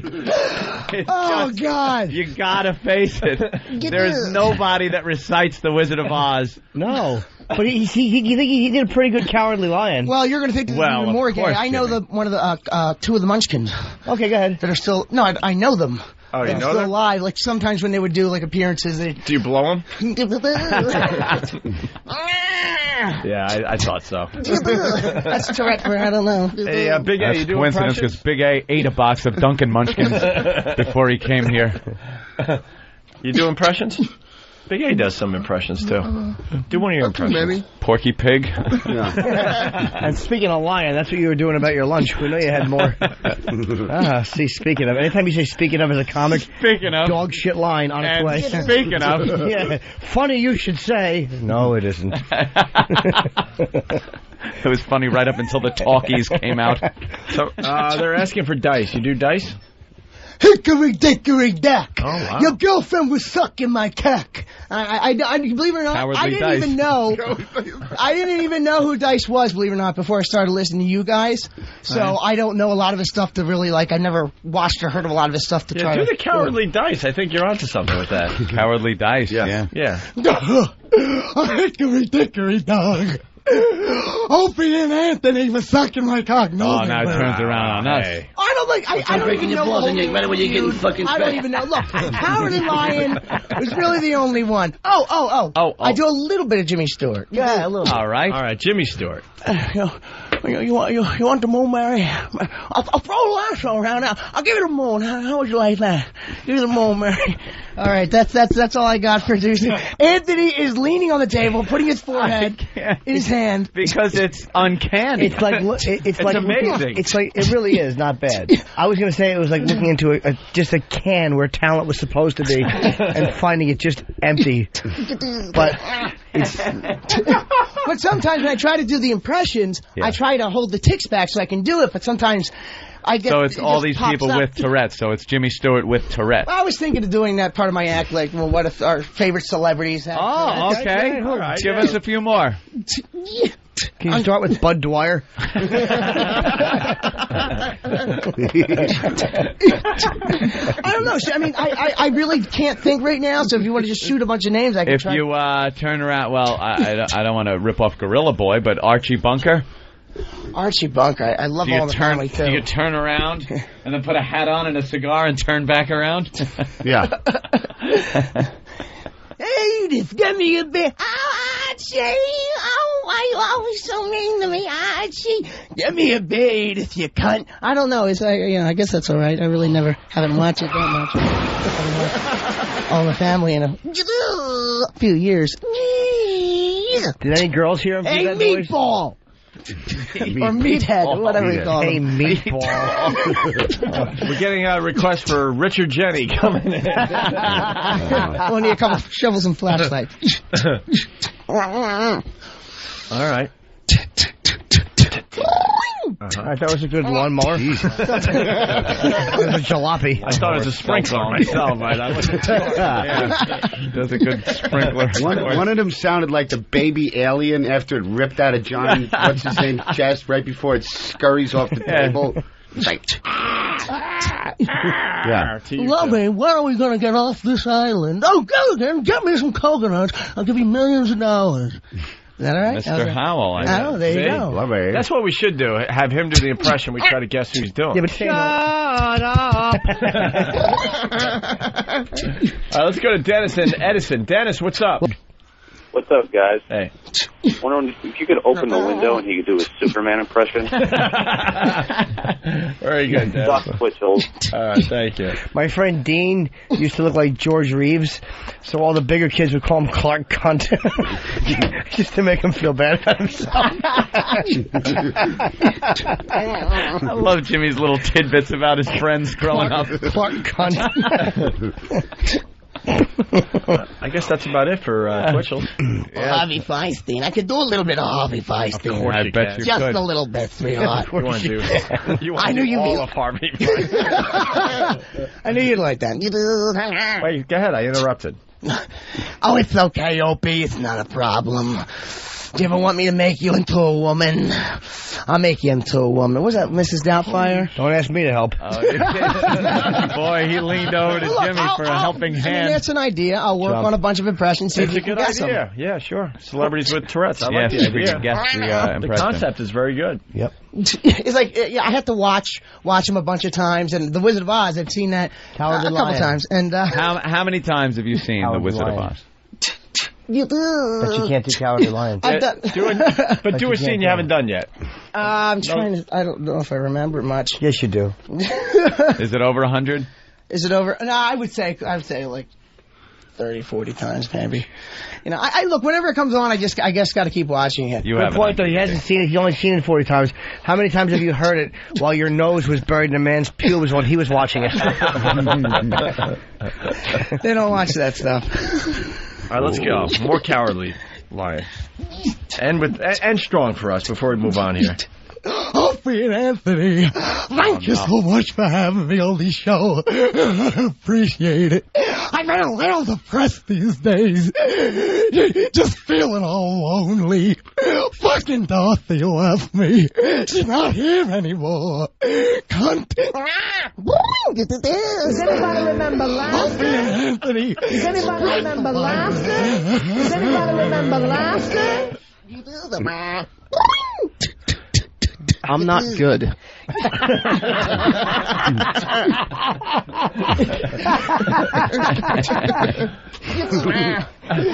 There's no business like show business. I love my only movie. All right. You're going to do it all day? I bet he wants to do it all the time. It just feels right, doesn't it? I feel so fun to do it. It does feel, keep doing it. Like a Don't release, stop doing you it all know? day. It really is. It's like a release.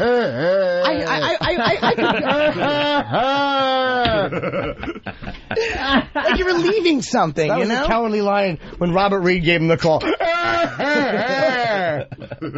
Can you do Herman Munster? He's kind of Cowardly Lion. Yeah, he is. And I never started working on him. Buddy of mine could really do him really Not well. talking about your buddy. How about you? What do you use? Darn. You know, I got to work on it. I don't know. I can't do it. If I don't know it. Have you ever seen Herman Munster? I know Butch Patrick, so that's my closest dropping connection. more names. Yeah, dropping names. Doesn't know anybody over 3 feet tall, though. Nothing really to brag about to people. All right, where's the gig? Otto and George tomorrow night at the Broadway Theater. Get tickets at PittmanBroadwayTheater.com. It's going to be a great show, and we're having a big party at my house afterwards. Oh, wow. Bunch of men looking at that poster you're doing. Yeah. Maybe you can stand on a crate and do your impression. I'm lying. Yeah. He has the same parties that fucking Pesci and Tommy Lee Jones used to have in JFK. It's going to be fun. Do a little more Cowardly Lion. Yeah, that's our favorite. God. Another scene. I can't. Come to Twitchell's party after the show tomorrow with Otto and George. They're hysterical. We're gonna play bear pong. Me and Big Ed are gonna be partners. We'll kick some ass. Oh man, this kind of gets annoying a little bit, just a little. It hurts my throat. Shut up! Shut up! You shut up! You shut up! Shut up! Shut the fuck up! You shut up! No, Shut you're up! not hearing anything. Shut up! Continue your impression. You didn't hear anything. That's Nothing, but it's you. It was you. Nutty as a Did I hear what I thought I heard? What you thought you heard? A song? What song? Jump. Oh, the jump song? Yeah. We wouldn't play the jump song because that makes you go crazy. Cool. Yeah. That's great. I'm glad you respect that. Hey, can you do this? Could you go out there and do the Cowardly Lion for them? What? Why not? For the fucking girls. I'm shy. Not in front of the girls. They are hot, dude. Who are the broads? They're hot as hell. Who are they? Do some pork rinds and talk to them.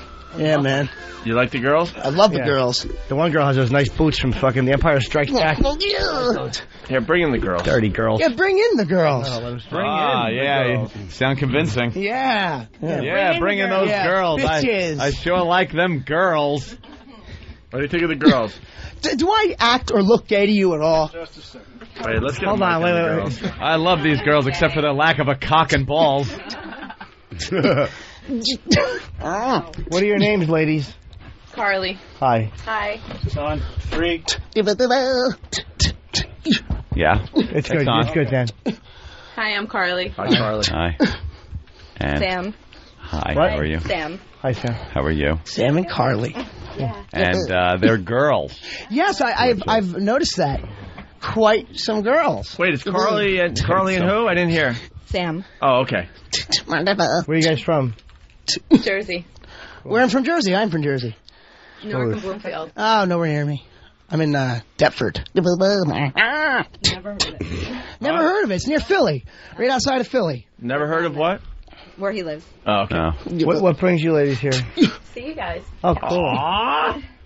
So you think he's gay? Yeah. Yeah. Oh, come on. You're just saying that. listen, homegirl. You're just saying that. I don't know any guy who knows Wizard of Oz. You're just saying- The What? lines. What? So you're saying a straight man can't like a movie that's not so straight? Right. Oh. But no, the lines, though. I don't know. I was the Cowardly Lion in high school. But you remember it? That wasn't that long ago, hon. How old do you think I am? What town are you from? Wow. Bloomfield. That's a bad one. You know a guy, Buddy Hinton? He lives there. No? He's on our show all the time. I know Buddy Hinton from Bloomfield. Yeah. All right. Just wondering. Well, he's a very funny guy, buddy. I love Buddy Hinton. Oh, man, do I. As well, Ant. But so you think he's gay? Yeah. Are you guys gay? Because I heard you guys were holding hands. What? Oh, that's cute. Aww. No, I'm serious. I heard you guys were holding hands in the green room. We might have. Yeah, maybe. Yeah? Have you really? Just for the hell of it? Just with the How do you know each other? college. Do you have boyfriends? College? No. No? You do? Oh, What's you his got name? a boyfriend? No, what's his name? Where is he? Working.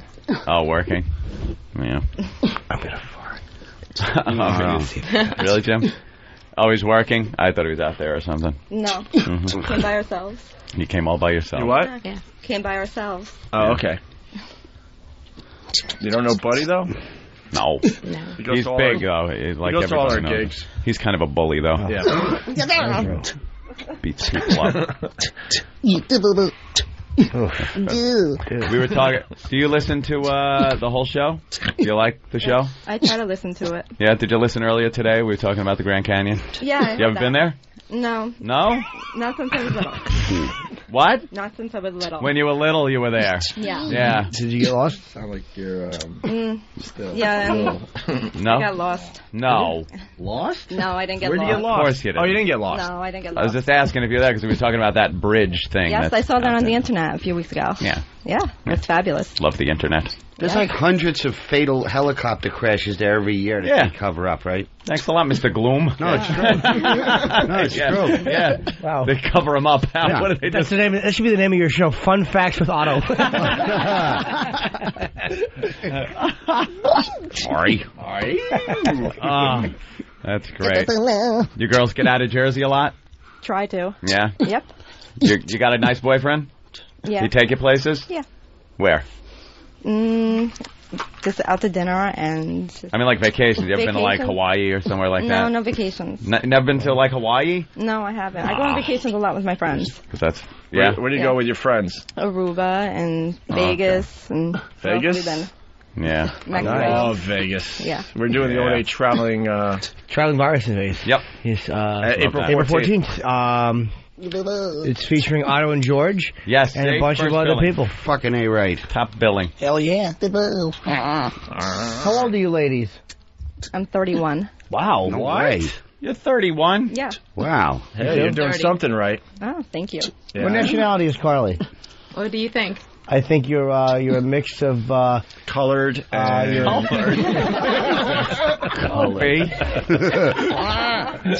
I would say black and white. No. Is it black and No. Filipino? No. She's Latina. Yes. And Jennifer Lopez Italian. action. Yeah, Venezuela.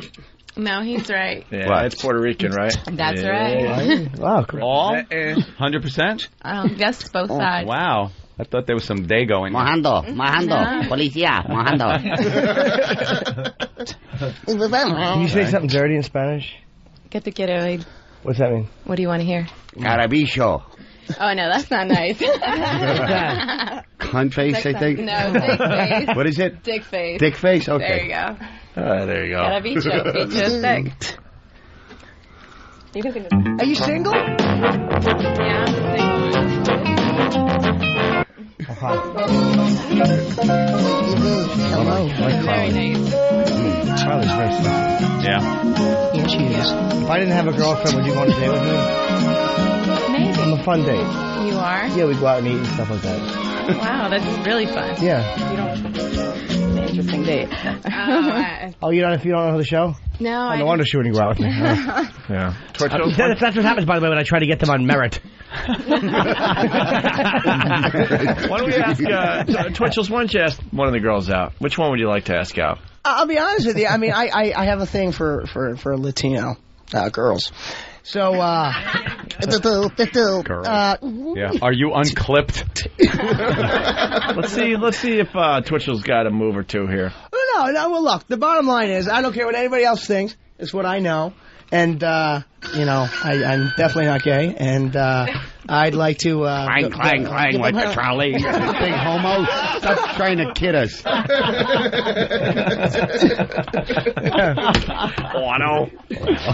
my God. Go ahead. I have a thing with show tunes, but I start to get into a kick of all these show tunes, and I don't want to do that. I don't want to try and hack it. Wait, what's your show tune of choice? Right from the moment that I met her. Come on, one more. Don't tell me how to live, just sit and putter. Life's candy and the sun's a bowl of butter. Don't bring around the clouds, don't rain on my parade. So you want to go on a date tonight, maybe? Anything? Sorry, not into show tunes. There you go. Shot down because of Broadway. Thanks. Where do you live in Jersey? I live in Newark.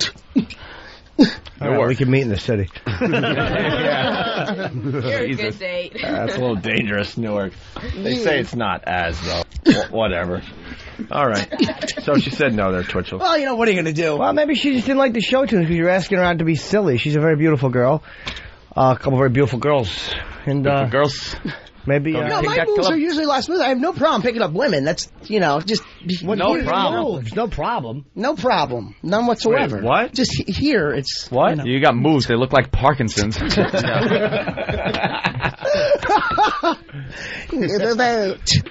I mean, I could go up to a girl in a bar and start talking and be cool, and sometimes the ticks act up, and sometimes they find it cute, kind of, like a little puppy, Maybe the blind girl from Masked. Yeah, that's fucking cute. I'm just saying, it's twitches and ticks. You got something, Big A? What, Big A? Go ahead. What? Looking at us here. He likes Carly. Big A's been checking Carly out. Yeah, what do you got, Big A? Actually, I think when Louis goes up to the girls, he probably asks them if they have any brothers or, I think he just made gyro sauce in his pants. It's all in that timing. Oh, God. Otto, do you think I'm gay? How many times a day do you use the word sailor? I'm just going along with the bit. No, in defense of Twitchell's, comedians tend to study movies and film a lot harder than the average Joe. Yeah. One more show tune. And I've been an actor since I was 7 before I ever did comedy. Yeah. You act? I've been acting since I was 7. I'm in the Screen Actors Guild. Hello. Let's see a scene. Can we see a scene? I've never seen you act. Seriously. We print up a scene or something. We'll do it. No, give us another show tune. Another show tune? Top of your head. Let's go. Oh, I know Music Man. I love Music Man. You sure you're not in the Film Actors Guild? That's a South Park joke. You do. Is it? Yeah. Of course it is. And you're not the first person that said that to me. All right. Call me a hack. No, I'm not. Way to go. Another show tune. Let's go. All right, here's a little something for the Music Man. Remember this That's part. not it. Get nervous. Looking out first. This sucks. There we go. Friends, can I have your attention, please? Attention, please. Now, listen, my friends, I can deal with this trouble with the wave of my hand, this very hand. Please observe me, if you will. I'm Professor Harold Hill, and I'm here to organize God, the I know what Riveted Boys this is from. Band. I'm gay. It's the Music Man. I got to take a cock to the face now. Jesus. That's the Music Man. God damn it. Oh, think, my friends, how can any pool table ever hope to compete with the gold trombone? Remember, my friends, what a handful of trumpet players did to the famous Fable Walls of Jericho. Oh, Bill, your parlor walls come tumbling down. Bum, bum, bum, bum. Oh, a band will do it, Carly. Yes, a boys band. Do you hear me? Vera City's going to have their boys band. Oh, this sounds really bad. boys band, and they're going to have it today with Teddy, Willie, Johnny, Fred. You'll see the glitter of crashing cymbals when Gilmore, Liberace, Pat Conway all came to town on that very same historic day. Dun, dun, dun, dun, dun, dun, dun, dun, dun. 76 trombones led the big parade. Oh, with 110 cornets close behind. They were followed by rows and rows of the finest virtue. Thus the cream of every famous man. That's all I got from Music Man. Wasn't that enough? Wow. I thought he was going to do the whole thing. There's a build-up in the corner of the mouth. There's a build-up. Yeah. There's a build-up. Oh, yeah. That's You're foaming. Try something campier. With my mic. That was very funny. That's great. What's the gayest show tune you know? The gayest? That right there. I feel pretty. Oh, so pretty. I feel pretty and witty and gay. And I pity any girl who isn't me today. Oh, okay. So that was the first sign that you have AIDS is a sharp pounding in your asshole. Then I guess I don't have it. You will. You do. So good. I'm looking at the Pal Talk camera that we have up, the one that works, and the girls are just standing there with their arms folded like. And the people on Pal Talk are just commenting like, oh my God, Twitchell's is just bombing. The girls are bored shitless watching you. Well, look, you already set it up. You were performing right to them, too. You were performing like inches away from their face. Well, I wasn't talking about gay stuff out there, right? I wasn't singing show tunes or anything. They bring it out of me. Thank you. You got any brothers and sisters? Yeah. What about you? I have 3 sisters and 1 brother. Oh. And you? 2 sisters. Cool. That's it? Any brothers? No brothers? No brothers. Yeah, it's just 2 sisters. That's what it is. Just 2 sisters? Yeah. That's odd. Why? I don't know. I just would have expected you to have brothers. All right. Guys divorced or? Yeah. Are you living with your mom? Yep. Okay. Are you living with your mom? Any bad problems with dad or anything? Oh, of course. There's always daddy issues. Oh, really? Yeah. Cool. There's always what? Daddy issues. Oh, boy. Yeah. Do you have pets? Dog? I have a cat. Oh, cat. Pussy, yeah. Yeah. What's the cat's name? Gypsy. After a play. That's a great show. Yep, there we go. It's a great show. I knew you would know that. Oh, he would know that. Okay. It's a great show. It really is. And you don't know Buddy. No, Buddy Hinton. Huh? He's like the mayor over there. That's why I just, Yeah. Everyone knows him. Been in more fights, though, than anyone I know. All right, we should go home. How do you two know each other? College. They made out a few times in college. You ever married? No. Any kids? No. Good for you. You're not gay, right? No. Cool. A little bit, right? What? A little bit. It makes you feel better, sure. All right. No, I like them straight. All right, we got to do line of the day and get out of here, I guess. Right. All right, ladies, thank you so much. Thank you, girls. Thanks for coming by. And bye, Carly. Look at the girls, Twitchell's. Yeah, look at that. Look at that He doesn't even look. Hell yeah, man. Oh, look, and then he goes, oh, yeah, look at that ass. Shit, yeah. Meanwhile, he was looking at Steve. Some nice shit. That's what I'm talking about. Look at that. You like it in these pants? I feel like getting some pork rinds of beer and tapping some female ass. We heard that already. We heard that. Pork rinds of beer. You're a real man. No, I'm not gay, all right? I will fuck a chick right in front of you, and I'm telling you right now. Bottom line. All right, bring in Travis. Line of the day brought to you by BowDogFight.com. Is Steve getting a bald spot? For the last 2 years, yes. Jesus. I just noticed him. Well, looks at him. Might just be the way it's combed today. It's got a lot of product in it. See if you can It'll kill him. No, I'm not going to say anything. It'll kill him. What happened? Nothing. Good one. Jimmy, this mirror's on the ceiling. It's very easy. There you go. It's fine. What's wrong with the outfit? What did I do? Nothing. Steve, I had nothing to do with this one. What got said when I was outside? Nothing. I honestly don't know. Listen to the replay. Tune into Ion TV Tuesdays and Saturdays for episodes of Bowdog Fights. For all the mixed martial arts action you can watch, check out BowDogFight.com. Got a yarmulke on. You better ask. Young Sam will tell you. Go ahead, Young Sam. Whisper it to him. What did he say? Twitchell said it. Jim, or Twitchell's wanted to know if you were getting a bald spot on your head. Oh my God, are you insane? Huh? What do you say? Apparently there's a homosexual in the room who wants to die. Oh, fuck. I don't have headphones, first of all. Oh, boy. Why would you say that, Twitchell? I didn't say anything. Yeah, No, I you did say didn't. that. I did not say a thing. And first of all, I'm not a homo, and I didn't say a thing. You I did sure? not. You don't look very honest. Steve, I had nothing to do with that one. I did not say anything about your bald spot. All right, it's fine. Actually, it is there. It is there. How did you know what he just whispered, stupid? Because I heard him. I heard him.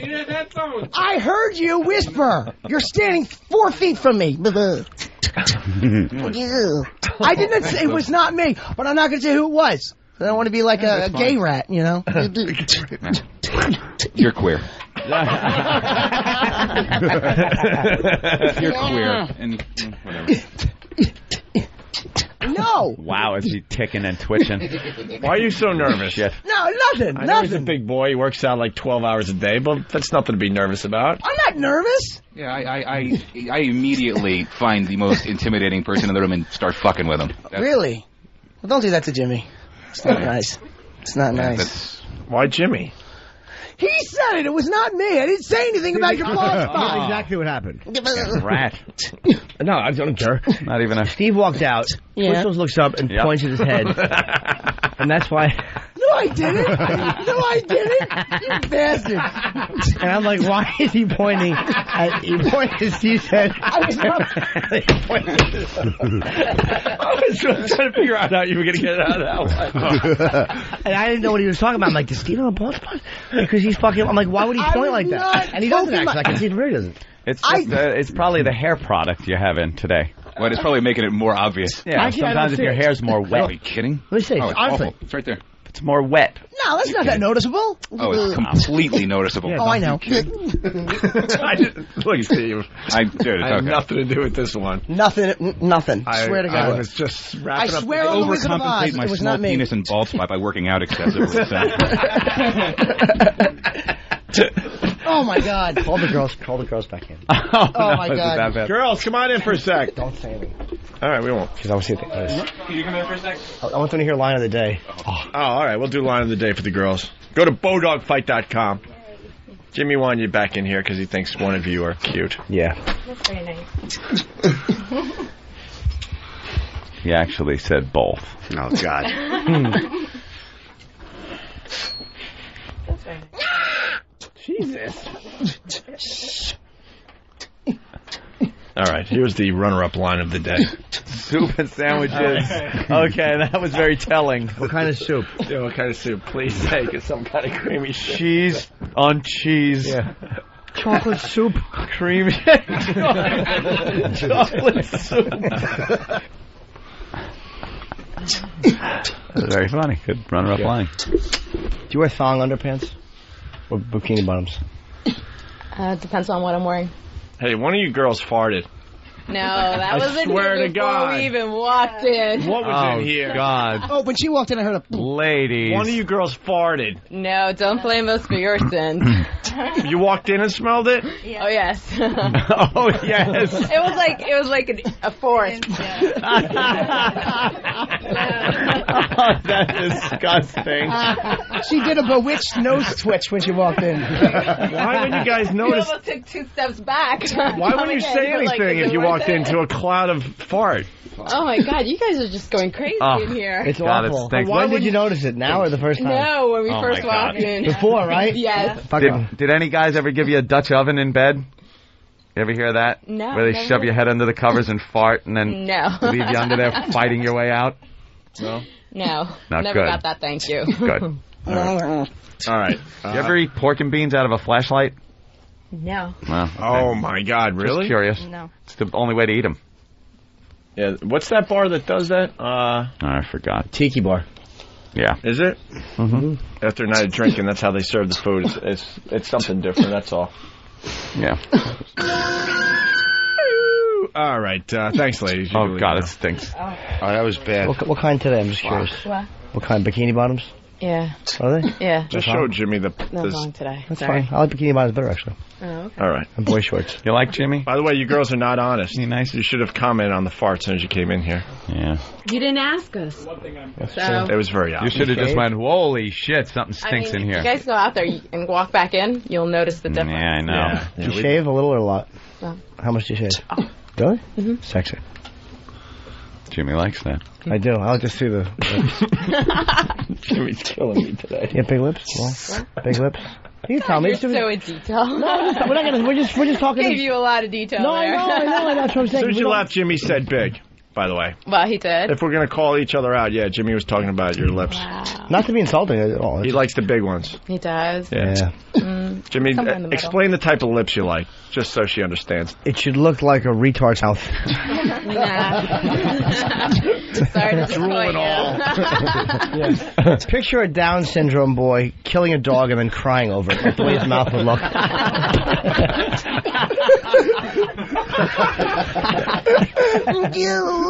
That's gonna be the name of your book, too. So. All right, thanks, ladies. Bye. Wano. All right, Wait.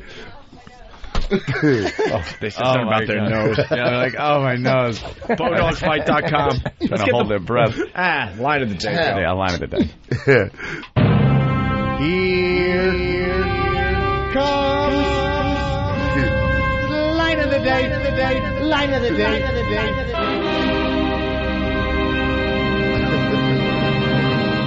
Oh, shit. It proves your sacred scrolls are wrong. If you'd read them instead of using them on each other, try unrolling one time and read it.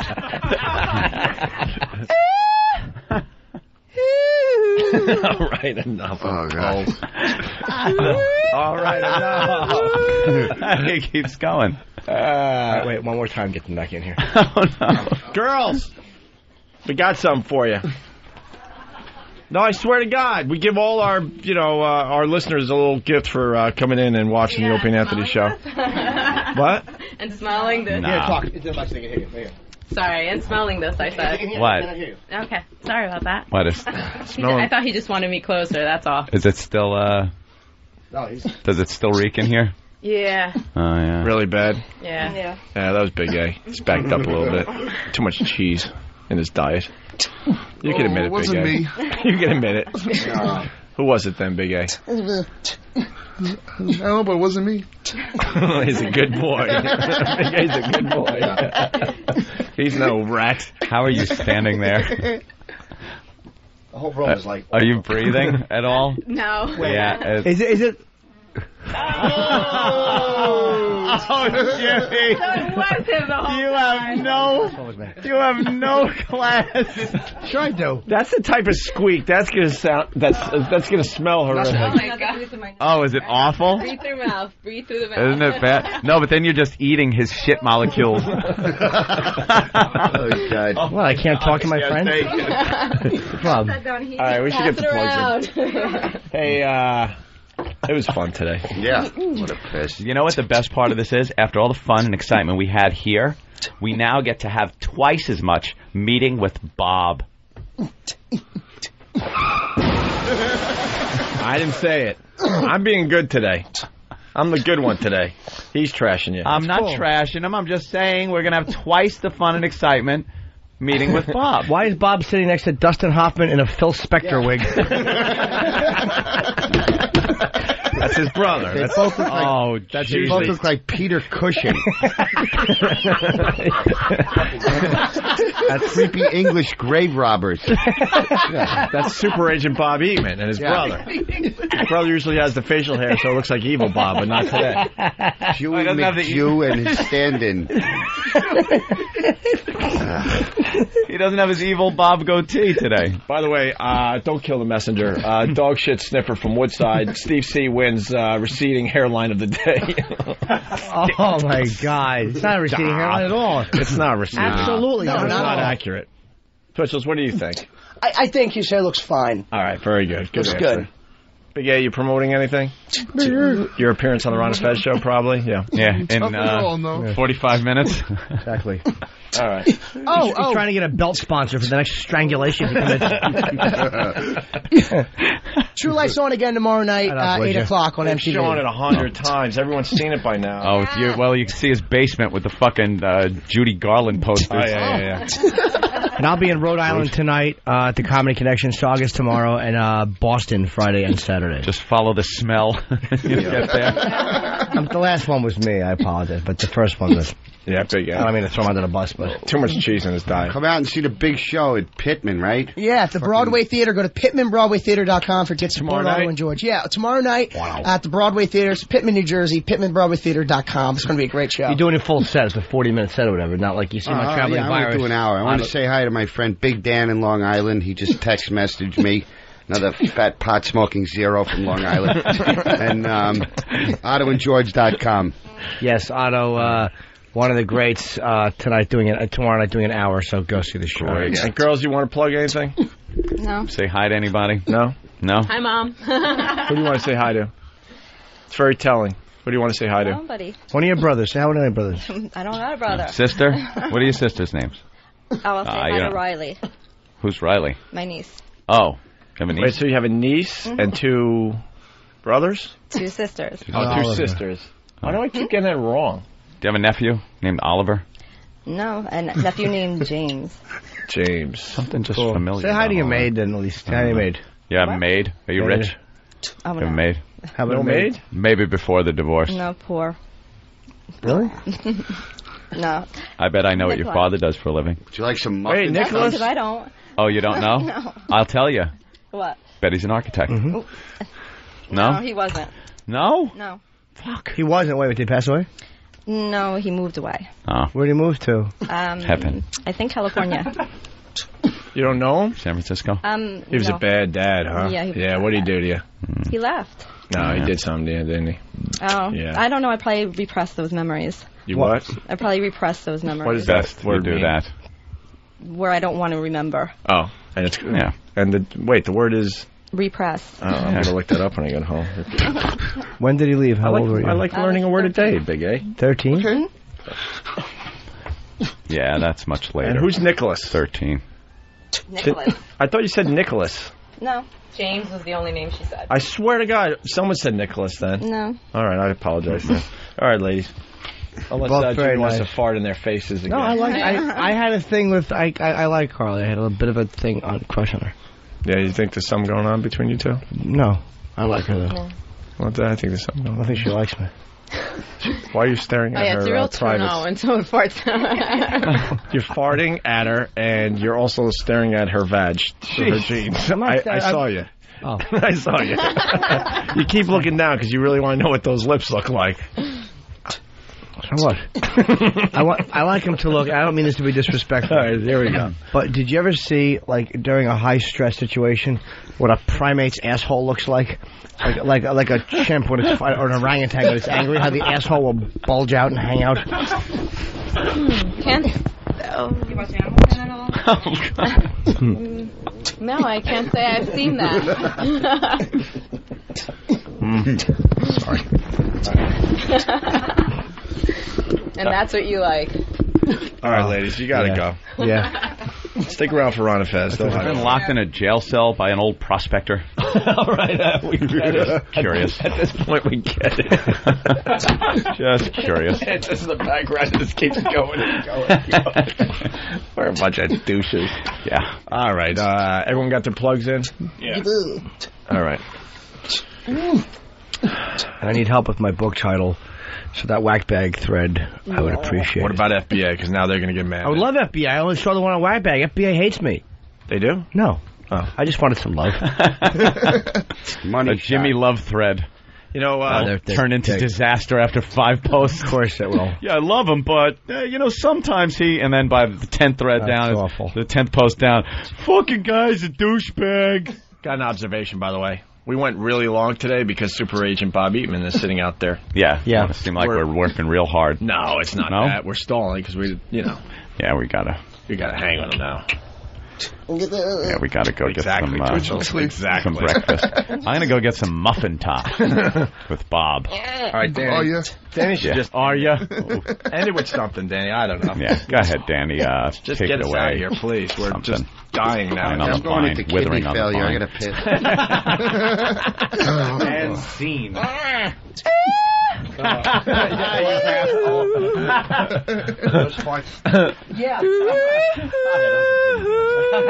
By the way, I was walking down the street and some construction. What? Am I back on? I cut you off. Well, Coke Logic had a great line from Whackbag. Tell Big A to say hi to Jay Moore when he calls Ron and Fez. Oh, yeah. Could you tell Jay we said hi? Fuck. All right. Yeah, there. All right, bye.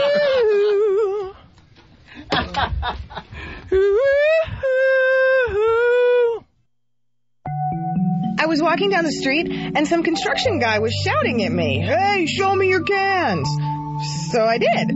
And he plummeted 17 floors and was impaled on a forklift. But my tits looked great. Please, wow responsibly. A public service announcement of the Opie and Anthony Show. Line of the Day is brought to you by Bodog. If you'd like to vote on any of the weekly show polls, go to iliketolisten.com.